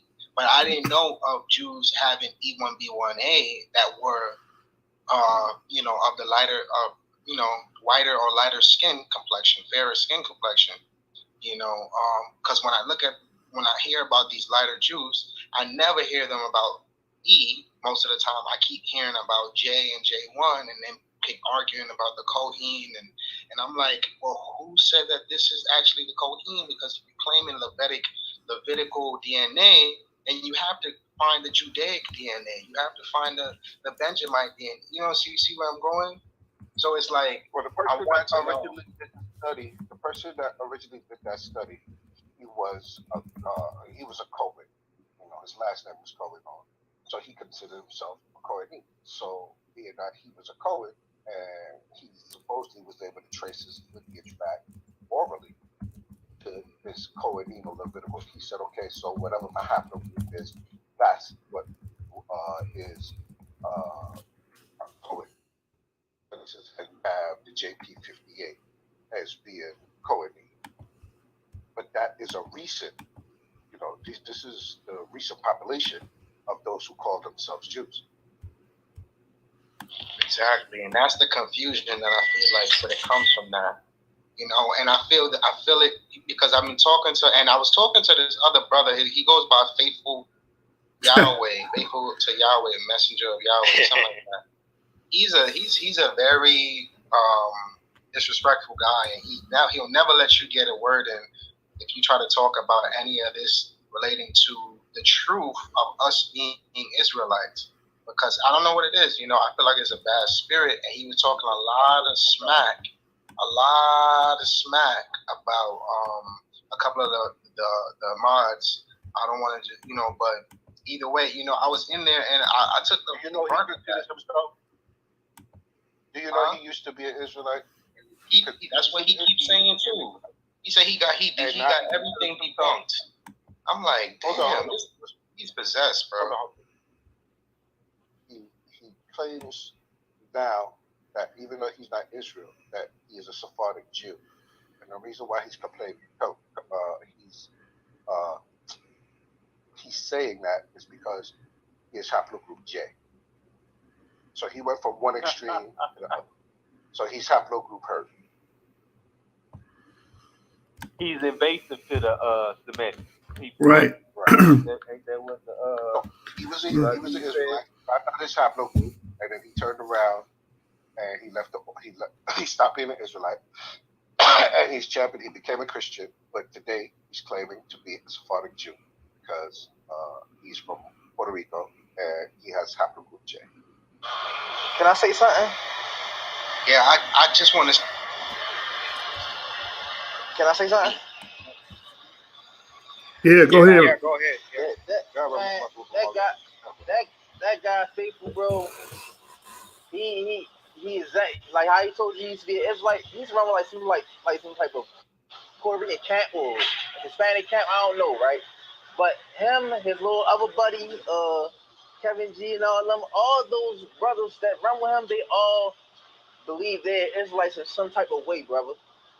You know what I mean? Like, so they all doing research on their haplogroup. Like, they're obsessed with this stuff now. So by them not being Eve, they have to come attack us for real. You feel me? That's why they're secretly talking about Yashu. You ain't even had to say the names. We know they talking about them for real, because he literally runs from them. So instead of coming over here talking, he rather go talk with his other boy, LeBron and all of them, and do this and like try to crush our spirit. But bro, just stay away from him. Yeah, man, he got a really bad spirit on him, because I try to really talk to him in a genuine and even present some information to him, and to the people in the room too. But even me sharing, he didn't even want to post it because of who I was sharing it from. Talking about he debunked Benaiah, he debunked Benaiah, talking bad, really, really bad, bro. And I'm to the point where I'm just like how could the people in this room even respect him, even if he was right? Because it's such being delivered in such a racist and disgusting way, and me being nice to him to even listen and try. And when I'll listen to him for like 5 minutes, and I finally 10 minutes, I finally asked, yo, can I actually just respond? And when I start talking, he'll cut me off and then keep going. And it keep happening. I'm just like, yo, this kid is just wow. Like, I was like, if I seen him in real life, man, if I seen him in real life, I wouldn't be so nice, He's the same guy, bro. He's the same guy that read an article about the Sephardic Jews in Spain and Portugal that was expelled in 1492. He was the same one saying that they was called black Portuguese Jews because they was darker white people. Like, get out of here, man. Don't even pay him no mind. He just joke. Swarthy, it doesn't mean it's not black. It doesn't mean black, basically. And I'm like, yo, like I'm trying to show him the reference article to Hebrews and Negroes too. Regardless of whatever people agree with, I want to use this information to further push to further understand the truth and push the truth out. So I'm using this reference article, and I find it amazing because it's showing me all these things, but it's like they didn't even want to look at that. And the moment that name came up, it's just smack talking, and I'm just getting basically like disrespected because of who I'm studying, like who these different people that he supposedly exposed, or he supposedly said that their information is not valid. And I'm just like, yo, like this is ridiculous. Like at this point, it's really racist. It's really like I feel the hate. There you go. You hit it right there. Can I say something really quick, brother? Hold on real quick. Hold on. I want to bring that out. That guy's racist. That's it. That's why when he can read something that says they're black and say, no, they're not dark skinned.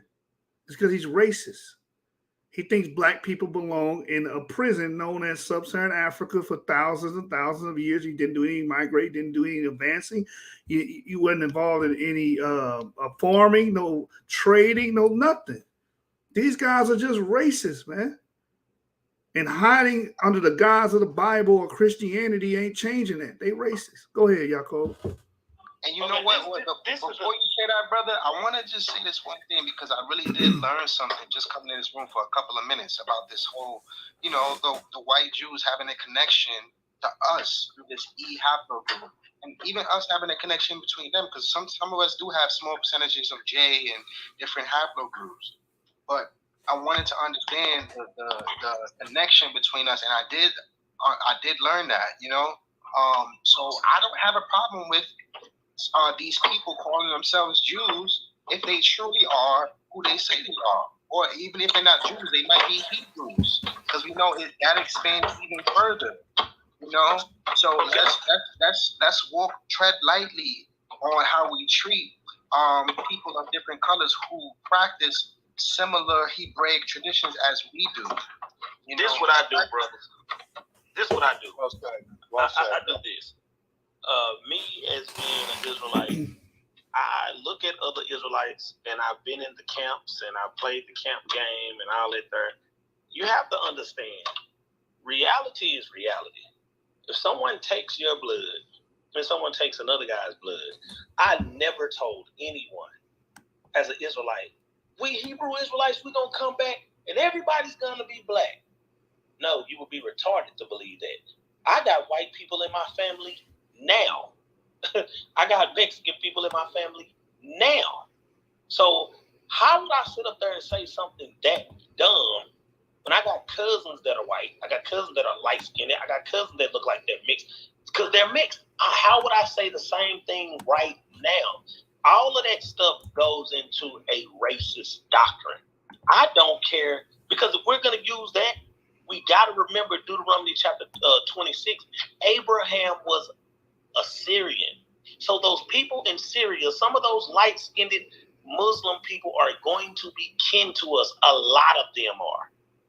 So I'm not going to go into, when you hear people going into that, to where you're not this and you're not that, and automatically I cut the channel off, or I don't even listen to it, because I know that's going into something that's racism. And no one can tell me clearly that it's going to be all black people in the kingdom.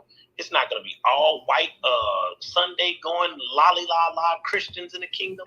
That's not going to happen. It's going to be mixed people in the kingdom. It's not going to, everybody, someone out of every country, every nation, every people are going to be mixed with someone. Because it's a black man in China that's an Israelite that doesn't know it, that's mixed with a Chinese woman and has Chinese heritage kids that they're going to think. So when you hear people start going into that, that's what got me out of that camp doctrine. That's off.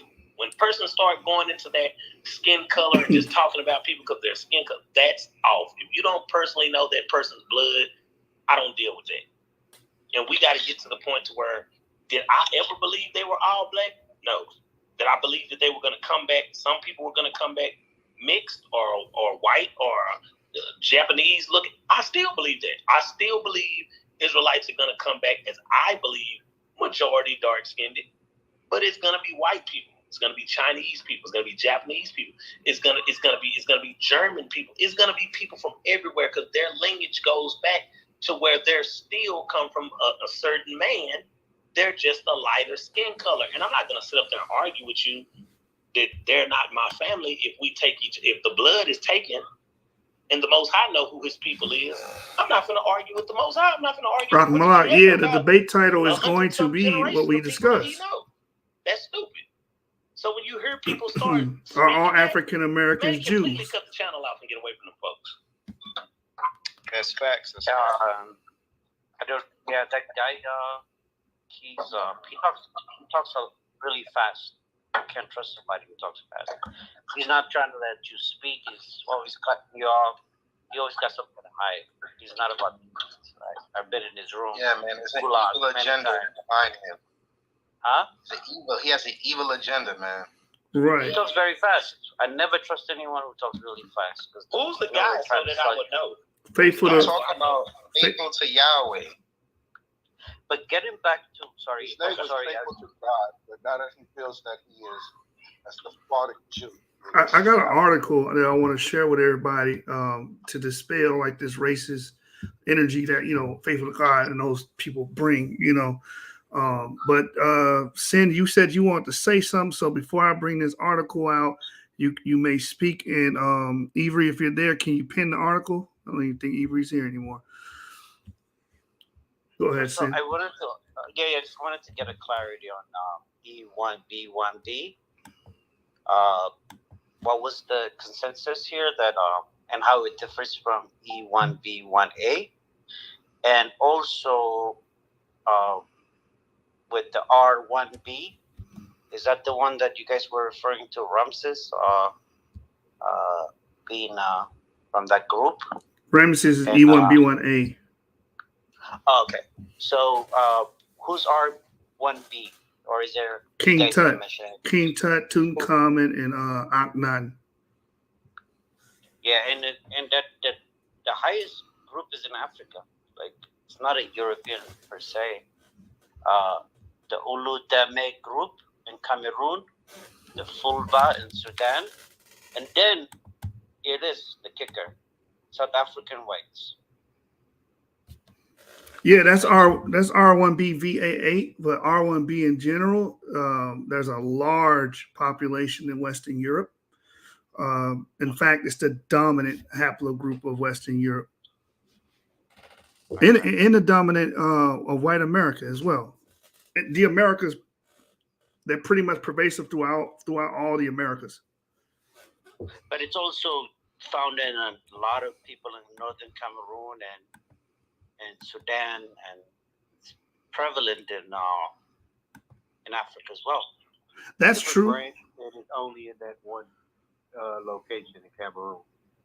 Chad. Yeah, but how do you explain it just appearing right in the middle of Chad, where the I would explain it by like Herodotus says that Nico II commissioned the Phoenicians to settle the overflow from the Assyrian invasion around Africa.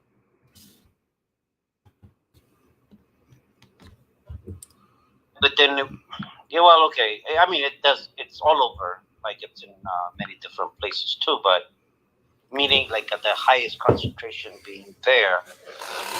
Well, the secular response to that will be, because I advise you to read a paper called Genetic Chad Diversity or something like that, or Genetic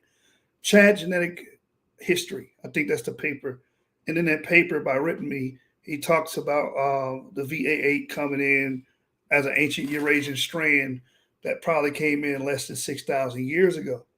And then the rest of the art markers that we see came in with Arabic invasions and expansion, if you will, and other Eurasian markers that came less than 3,000 years ago. So I advise you to read that paper to get up to date on what the arguments are on how RV88 found its way to Chad, southern Chad. So it's found among the Bija as well, who are high in J. So it could have came back. I mean, it could have been since the ancient times, as what my point is. Yeah. So that paper says less than 6,000 years ago. Of course, all of this, when you hear these dates, you hear the scientific information, even our theories, it's an approximation of the truth. We don't have time machines.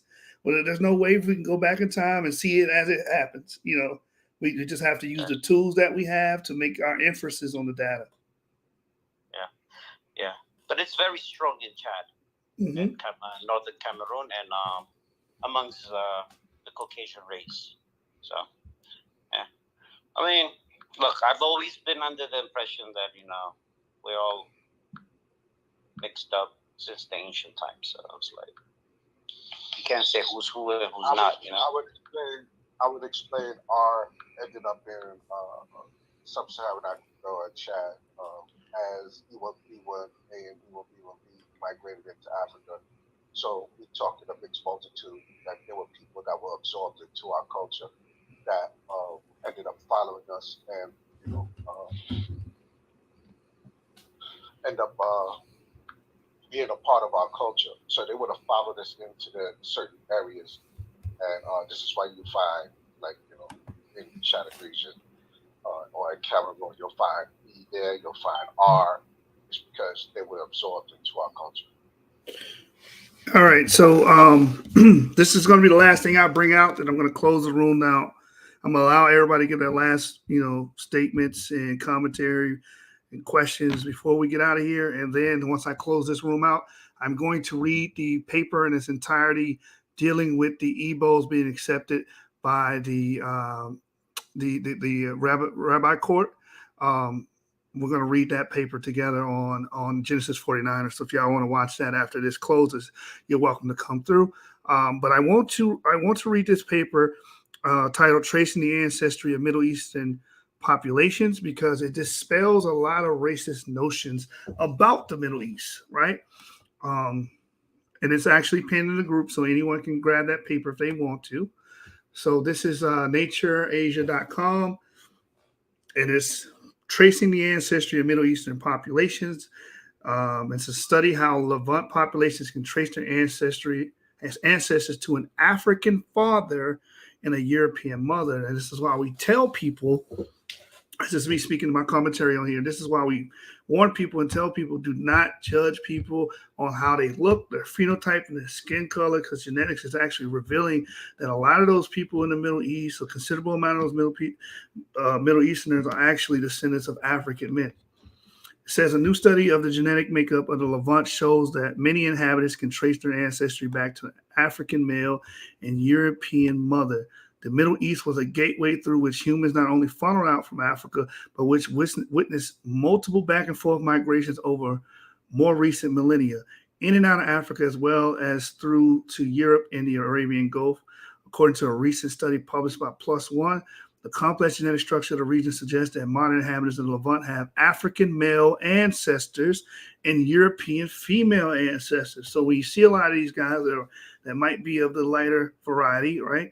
The complexion is light, different hair textures or whatnot. It's because, again, it's called admixture. That's what your autosomal makeup is, an admixture. It shows you who your ancestors admixed with, picked up different phenotypes, different features. The morphology is different, right? But they still share that common paternal link, which was what we're reading about here.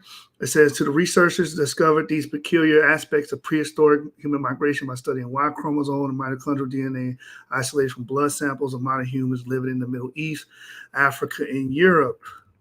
The genes on both Y chromosome and mtDNA rarely accumulate mutations over thousands of generations and carry intact clues of prehistoric human activities such as migration. So while we look at DNA as well, you can trace migratory patterns. And what we read earlier about the Igbos being accepted as real Israelites and valid Israelites, they use DNA. Why? Because it can show you your paternal ancestry, and they said it showed a migratory pattern from the Levant to Nigeria. So this is powerful information. And, I want everyone to, take out the time to learn the basic rudimentary skills of DNA so you can understand these papers as well. It says the mtDNA, which is the DNA that comes from the mother, of the Middle Eastern population, however, did not show affinity to Africa. This suggests that when males migrated into North Africa, they left their female companions behind. The mtDNA analysis of individuals from modern Lebanon, Syria, Jordan, and some regions of Iraq, in the Sinai Peninsula, Egypt, revealed stronger affinities to Europeans with little influence from the Arabian Peninsula. So again, you guys can read this article in its entirety if you want. But the summation of the article is that there are a lot of Middle Easterners that can trace their male side back to Africans. So hopefully that can dispel some of the racism, even though they don't look like what you think an African should look like, even though they're not dark skinned, they don't have the morphology of, let's say, a Nigerian. They're related. All right. So with that, that'll be my last article I bring out in this room. If anybody have any closing statements, questions, or concerns, it's time to do so now. If not, I am going to close this room and continue to operate on Genesis 49ers and read the paper about the Igbos and them being accepted by the rabbinical court. I got a closing statement. Go right ahead, brother. Make sure you stay away from Hebrews to Negroes. It's full of sci-fi. Anybody else have anything they want to say? Closing statements, questions, or whatever, concerns, advice? What I would say is if you're gonna be talking about the autosomals, I think we kind of should have went off into it a little bit more, but study the horizontal. Look up the autosomal DNA of other Jewish groups, and you'll see that they use what is called the horizontal distance matrix, and it'll tell you who, if they have a J marker, who they're closely related to. Are they more related to, or if they have an E marker, who they're more closely related to? Is it let's just say, is it Levantine Iraqi person with E, or is it sub-Saharan, quote unquote, African with E? Or if it's a J marker, are they more closely related to Italians, or are they more closely related to another group or whatever? So you gotta study that. It's called a horizontal distance matrix, and it'll give you a good breakdown of that. So I just want to say, how do we get rid of the word sub-Sahara from when we talk? I feel like it's a negative. It has a negative connotation when you say sub, and it sort of makes it like a border that people don't cross over. You know. So I know it's a scientific word that's been thrown around a lot. We use it for that reason, but I have a final question, if that's cool. My question is like using genetics, and please answer this as simply as you can. If you want to say it E1B1A or whatever, that's cool. I just want to know how to say this verbally when I'm talking to other people that ask me, how can you prove, I guess with genetics or whatever else y'all might say, anthropology or the whole four fields, whatever. How can you prove that you're Israelite? What would you say? Maybe what would you say, and what's like the first thing you would pull up that just puts the nail on that, in the head or whatever? Can I say one thing before we once you say that? The first thing I wouldn't go to is Deuteronomy chapter 28 and 68. That's the first thing I wouldn't go to, because if we're paying attention, and I'm just saying, like I said, I am an Israelite, but I do not subscribe to that camp doctrine.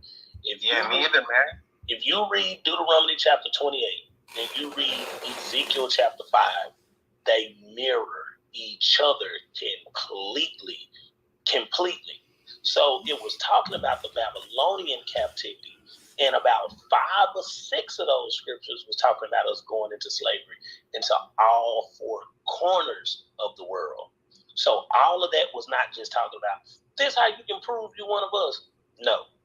The way you're going to be able to prove and to see and to understand that you're an Israelite, if someone asks you, you have to go through the things that your family has been doing, your history of your family, and you have to look at the biggest thing that always adds up. Jeremiah 17:4, when he says, you will discontinue from the heritage that I gave thee. It's the biggest thing, because every group of people on this planet can tell you where they're from, how their father was, how their great-grandfather was. They go back 1800 years. They can go back to DNA that proves that they come from Ireland, and they come from a king in Ireland who was, the Scottish Rite, the 5th or whatever, and he was the king from 1100 AD to 1120 AD. If you cannot prove or bring back or get any of your history, except for going to the Library of Congress in your city or going to the library in your state downtown, and your history goes back to slavery, that's the easiest way you're going to be able to prove who you are, because that means you were discontinued from your heritage. You were cut off from who you were. That's the biggest thing that's going to be able to prove who you are, because that goes into Lamentations. It's not going to be Deuteronomy 28:68, brother. It's not going to be that one. Me personally, I would open up the argument and show that the pre-exilic Israelites have a Yoruba genetic component that goes to 70% of sub-Saharan Africa, and or 70% of African Americans. You know what I'm saying? So I would show that as, the breach into the doorway, because you can't get around the DNA. I mean, you can argue about the history, these oral traditions. You can argue about all that, but the DNA is concrete. And once you line that up, then you can start showing them, hey, here goes migration routes they said they had.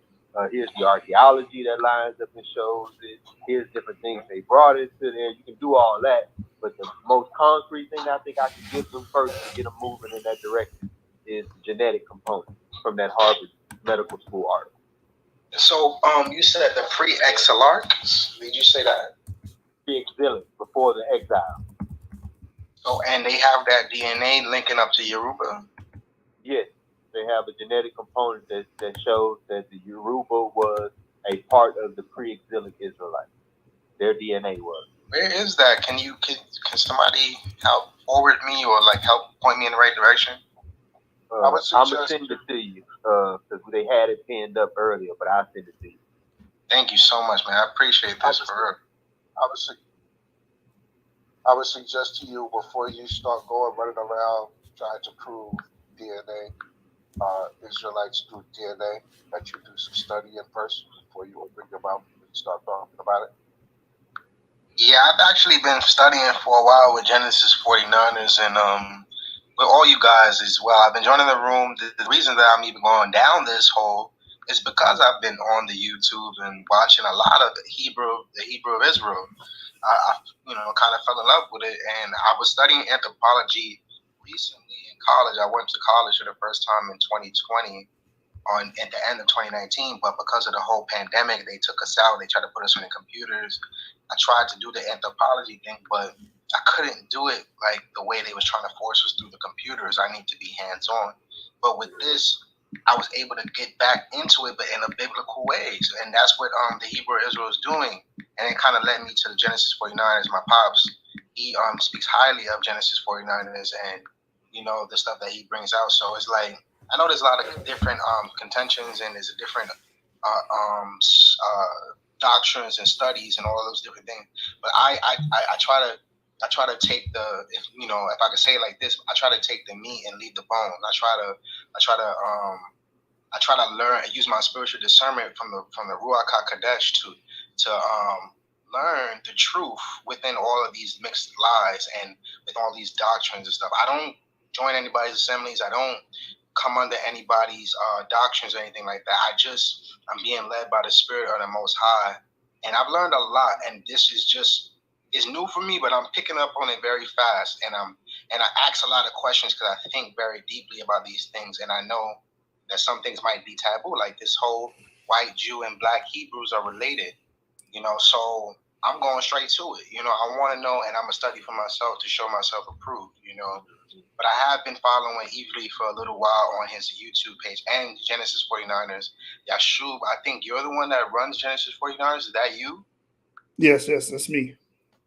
That's cool, man. I didn't even know that, dude. Like, I wanted to ask a question. Like, has things changed for you about like from forward? Because I watch a lot of your old videos about the black Indians and the black and all the Hebrews. But yeah, I feel like you went from a 12 tribe chart kind of understanding to where you're at now. Do some of the people on the 12 tribe chart, are they still considered Israelites to you? Like, no. Like specifically the what are these people? The native Indians? No, they're not. What happened? So you changed, right? Yes, I changed. I came out of IUIC. I had that ideology. As I studied and I started learning about DNA and learning about patrilines, there's no way we could be the same people.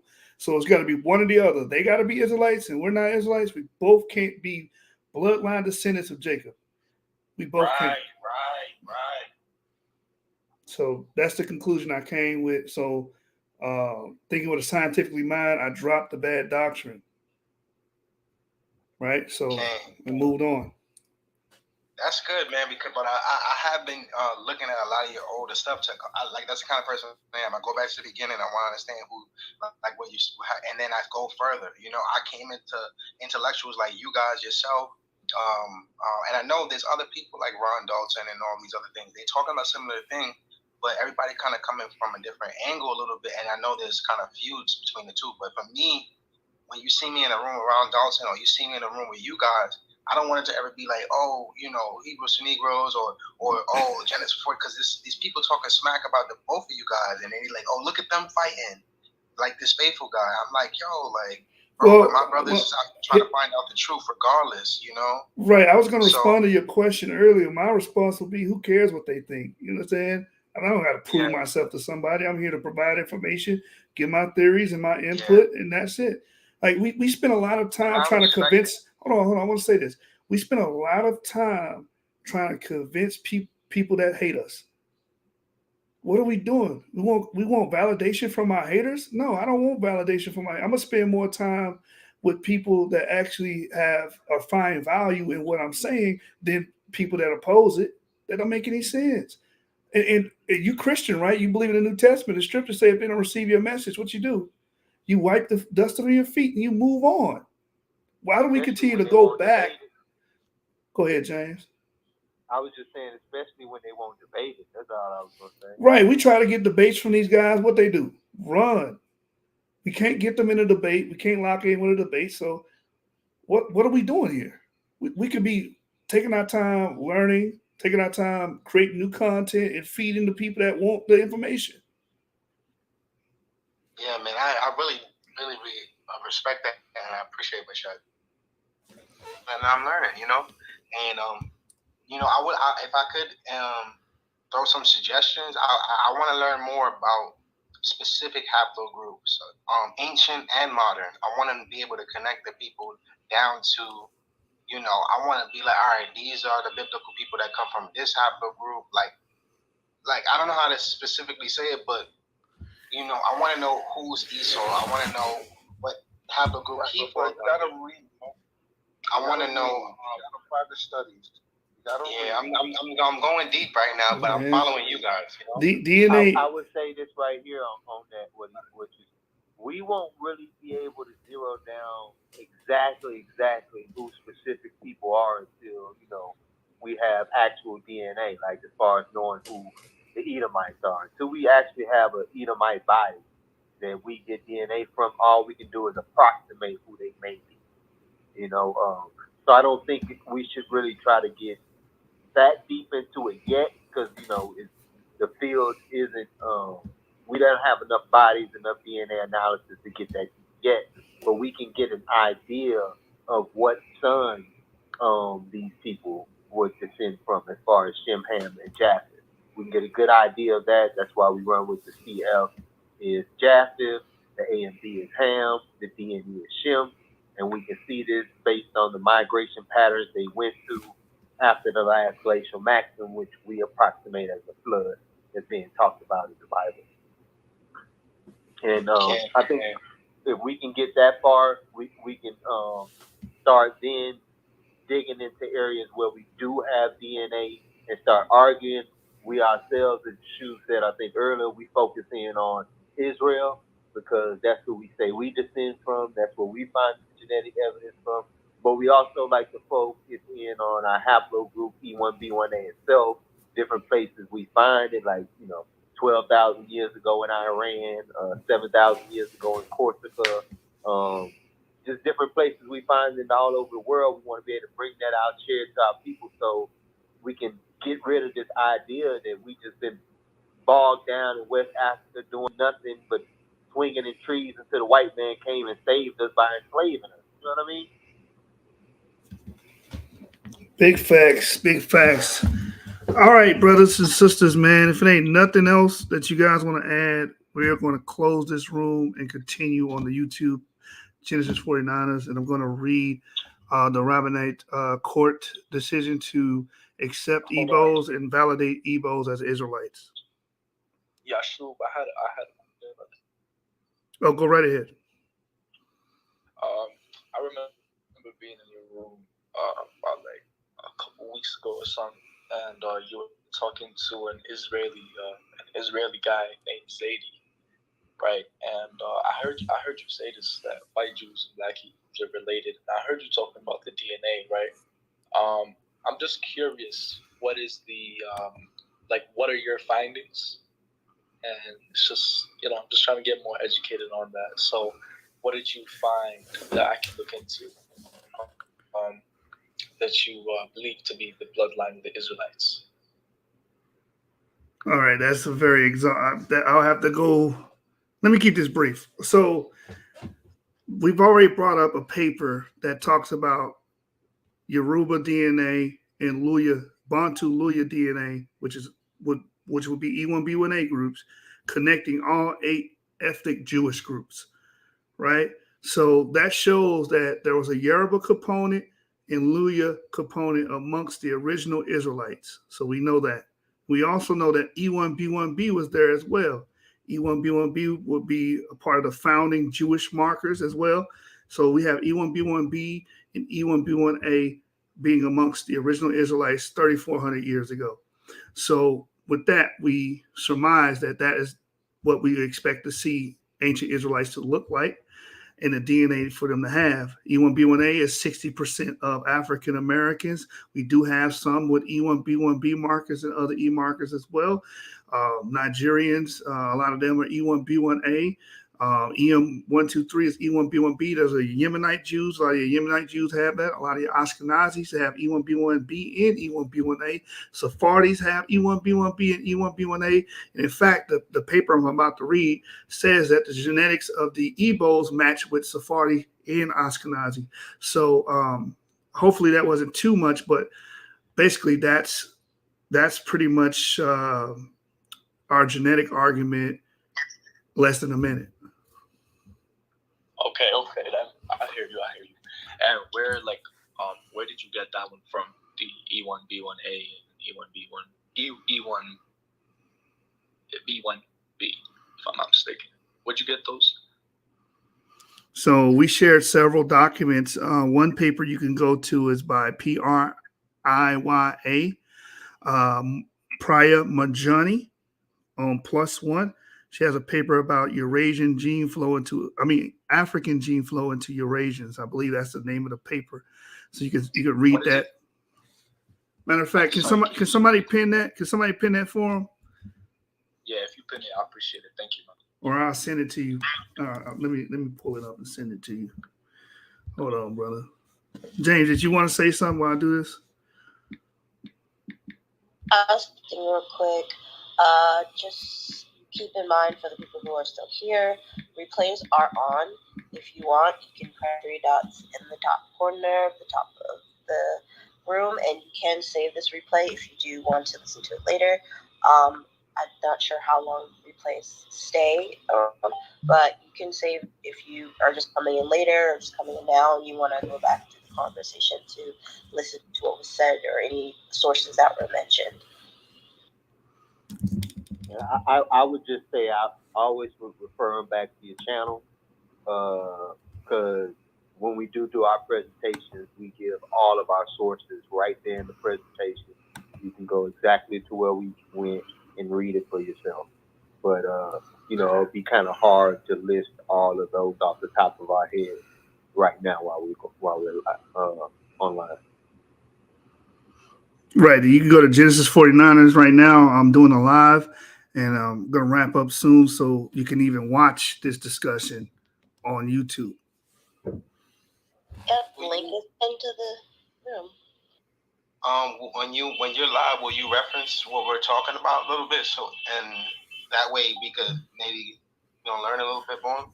So go to my channel, and I have playlists. So I have a playlist labeled Education.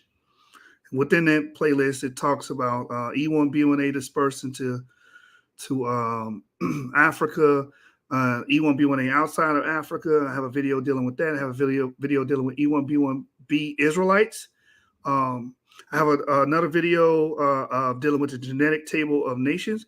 My brother James has a video on my channel dealing with the House of Shem and the genetic table of nations. It's all within that playlist. So you can watch that, take notes, write down the sources, save the sources. All the information should be displayed on the screen as we talk about it. And we give a thorough breakdown of each topic, so you guys can get up to speed. Do we need to is it time to reset the room? I just came back. I was getting ready to close it. I'm going to finish off on YouTube reading the article about the rabbinical court validating Igbo Israelites. Yeah, it has been a long night. Yeah, we can end it then. I did have one more question, if you don't mind. Okay. Yeah, for Ivry, since he's here. Yeah, go ahead. I'll take your question. The second question, is what do you think about Middle Easterns that live, in the Levant, as of today? Do you think that they are related to Israelites? Do you think they're Ishmaelites? Do you think they're Edom? What do you think they are? Oh, you just missed it, because I just finished reading an article about a lot of Middle Easterns have. Yeah. We just covered that. So a lot of Middle Easterns have African forefathers and European foremothers. So a lot of them are related to us. So we just covered that. But again, you can catch videos on my channel where we really take a deep dive on subjects. But Avery, did you want to touch on that as well? Yeah, I can touch on that. So modern day people in the Levant, yeah, most definitely. Some of them can be descendants of the Israelites. That goes for both the Israeli population, even the Palestinian population. We find haplogroup E among both populations. We find other haplogroups such as J. It's pretty much an established fact that J marker is the Canaanite marker. A paper came out showing that Jews and some Jews and Arabs are the descendants of the Canaanites. So, they would have been there for thousands of years. Obviously, the Israelites have been there for thousands of years. We find T markers there. Those would have just been other ethnic groups of people that would have been there, since the Copper Age, etc. So just to kind of answer your question in a roundabout way, yes, a lot of the people in the Levant or have been there, for thousands of years, and some being descendants of, possibly, what's their name, the Philistines, they would have been there technically for thousands of years, going back to the Iron Age. So yes, you had various different ethnic groups living in ancient Israel. And, some of these ethnic groups' descendants are still there today. And, some of them obviously left. Of course, I believe that my ancestors left the Levant. But, yeah, I don't really discount people as saying, these people never been in the Middle East. Or modern-day Middle Easterners aren't ancient Middle Easterners. No, I don't do that. I've come to the realization that there was a lot of people living in the Middle East. It wasn't just Semitic people. You had Indo-Europeans in the Middle East. You had Semites in the Middle East. You had Caucasian Orientals in the Middle East. So it was a melting pot. Right. No, I respect that. I see what you're saying. I asked because I am Palestinian. I'm from Hebron, and my family moved there actually 300 years ago from Iraq, and my family, I don't know, but it's a lot of saying about my family being related to certain Hebrew lineages. So I've been always, curious about this topic. So when I heard Yashub, talking about the genetics and, trying to break it down, I was just curious to hear about it. But nonetheless, definitely appreciate your time. Thank you. Oh, yeah, no problem. What's your haplogroup, by the way? I'm curious. I actually have no idea, but you know what? I'm gonna do the ancestry test, and I'm gonna definitely come let y'all know for sure. Oh, don't do ancestry. That only deals with autosomal DNA. Should I do 23andMe? Yes, do 23andMe because ancestry only deals with autosomal. Okay, got you. Wait, what is that? It only deals with one side, right? 23andMe deals with your Y DNA chromosome, your mitochondrial DNA, as well as your autosomal DNA. Right. But ancestry only does the autosomal, right? Correct. It deals with only autosomal, but it does deal with family records and stuff. Like, for instance, if you was African American, if you was a slave, you might be able to find the slave records, stuff like that. Okay. Got you. Thank you, man. But you know what? How you say your name, brother? Zachariah. Zachariah, yeah. Pleasure. Shalom. I was just gonna, share something that I learned when I was doing this DNA and ancestry stuff. When you do your modern DNA with 23andMe, they're not gonna tell you your ancient connections to the land. They're gonna tell you your modern connections to the land. They might tell you your haplogroup or your Y, your DNA, your autosomal, but you're gonna have to go on to another website and upload it that does specific ancient bones. I use the one, if you see, look at my PTR. And 23andMe did tell me about King Ramesses, but they didn't give me as much as information as I had when I went on mytrueancestry.com. So I was able to upload it on there and see my ancient connections to these different excavation sites around the world. This is the problem with a lot of us. We can't get connected, especially African Americans, because of our haplogroup, because of our modern haplogroups. We can't and our modern labels. We can't get connected to a certain land because the DNAs are doing modern genetic tests to the people that are in the lands today. But if they did it with the ancient bones, then we would be able to see the ancient ancestry and our connections to 23andMe. So that's why I encourage My True Ancestry after you do the 23andMe. You can take the raw data from that website, upload it to My True Ancestry for free, and then afterwards you'll start to, pay a little bit to get more information. But I was able to find out so much more, connecting me to Grenada, Spain, connecting me to We should be a South sponsor. Africa with the Lembas. 23andMe should many different- sponsor this connecting channel. me How to, many times we done shouted them out? King Ramesses III, and he had E1B1A, as you can see. He had the E haplo group. So yeah, but one question I have for Ivri, and I know it's gonna be a little bit weird, but I always talk about the Canaanites because I wanted to understand them. And I know that the ancient Canaanites had haplogroup J, as you mentioned before, and that modern Jews and Arabs, and some people even have up to 90% matches with them in Lebanese people, if I'm not mistaken. Yeah. Right? Yeah, Lebanese so, have 93% Canaanite, yeah. So they would have looked like the ancient Canaanites of, those tests, right? Of those grave sites. They would have looked very similar to them. Maybe they would have not looked similar to them. But if we looking at, so we know like these Canaanites, we talked about it before. Like these Canaanites, they was a very mixed people, but I want to specify down to the actual Canaanites that come from Ham, that right?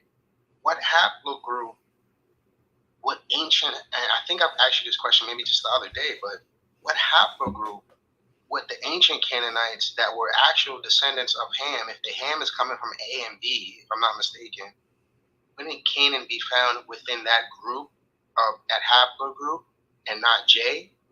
Or predominantly J. Maybe they might have J, but most of the real ancient ones that come straight from Ham, wouldn't they would have had A or B or something like that? Yeah, so hypothetically, if Canaan did have sons, then yes, they would have A and B markers. Yeah. The J markers would have just been another group of people that came into land. There's evidence for A in what because the Natufians is actually made up of two different complexes. There was a complex out of northern Egypt called the Meshubian complex, and then you had the Kebaran complex that was a little bit further north.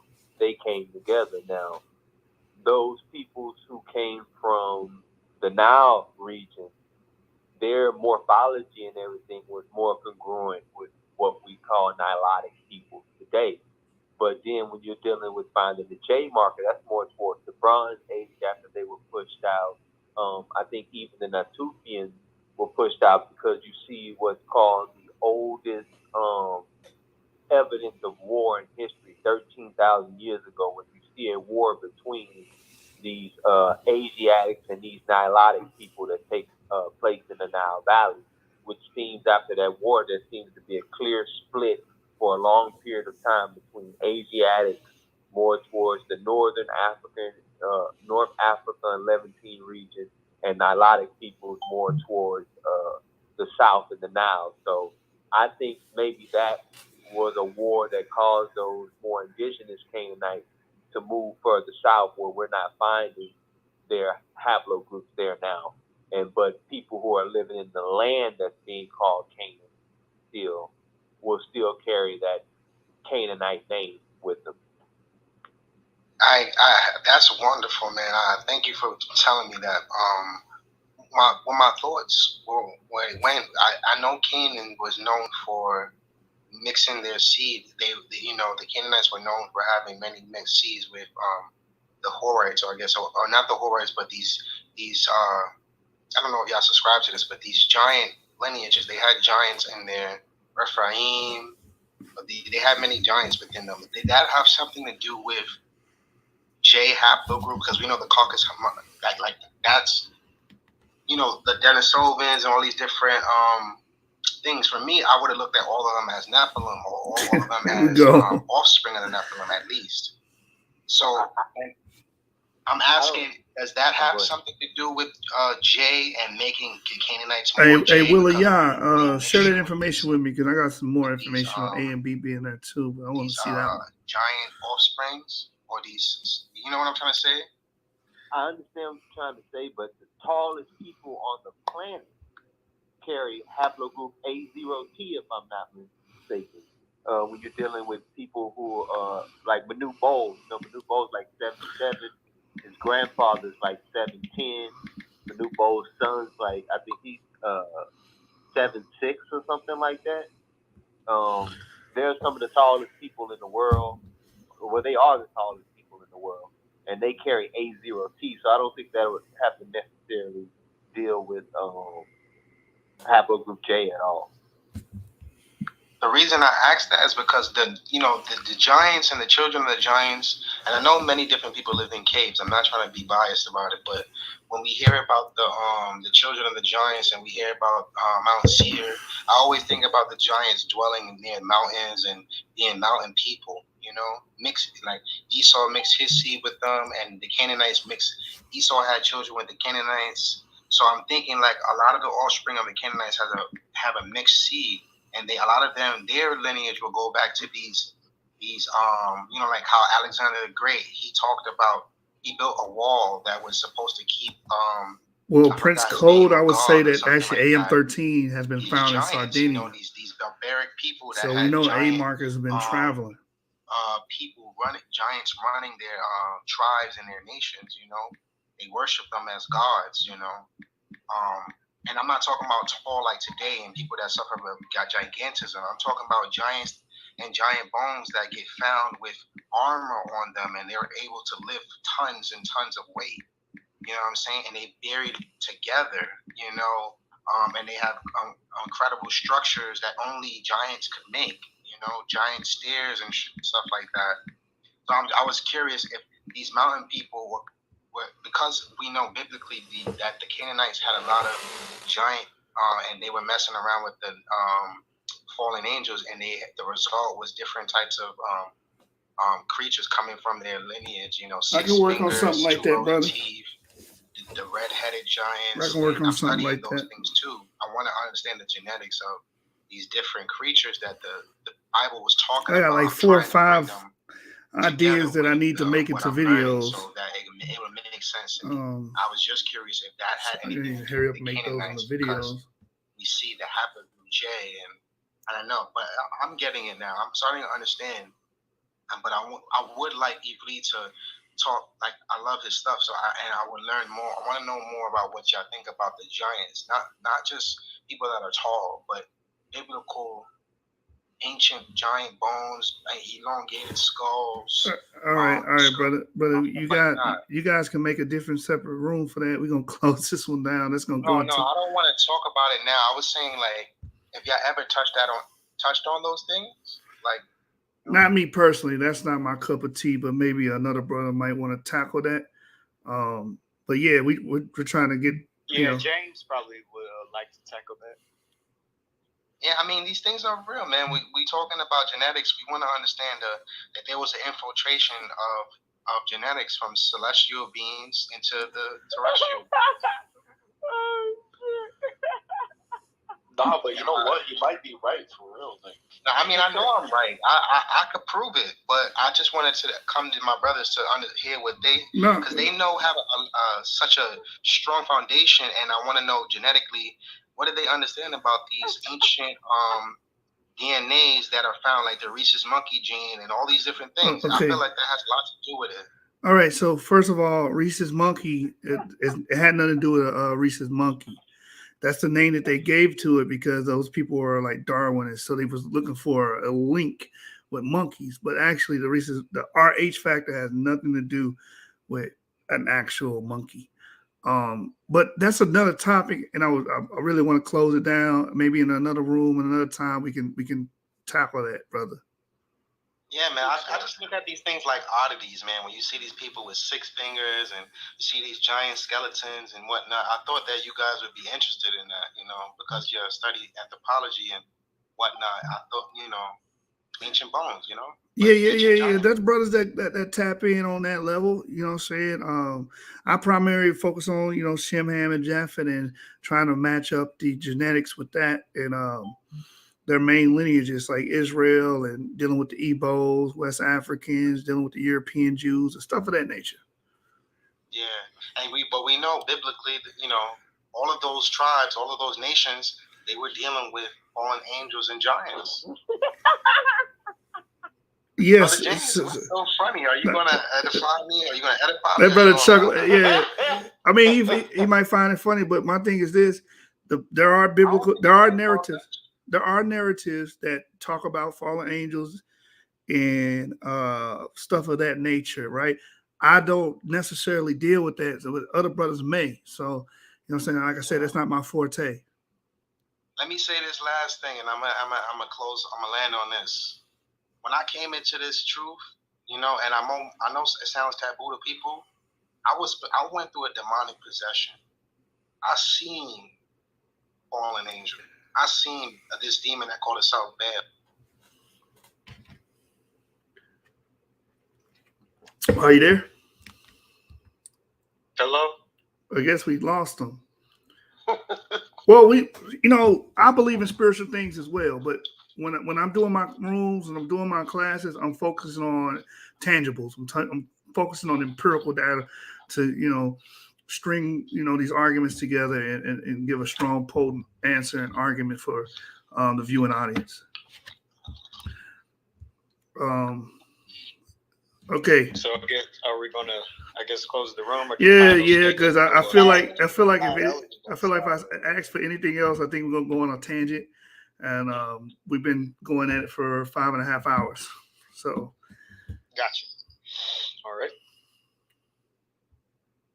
Click the YouTube link, Genesis 49ers. We're out. Yeah.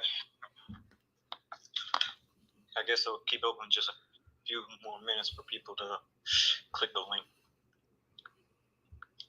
I'm heading over there too right now. All right, we're transitioning to YouTube. I'm going to read the court ruling on the Ebos being validated as Israelites live. And the link is at the top.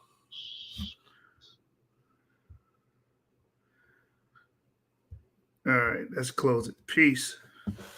Shalom, y'all. Shalom. Shalom. All right, I'm closing the room. Shalom. Shalom, guys. How are we doing? No, we're closing the room, but we'll have another room in the future. We're about to head to YouTube. At the top of this page is a link. It says Genesis 49ers. Click the link because we're all going over to YouTube right now. I'm about to close the room, so click the link. We're about to head over there. All right, gonna give y'all 10 seconds. All right.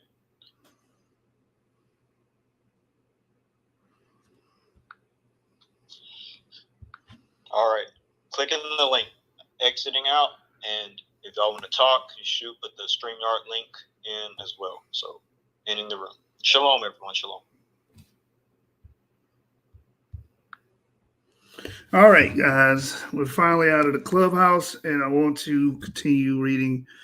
The StreamYard is in the comments if anybody wants to come up and talk about what was discussed. And we probably won't spend as much time as we did on the clubhouse because, again, 5 hours, that's a long time. But other than that, I am going to read this article.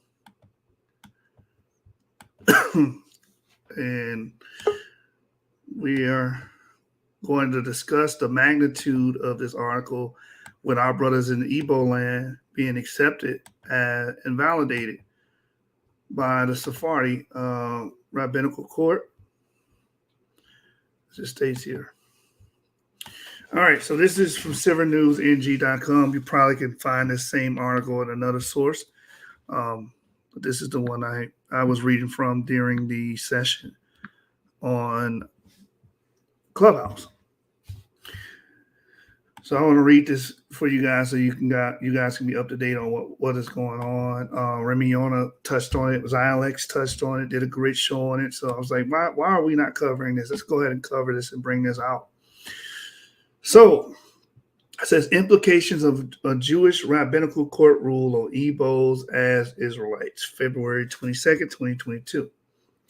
It states here, on the 14th day of January 2022, the Jewish Rabbinate of Obadiah Alliance ruled that the Igbos of Nigeria are descendants of ancient Israelites. According to the rabbinate, the presence of Israelites along the Niger River had been known by Jewish authorities in the United Kingdom, Netherlands, Lithuania, and Suriname.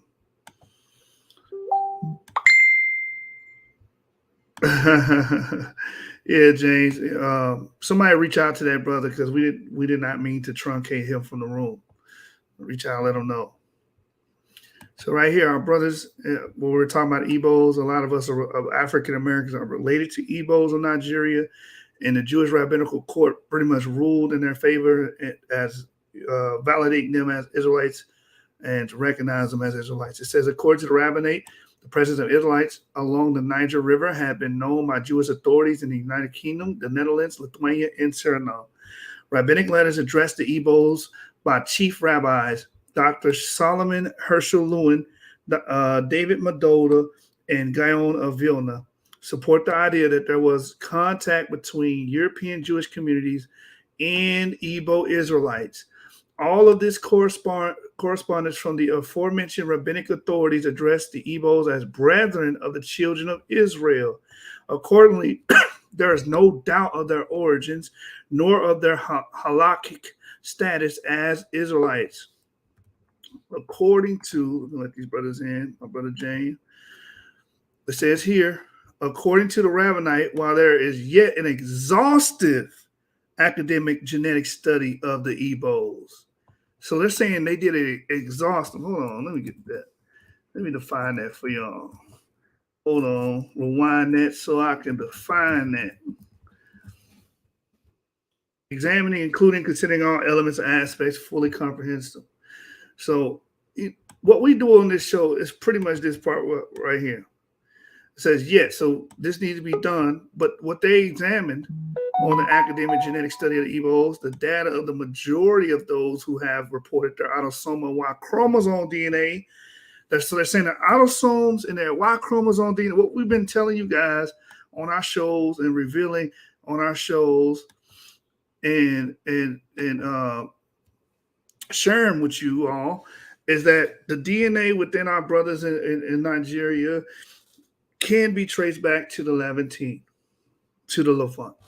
So it says the data of the majority of those who have reported their autosomal Y chromosome DNA, and we know that Y chromosome DNA would be E1B1A, supports that their ancestors migrated from the Levant Basin, sharing genetic links with Sephardic and Ashkenazi Jews alike.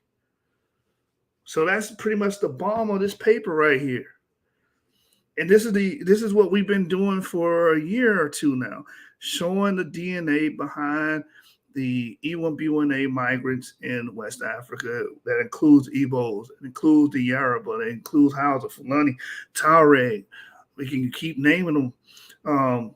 And we know the history of these Jews being mentioned there, the Jews of Lamlam, the Dagatun, the Jews of Kwamlaria, the Jews of Sijamasa, right? The Jews of Wagala. We could keep naming these ancient Jews that are being named and spotted in the in that West Africa during the Middle Ages, right? The ones that founded Gal. The ones that founded Gal. The ones that were a part of the what do you call it? That was part of the Songhai Empire. Yeah. Right? Mali, the Zua dynasty. Mali, the newer dynasties. Edith Bruder says in her book, the Jews had to be well acquainted with sub-Saharan Africa and Western Africa is because they created the maps for Western Africa, the most accurate maps, the Catalan Atlas. And they did all of the trade routes, right? So that makes... Oh. What were you saying, Avery? I was just about to say that makes a lot of sense because we know that the Phoenicians traveled to West Africa, like you have Hanno, Hanno, and you also have even further before that with Pharaoh Necho and the Phoenicians who sailed around Africa, and then there's like a couple of other Phoenicians or whatever as well that went either around Africa or went to West Africa. But yeah, and Phoenicians were with Israelites because Phoenicia is in Lebanon today, so you know. Right. Even the recent 2021 finding, the Phoenicians, they found out that they were eating bananas. They grinded their teeth and they found the material bananas in their teeth. Why is that important? The Philistine people are known to be Middle Eastern Levantine peoples, and they don't know how they got bananas, but they got bananas. Who else has bananas? The Bantus. The Bantus are able to have bananas. So we can show again that cultural material link with Levantine populations, bananas, coconuts, millets. So much to the point that it's a stereotype. Right. Cowpeas, melons. Seems like the more time go by, the more evidence comes out to prove it more and more. It's kind of funny too because watermelons, bananas, and what is it? Chicken. All three are stereotypes, bad, negative stereotypes of black people. Yet they point us to the Levant. Ain't that something? To Israel of all places too, in the Levant. Facts, bro. Facts. First people to eat chicken. The first people to eat chicken, Palestinian, ancient Israelite, ancient Levantine peoples, right? And now you see that being a custom that you see in West Africa.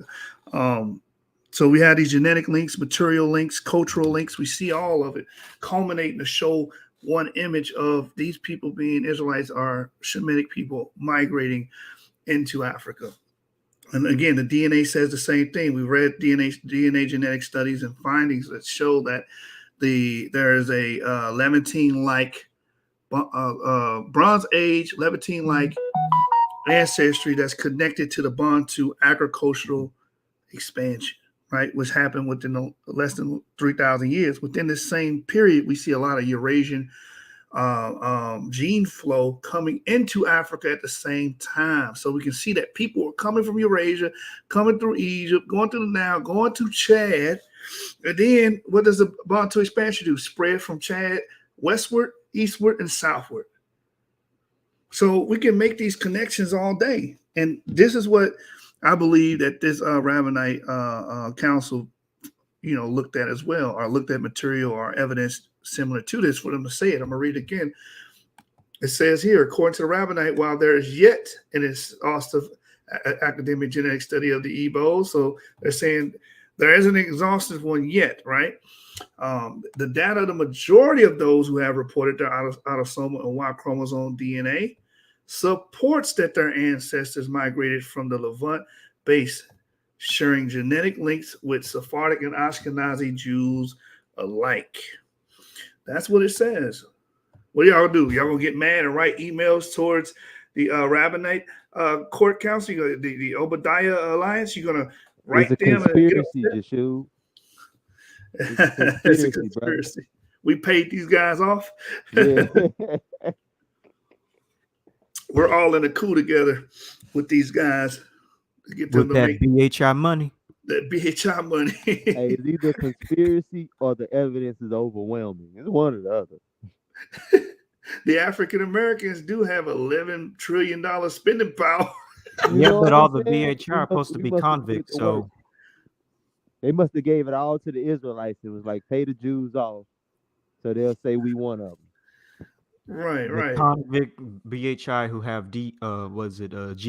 Yep. Right. We're supposed to be in a coup with these guys, and we paid them off to make them say this. I think it's all beautiful, man, because we've been putting in the work, and then this happens, and it's like pretty much summing up what we've been saying all this time, right? It says the Rabbinite noted the fact that rabbinic authorities during the Songhai empires were aware of Israelites in Igbo land, which leads to the logical conclusion that they treated Igbos as Israelites.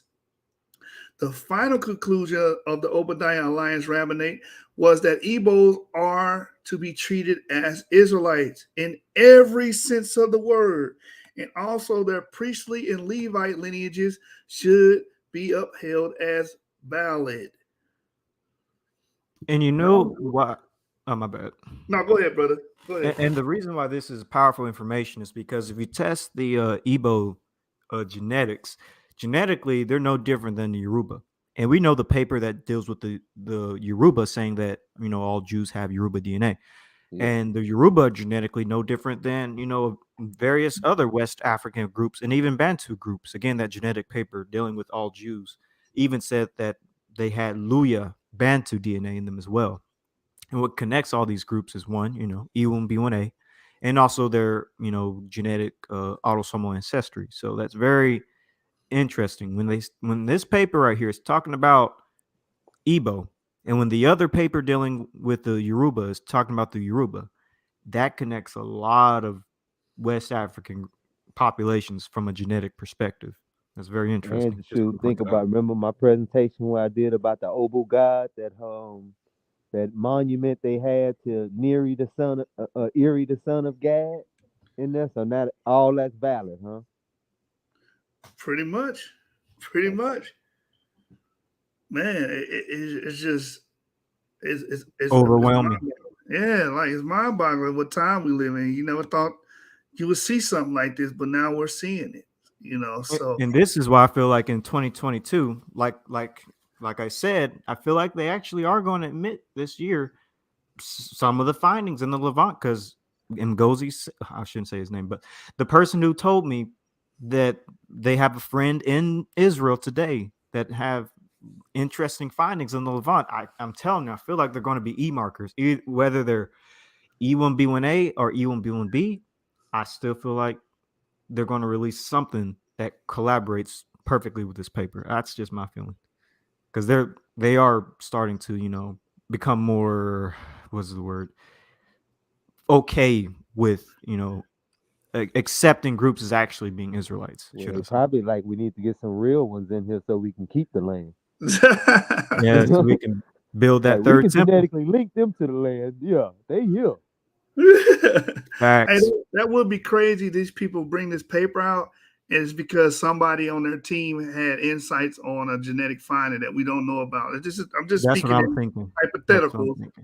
I'm just hypotheticals. I mean, that's what everything seems to point to, because once you invite them in, you shouldn't have any issue now dropping none of that Exactly. genetic information. Yeah, and it's probably going to be like by the end of the year. They released this early in the year of 2022, and then by the end of the year of 2022, they released the Israelite remains. Well, they say COVID slowed a lot of stuff down, so maybe that's what we got coming up. A bunch of interesting findings.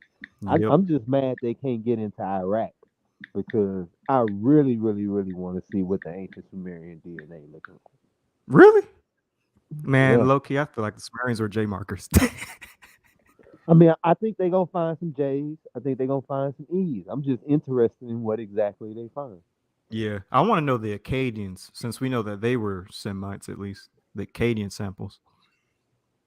I don't know, man. I got a strong urge the Akkadians are amalgamation of Semites and them, some of them J markers, probably some of them, I'll just say Caucasian hunter-gatherer markers.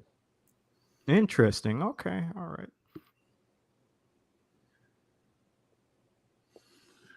You can go ahead, YouTube. You can go ahead. Yeah, man.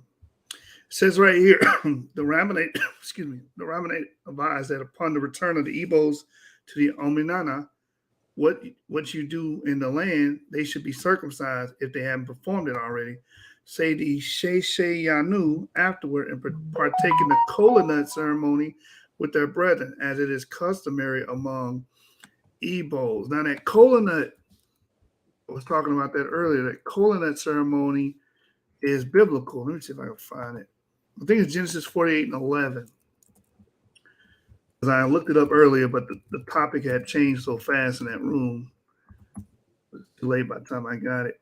Divine Prospect talked about it too. He always says when he has guests over, he gives them, was it cashews or something like that? Yeah. Here's Genesis 48.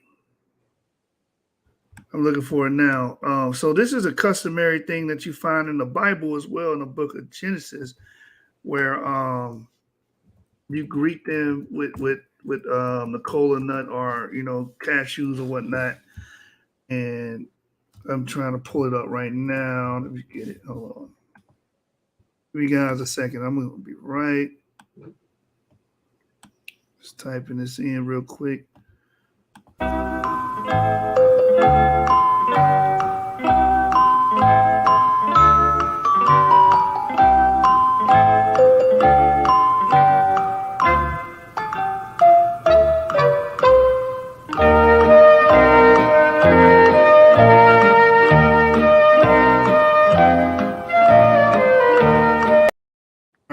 found it. It's Genesis 43 and 11.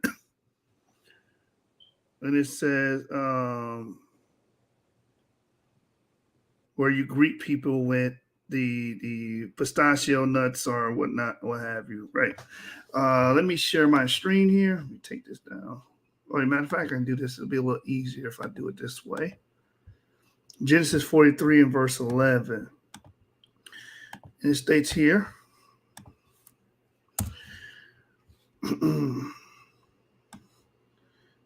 so their father Jacob finally said to them, if it can be avoided, then at least do this. Pack your bags with the best products of this land.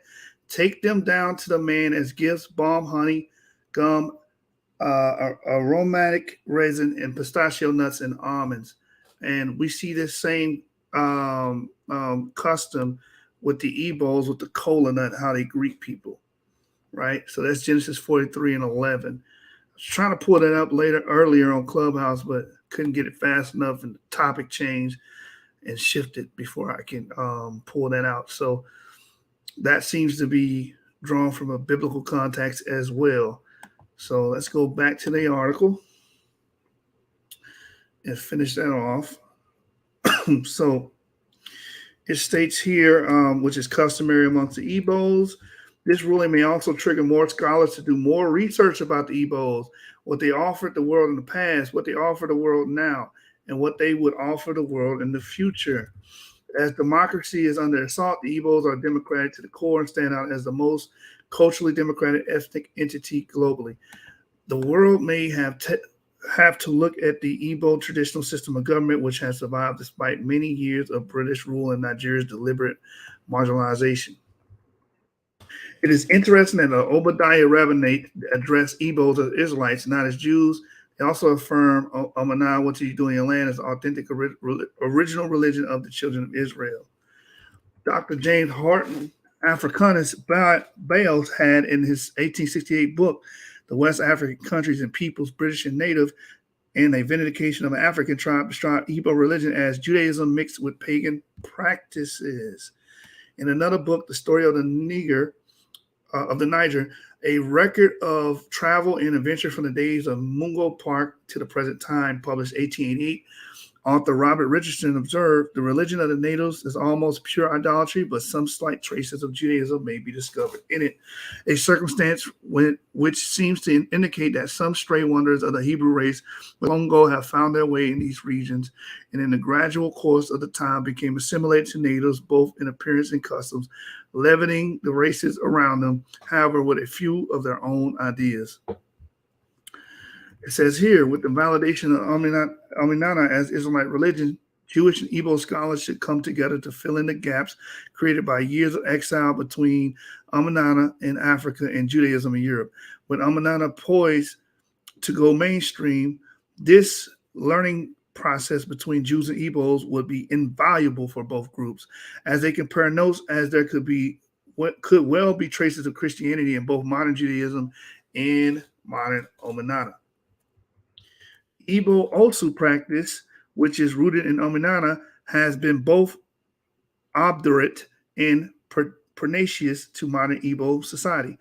These were temple servitors known from the books of Ezra, Nehemiah, and Chronicles. Scholars are divided as to whether they were actually slaves or property of the temple, while Ezra 8 and 20 says that they had been set apart by David to attend the Levites. 1 Chronicles 9, 1 through 2 describes them simply as servitors like the Levites. To the Igbo, Netahim or Osu are a caste that should not intermarry with freeborn Igbo. Unfortunately, despite 200 years of Christianity in Igbo land, with the creed, there is neither Jew nor Greek, slave nor free, male nor female, for you all are one in Christ Jesus. Galatians 3:28. They also still suffer discrimination. All right, let me keep reading this. Don Yehuda says, I was eating cola nuts for a short period. The African brothers have them in their stores. He was surprised I knew about it. And that's what's up.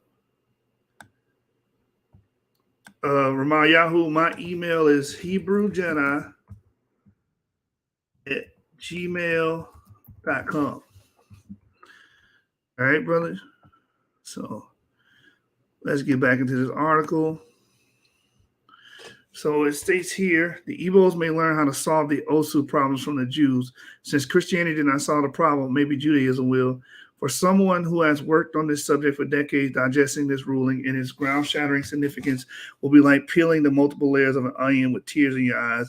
The most significant, in my opinion, is the genocide against the Igbos between 1969 and 1970 will now be addressed as genocide against Israelites, highlighting the shared destiny of both Jews and Igbos, descendants of one father, Jacob, whom God renamed. And see, that's also important too, because they're not just saying, oh, they're converts or they're, as you've been seeing the theme this whole time, it's not talking about, oh, they're just converts that are being grafted in. They're saying, no, these people legitimately are Israelites. The people are legitimately from Jacob. That's how they're looking at it, right? It also says the Igbos have suffered more genocide, perennial massacres, ethnic cleansing, discrimination, and marginalization in Nigeria. Igbos are perceived as market-dominant minority, as resented outsider ethnic group in the White House memo dated to Tuesday, January 28, 1969, to President Nixon. Former Secretary of State Henry Kissinger described the Igbos as the wandering Jews of West Africa, gifted, aggressive, westernized, at best envied, resented, but mostly despised by their neighbors in the Federation. Just as the world was called upon to answer the Jewish question, the world had neglected to even entertain the Igbo question. My hope is that this ruling may draw global attention thereto. The ruling was signed by Dr. Dayan Yohanathan Elazar de Mota, who has a master degree in anthropology and religious study from Florida International University and a PhD in international law from the University of Amsterdam.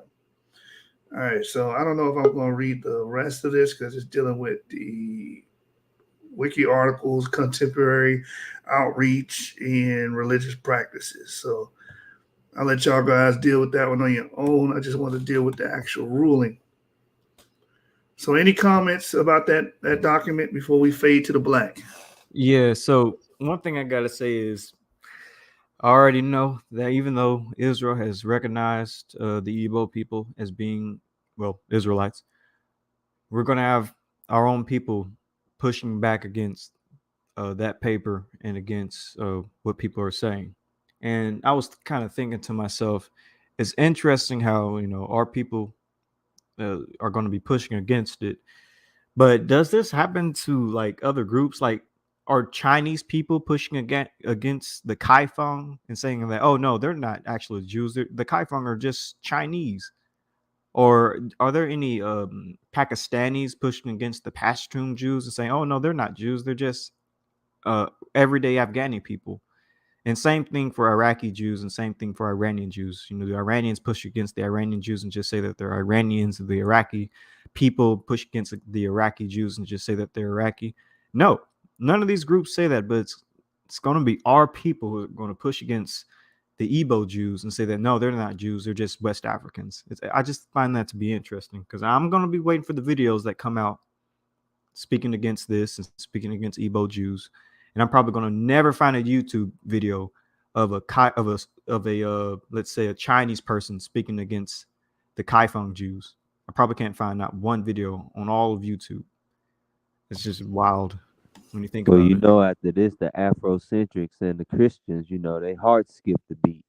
Yeah, I mean, they ain't gonna know what to do with us now because how they gonna make any argument? They accepted J because they said it was a Kohen. Now are they gonna accept E1B1A now that they accept the Igbo?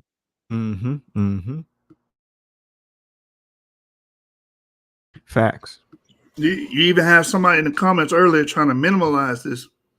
Already. Right here, Incognito Scholar. He's like, I wonder what kind of influence that Jewish court has because it seems that article hasn't been published in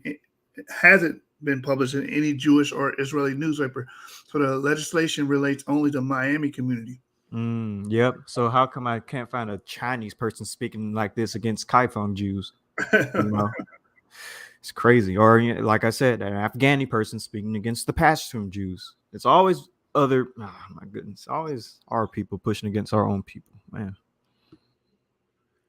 Or another people. It doesn't even have to just be our people. It can be another people too. I'll put that. Yeah, because it's at the end of the day, it's racism. It's racism because there's like I said, there's people with our DNA that you would never question that they're Jews. Why? Because they white. And we all know the saying goes, if you're white, you're right. If you're black, you're whack. Yeah, yellow and brown can enter the gate, but not black. Yellow, brown, and white, but not black. Some people still even question the Limba. They say, "Oh, they're just descendants of Arabs." Same thing with the Beta Israel. Yeah, that's just silly. He said, "Can you elaborate on that part in the article where it says there was contact between Jewish communities and Igbo Israelites? What are they alluding to exactly?" My best surmising of that would be stuff like the the Catalan Atlas, where you had Jews that were crisscrossing the Sahara, were able to map out the Sahara, and even Edith Bruder says in her book there had to be a unbroken chain of Jews in the Sudan because of that. I'm picking our book up right now. Let me go to the page if I can get it. Well, you look that up. Oh, my bad. Yeah, go ahead. While I get that. Go ahead. Well, I was just about to say, while you look that up, you can also pull up the Jewish Virtual Library, and look up the section that deals with Nigerian Jews, and they have an interesting story about the Igbo Jews. And there's various different, models and ways that they could have got to Nigeria. But one interesting model was that they came from North Africa after I think, if I remember correctly, from Jewish Virtual Library, I think it was from the Babylonian exile, something like that. But either I can pull it up, Yeshub, or you can pull it up. But it's the Jewish Virtual Library dealing with Nigerian Jews. It talks about the Igbos as well. And this is before the paper that just came out. Yeah, grab that for me while I look for this book. Okay. Yeah, so what I'm looking for is talking about Jews having an unbroken chain in the Sahel. And this is Edith Bruder's book, and I'm trying to find it here.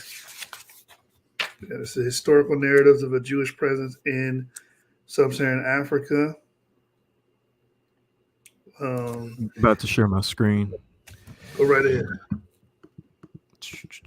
Here we go. This is again. This is the Jewish Virtual Library. It's very famous Jewish library. It has a section dealing with Igbo Jews. And this is dealing with Nigeria, but it has a section dealing with Igbo Jews. I think that's the only group that they're talking about in this section. Okay, yeah, I think that's it. Oh yeah, here are the sources down below. 3 different sources. It's probably going to be updated soon. I'm not going to read all of it, but I'm going to read the relevant portion. There's a few different relevant portions in here. Let me see.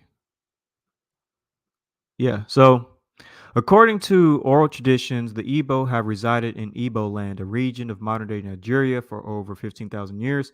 Before that, the traditions asserts that they were migrants from ancient Israel. There exists a number of theories that explain from whom the Igbo are descended and how they came to reside in Nigeria. One theory contends that the Igbo are the descendants of one of the lost tribes, Paul Oyani, sorry if I butcher some of these names, a history professor who is himself Igbo, says Igbo Jews are the ancient Israelites, share cultural traits, resemblance but that there's little established historical evidence of any connection to the ancient Israelites.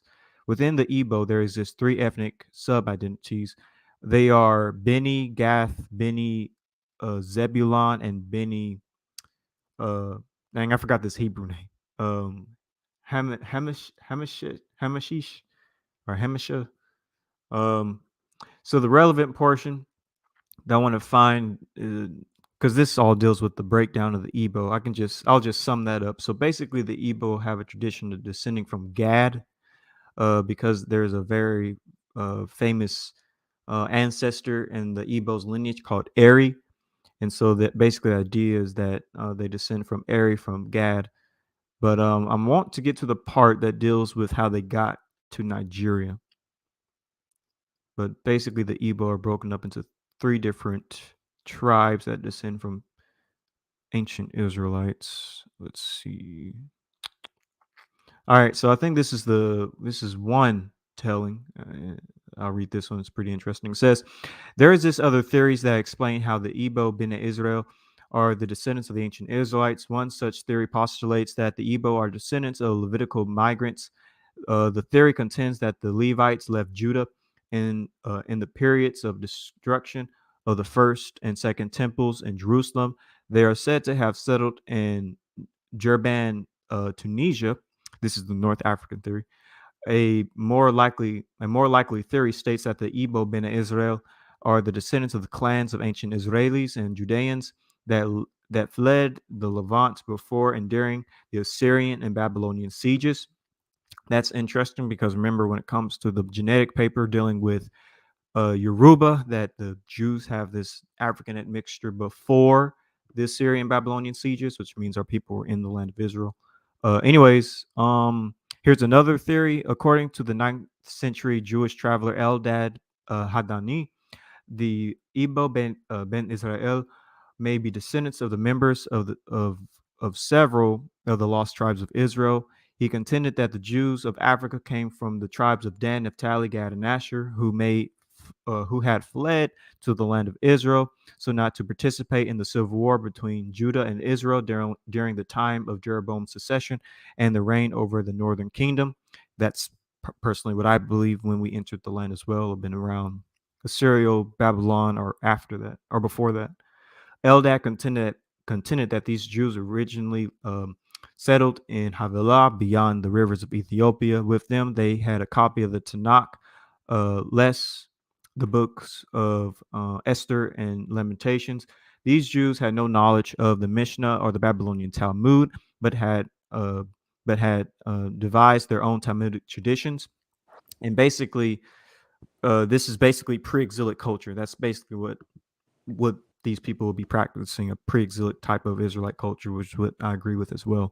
I Hey, think there's Ivory, I want another. to point out something real quick. Notice Yeah. that they called the Niger River Havilah, the river Havilah that everyone be yelling that's in the Arabian Gulf somewhere, or something like that. No, they call the Niger River Havilah.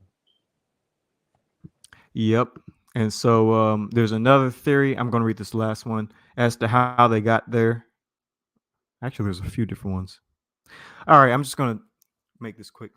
So it says right here, one theory holds that ancient Hebrews and later ancient Israelis migrated west from the Arabian Peninsula through Egypt, Ethiopia, Kenya, and Sudan. That one is actually a good one as well.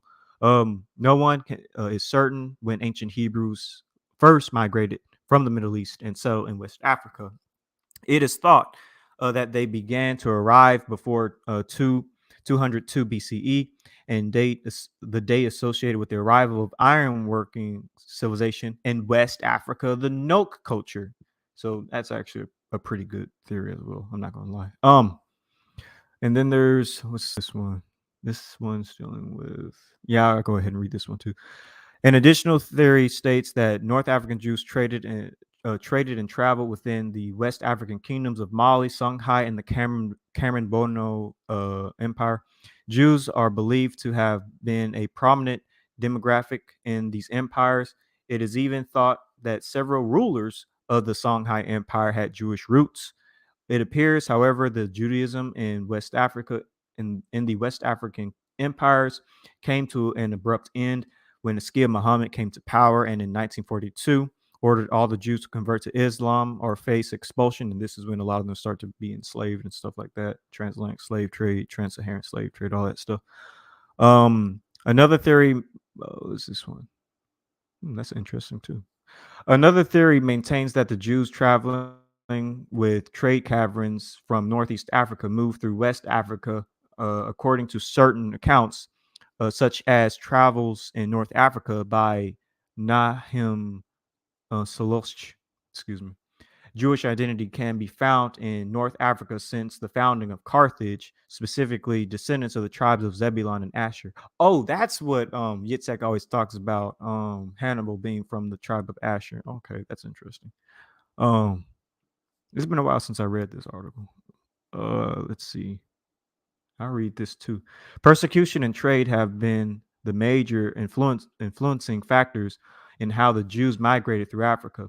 During periods of Islamic persecution for the purposes of trade, Jews moved from countries in Egypt, Ethiopia, Tunisia, and Morocco to more remote regions in North and West Africa. Trade routes to West Africa may have been established as early as the period in which King David ruled Israel. That's very interesting. And the term Tarshish, found in the Tanakh, may refer to the Ivory Coast of West Africa. Now, that's new. I did not know about that. That's interesting. You see, decline. Yeah, I guess I'll read this too. The I decline still of. argue Tarshish is in Spain. I still argue that, but Yeah, I that's yield. true. I would say that as well, because Tarshish because is supposed to be from because Japheth. yeah, and it's supposed to have tin and stuff like that, and tin and stuff comes up from England. So to Yeah, have that's true. a naval base to transport those metals at Spain just makes sense. Yeah, that's true. I probably disagree with that little portion, but it is interesting though. It is kind of interesting. But Carthage could be a way station in between Spain and going back towards West Africa. well, not West Africa, towards Israel or Oh, towards the homeland. So they could be referencing Tarshish via Carthage. You see what I'm saying? Because that's a stop along the way. I see what you're saying. Okay. It says the decline of Jewish communities of West Africa can be traced to the arrival of Muslim invaders in the 14th and 15th centuries. That makes sense. North and West African Jews banded with other local communities of Berbers, Christians, and Greeks to thwart I think that's ward off. Excuse me, to ward off the invaders, but eventually succumbed. Many were forced to convert to Islam, sold into slavery, and simply massacred. Or in the face of this persecution, written traditions such as the Torah were lost. Now, that makes a lot of sense. The Igbo Ben Israel, though having no written evidence of their Jewish heritage, maintained a strong oral tradition and practiced many Jewish customs in secret. Records of this medieval Jewish communities found in the Timbuktu Mali Islamic Library indicate the presence of Jewish families in the region before the arrival of Islam in the 13th century CE. Ah, okay. So, practice a number of this goes into the practices. I could probably stop here because Yeshub has something to share, but this is from the Jewish Virtual Library, Nigerian Virtual Jewish History Tour. It's very good. And you don't even have to just apply this to Igbo Jews. You can apply this to other West African Jews too. But I'll stop right there. I think you're ready. Yeah, good stuff. Good stuff. Brother caught us off guard with that one, but we got books on deck. So, check this out, man. This is from Edith Bruder's book. We read this live. I believe this is 107. Hopefully, you guys will see that again. I'm taking quick snaps of my book. So, so in this book, it states, page 107, Edith Bruder's book. It seemed that the policy of Askia Muhammad was to put an end to all Jewish presence in the Niger Basin, but such measures against Jews make sense only if Jews were numerous in that area. So the Niger Basin had to have Jews in it because we know Askia the Great, the ruler of Shanghai, right?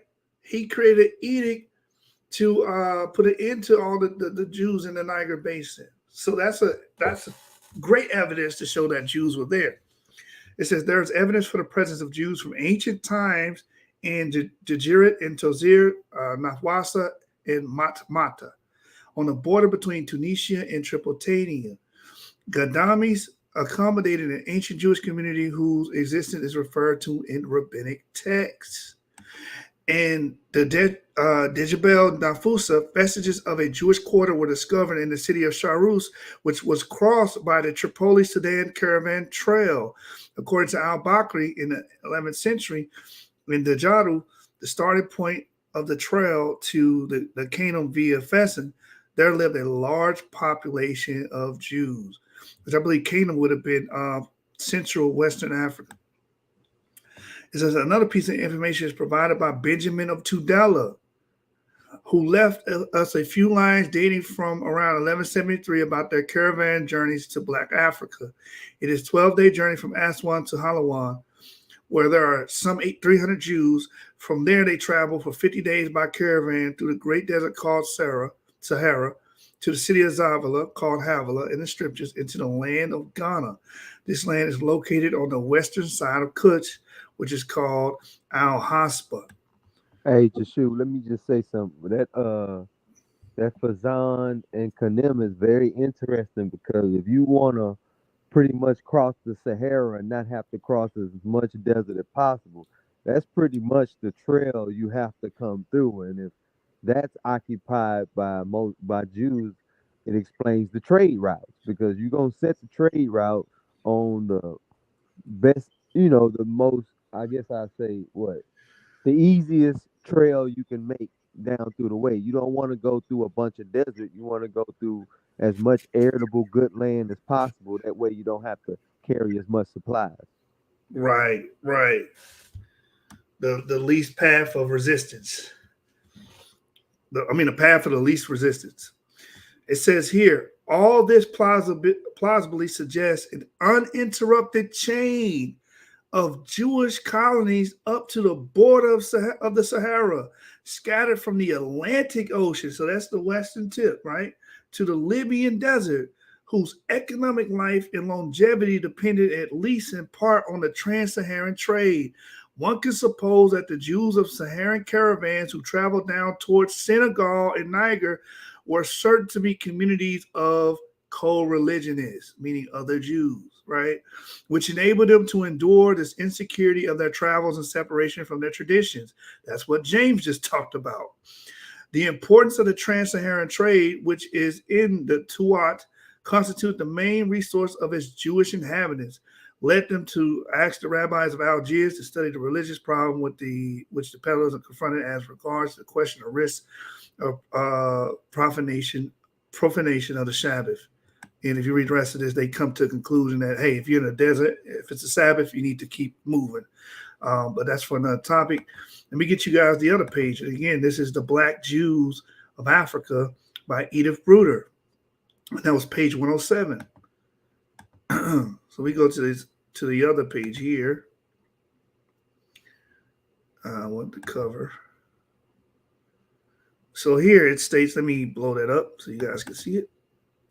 Hopefully that's not too blurry. It says, since ancient times so this is Jewish groups of Saharan margins during the Middle Ages. Since ancient times in a long strip of pre-Saharan territories which spread from Alexandria to the mouth of Wadi Dra, local traditions can be found everywhere that attest to the ancient existence of sedentary Jewish populations to whom the introduction of certain techniques might be linked. Metallurgy and well barrowing. Now, what group of people do you know had the skill of metallurgy? The paper, or not paper, but the article I just read from Jewish Virtual Library said, Igbo Jews, Bantu people, those West Africans, Exactly. The note culture, they said. It says Jews were able to reach regions of Western Africa, Ghana, Mali, Bornu, and Songhai. What did we read earlier about the article pertaining to the rabbinical court? That they mentioned that, there's ancient Jews in Songhai. By settling in important places, trading posts, and markets through which transited the trade from Maghreb to Sudan. The Trik Lemtuni, the earliest trans-Saharan trail, establishing a link from Fez and Marrakesh to Walata and Timbuktu through the Western Sahara and Mauritania, and eventually created a network that connected all the great North African centers to Timbuktu as the new crossroads attracted settlements. Let me get to the next one here. It says, let me blow this up so you guys can see it. Hopefully it's not too blurry. It says, it seems that we're among, let me get that, we're among them from the first, the usual occupation of these Jews from the southern Maghreb, that is, traders and goldsmiths or silversmiths brought them into contact with West African populations who provided gold dust. Because Black Africa lacked salt, horses, of Ivory. You remember we were arguing with Battle Axe about where are the horses in sub-Saharan Africa? Yep. When he was claiming. Yeah, they're already indigenous to it. Yeah, that don't make any sense. And chariots. Let me read this again for my brother Battle Axe if he's watching. It says, because Black Africa lacks salt, horses, and manufactured goods, its people exchange gold and slaves for goods brought by North African traders. Gold extracted from the mines of Senegal, Mali, in the northeast of the Gold Coast was the main object of trans-Saharan trade. In Muslim lands, Muslims were theoretically prohibited from owning or trading in gold. So this is why the Jews dominated the gold market, because Muslims were not supposed to trade in it. So the Jews came in and got rich and they got fat off of that. And that's why I feel like a lot of you Afrocentrics are hating on our Jewish ancestors, because really they were the ones that were flossed out, man. You're just preaching the Hermetic hypothesis. No, it's called the Semitic hypothesis. Right. This is the Semitic hypothesis. They coming through, you know what I'm saying, with they iced out wagons. You know what I'm saying? They got gold plated, you know what I'm saying, wagons coming through with horses pulling them, and they running behind them with spears and stuff. That's why they mad. Right. That's why they mad, man. Who was flossing, man? Yeah, so it says, it seems that this is why the Jews were present near production centers, why they took part in caravans that carried gold, and why coin makers and goldsmiths who worked and sold the gold were often Jews. Michael Abitbol pointed to the presence of various Jewish groups on the Saharan confines before the Middle Ages. Some Jews lived in Takawus, in Golaman, the last two Moroccan posts on the Trans-Saharan Atlantic route before entering the desert. Farther to the east, a small Karaite Jewish kingdom is said to have existed in the Dry Valley to the beginning of the 11th century. And this is interesting because we know Karaites are a very particular group. We know where they come from, Persia and Iraq. And we see these groups also in Western Africa. We see them also in Algiers with the Jews of Ouargla, which are noted as being Black Jews, right? For all the racist people out there, they are historically noted to be Black Jews in Ouargla, and they're Karaites. Must be the ones Eldad the Danite was talking about, who did the Levantine right that he told him about. Yeah, so at this point, man, we have enough information to convey this message. Like at this point, you're kicking at the pricks, like Paul said. By the way, shout out to Yaakov, a Ashkenazi Karaite Jew with haplogroup E. Right. That's right. from North Africa, by the way. His branch of E. It states here, its existence is plausible, even the fragmented political situation of the region at the time and the anteriority of Jewish traditions in the area. If these Jewish states existed, their economic viability rested on trade with Sudan. If one believes the local tradition, one of the earliest Jewish communities of the area lived in Ephraim, where the caravan of the Moroccan Sus left for Senegal. So again, you have Jews going into Senegal, going into Western Central Africa. Like this book is a gold mine. And a lot of people at first present this book as, oh, this book debunked. No, it doesn't. What Ida Bruder does, she brings source material, historical material, and she speaks in nuance. She doesn't say anything affirmative or anything like that. She says, hey, this is what the history says. It says the Jews are here, blah, blah, blah, blah. I don't know how you take this as a debunk literature. This is not debunk literature at all. Have you guys been listening to what we've been reading? They just bought the book, held it up in front of the screen, and said, "This book debunks Hebrew Israelites," just like they used to do with the Bible Unearthed with Israel Finkelstein. They ain't read nothing in it. They just, this book proves it wasn't no Israelite.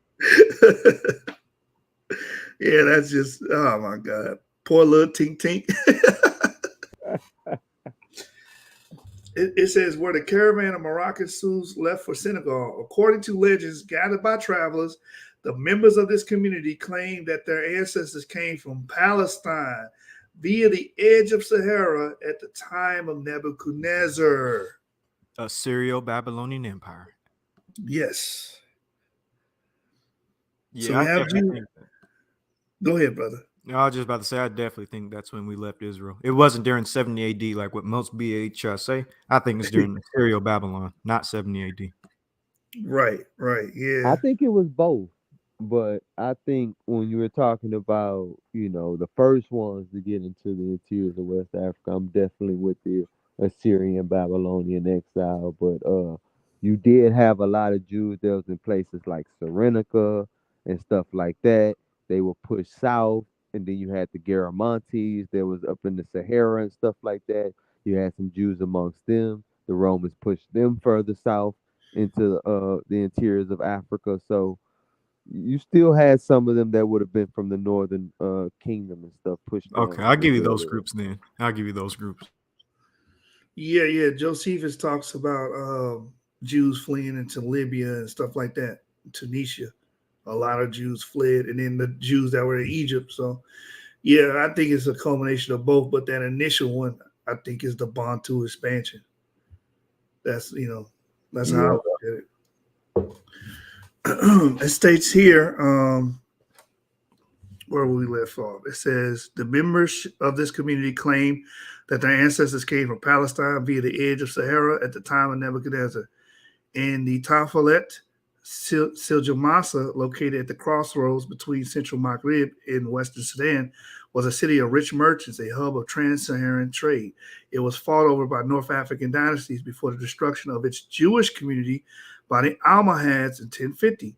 It was an important center of Jewish civilization. This is confirmed by the well-known Andalusian poet and rabbi Abraham ibn Ezra, who wrote that it was a city of sages in Gainim who maintained constant contact with the Talmudic schools of Mesopotamia, Egypt, North Morocco, and Spain. And here's another thing about Egypt.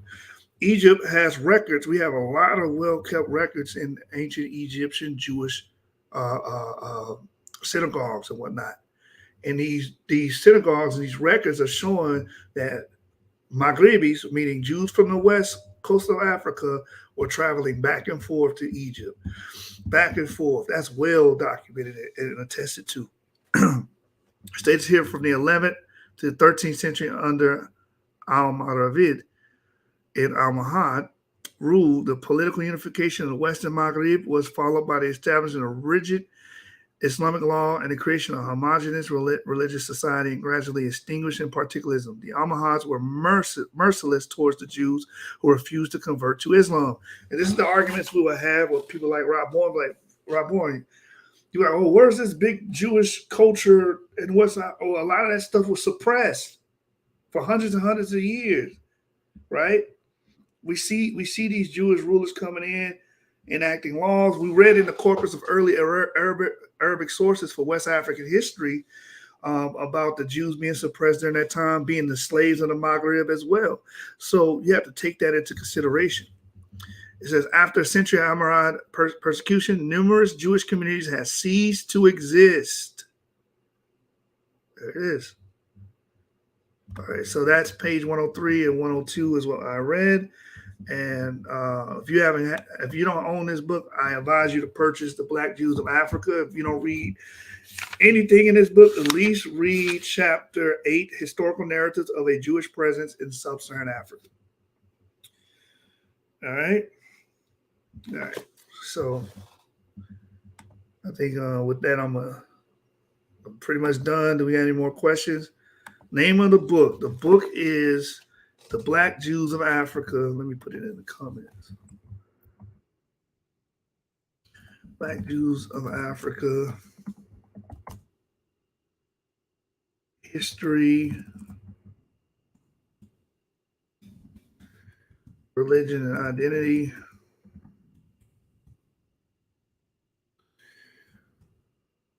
By Edith Bruder.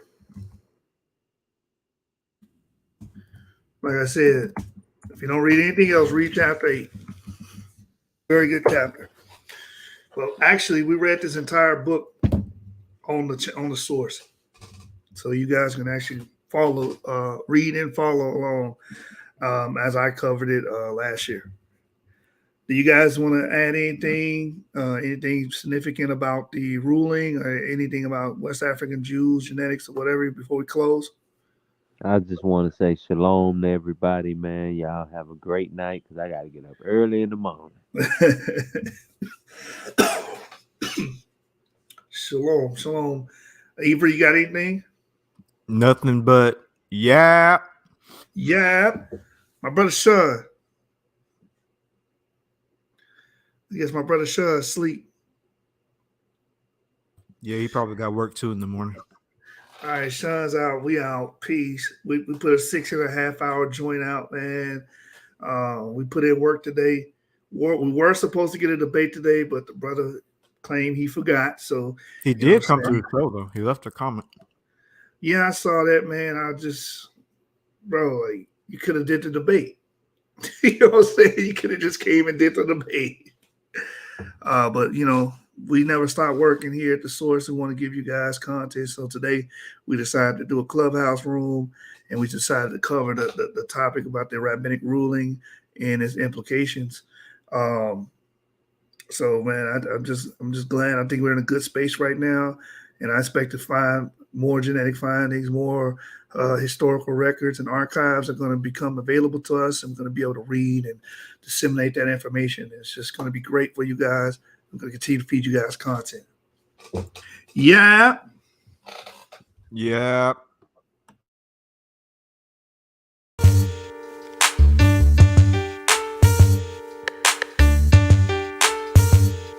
I'm about my fetty by all. Look here, I be on the paper chase. I'm all about my cheddar. I ain't touching the mic if it ain't 5 G's or better. I plan to never fall short. Again, I won't gain. Boy, I'ma tell you, no pain, no gain. I hustle hard for what I want, that's how I get it. I struggle hard, and if it's out there, I'm going get it. If you see CMR, a $sign on the CD, somewhere on there you'll see featuring the BG. Me and my nigga V, like Suge and Pop, we getting our shine on all the way to the top. Look, ain't no stopping us, boy, don't try. When you hear once, it ain't no secret you going by. You could lie about this, stunt about that. You can't die these 50 shots, I'm about the red tat-tat. Ain't nothing changed, still a bust a wig splitter. Straight hustler for my cheese, I'm a money go get about my paper, my cheese. So before my eyes close, I want my greens to add up to 6 zeros. Get your betty nigga, somebody play a hate split 'em. Get your betty nigga, somebody play a hate kill 'em. I'm about my paper, my cheese. So before my eyes close, I want my greens to add up to 6 zeros.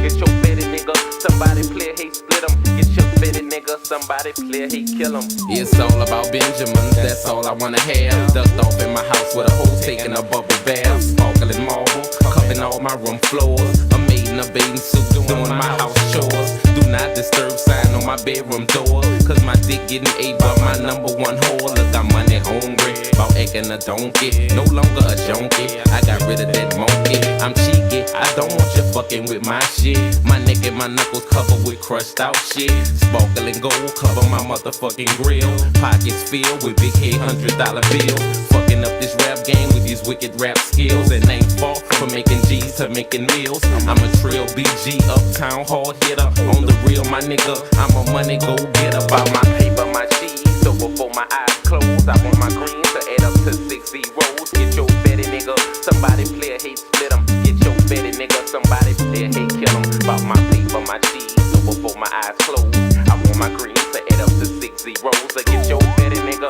somebody play a hate split 'em. Get your betty nigga, somebody try to stop you, kill 'em. Oh, I gotta get it, gotta grab it, gotta have it. Like snorting dope or snorting coke, it's a habit. I gotta see it, gotta feel it, quick to spin it. Shoot dice all day with my niggas trying to win it. I rap hustle, cause I'm a hustling ass nigga. Also a get told about busting some ass nigga. So you come play with me, about my cheese, you gotta go fool. In a casket, 6 feet deep, selling tapes and CDs like selling pick 3s. Ring up a million sale, you didn't hit it's the lottery. I'm a Benjamin chaser, player hater eraser. Police have no case cause I do murders without a trace. I'm almost at home, I didn't pass third base. I'm playing with 5 figures, but when I get 6 I'm straight. If I catch your bitch down bad, I'ma hit her. Paper chasing nigga, BG a money go get her. About my paper, my cheese, so before my eyes close, I want my green to add up to 6 zeros. Get your fatty nigga, somebody clear hate split him. Get your fatty nigga, somebody try to stop you, kill him. I'm about my paper, my cheese, so before my eyes close, I want my green to add up to 6 zeros. Get your fatty nigga, somebody clear hate split him. Get your fatty nigga, somebody try to stop you, kill him. I'm about my fatty nigga, I'm about my fatty, by all means necessary. I'm about my fatty nigga, I'm about my fatty, by all means necessary. All about the Benjamin, it's all about the green, the motherfucking loot. VG, I get mine on, I get my grind on, I get my shine on.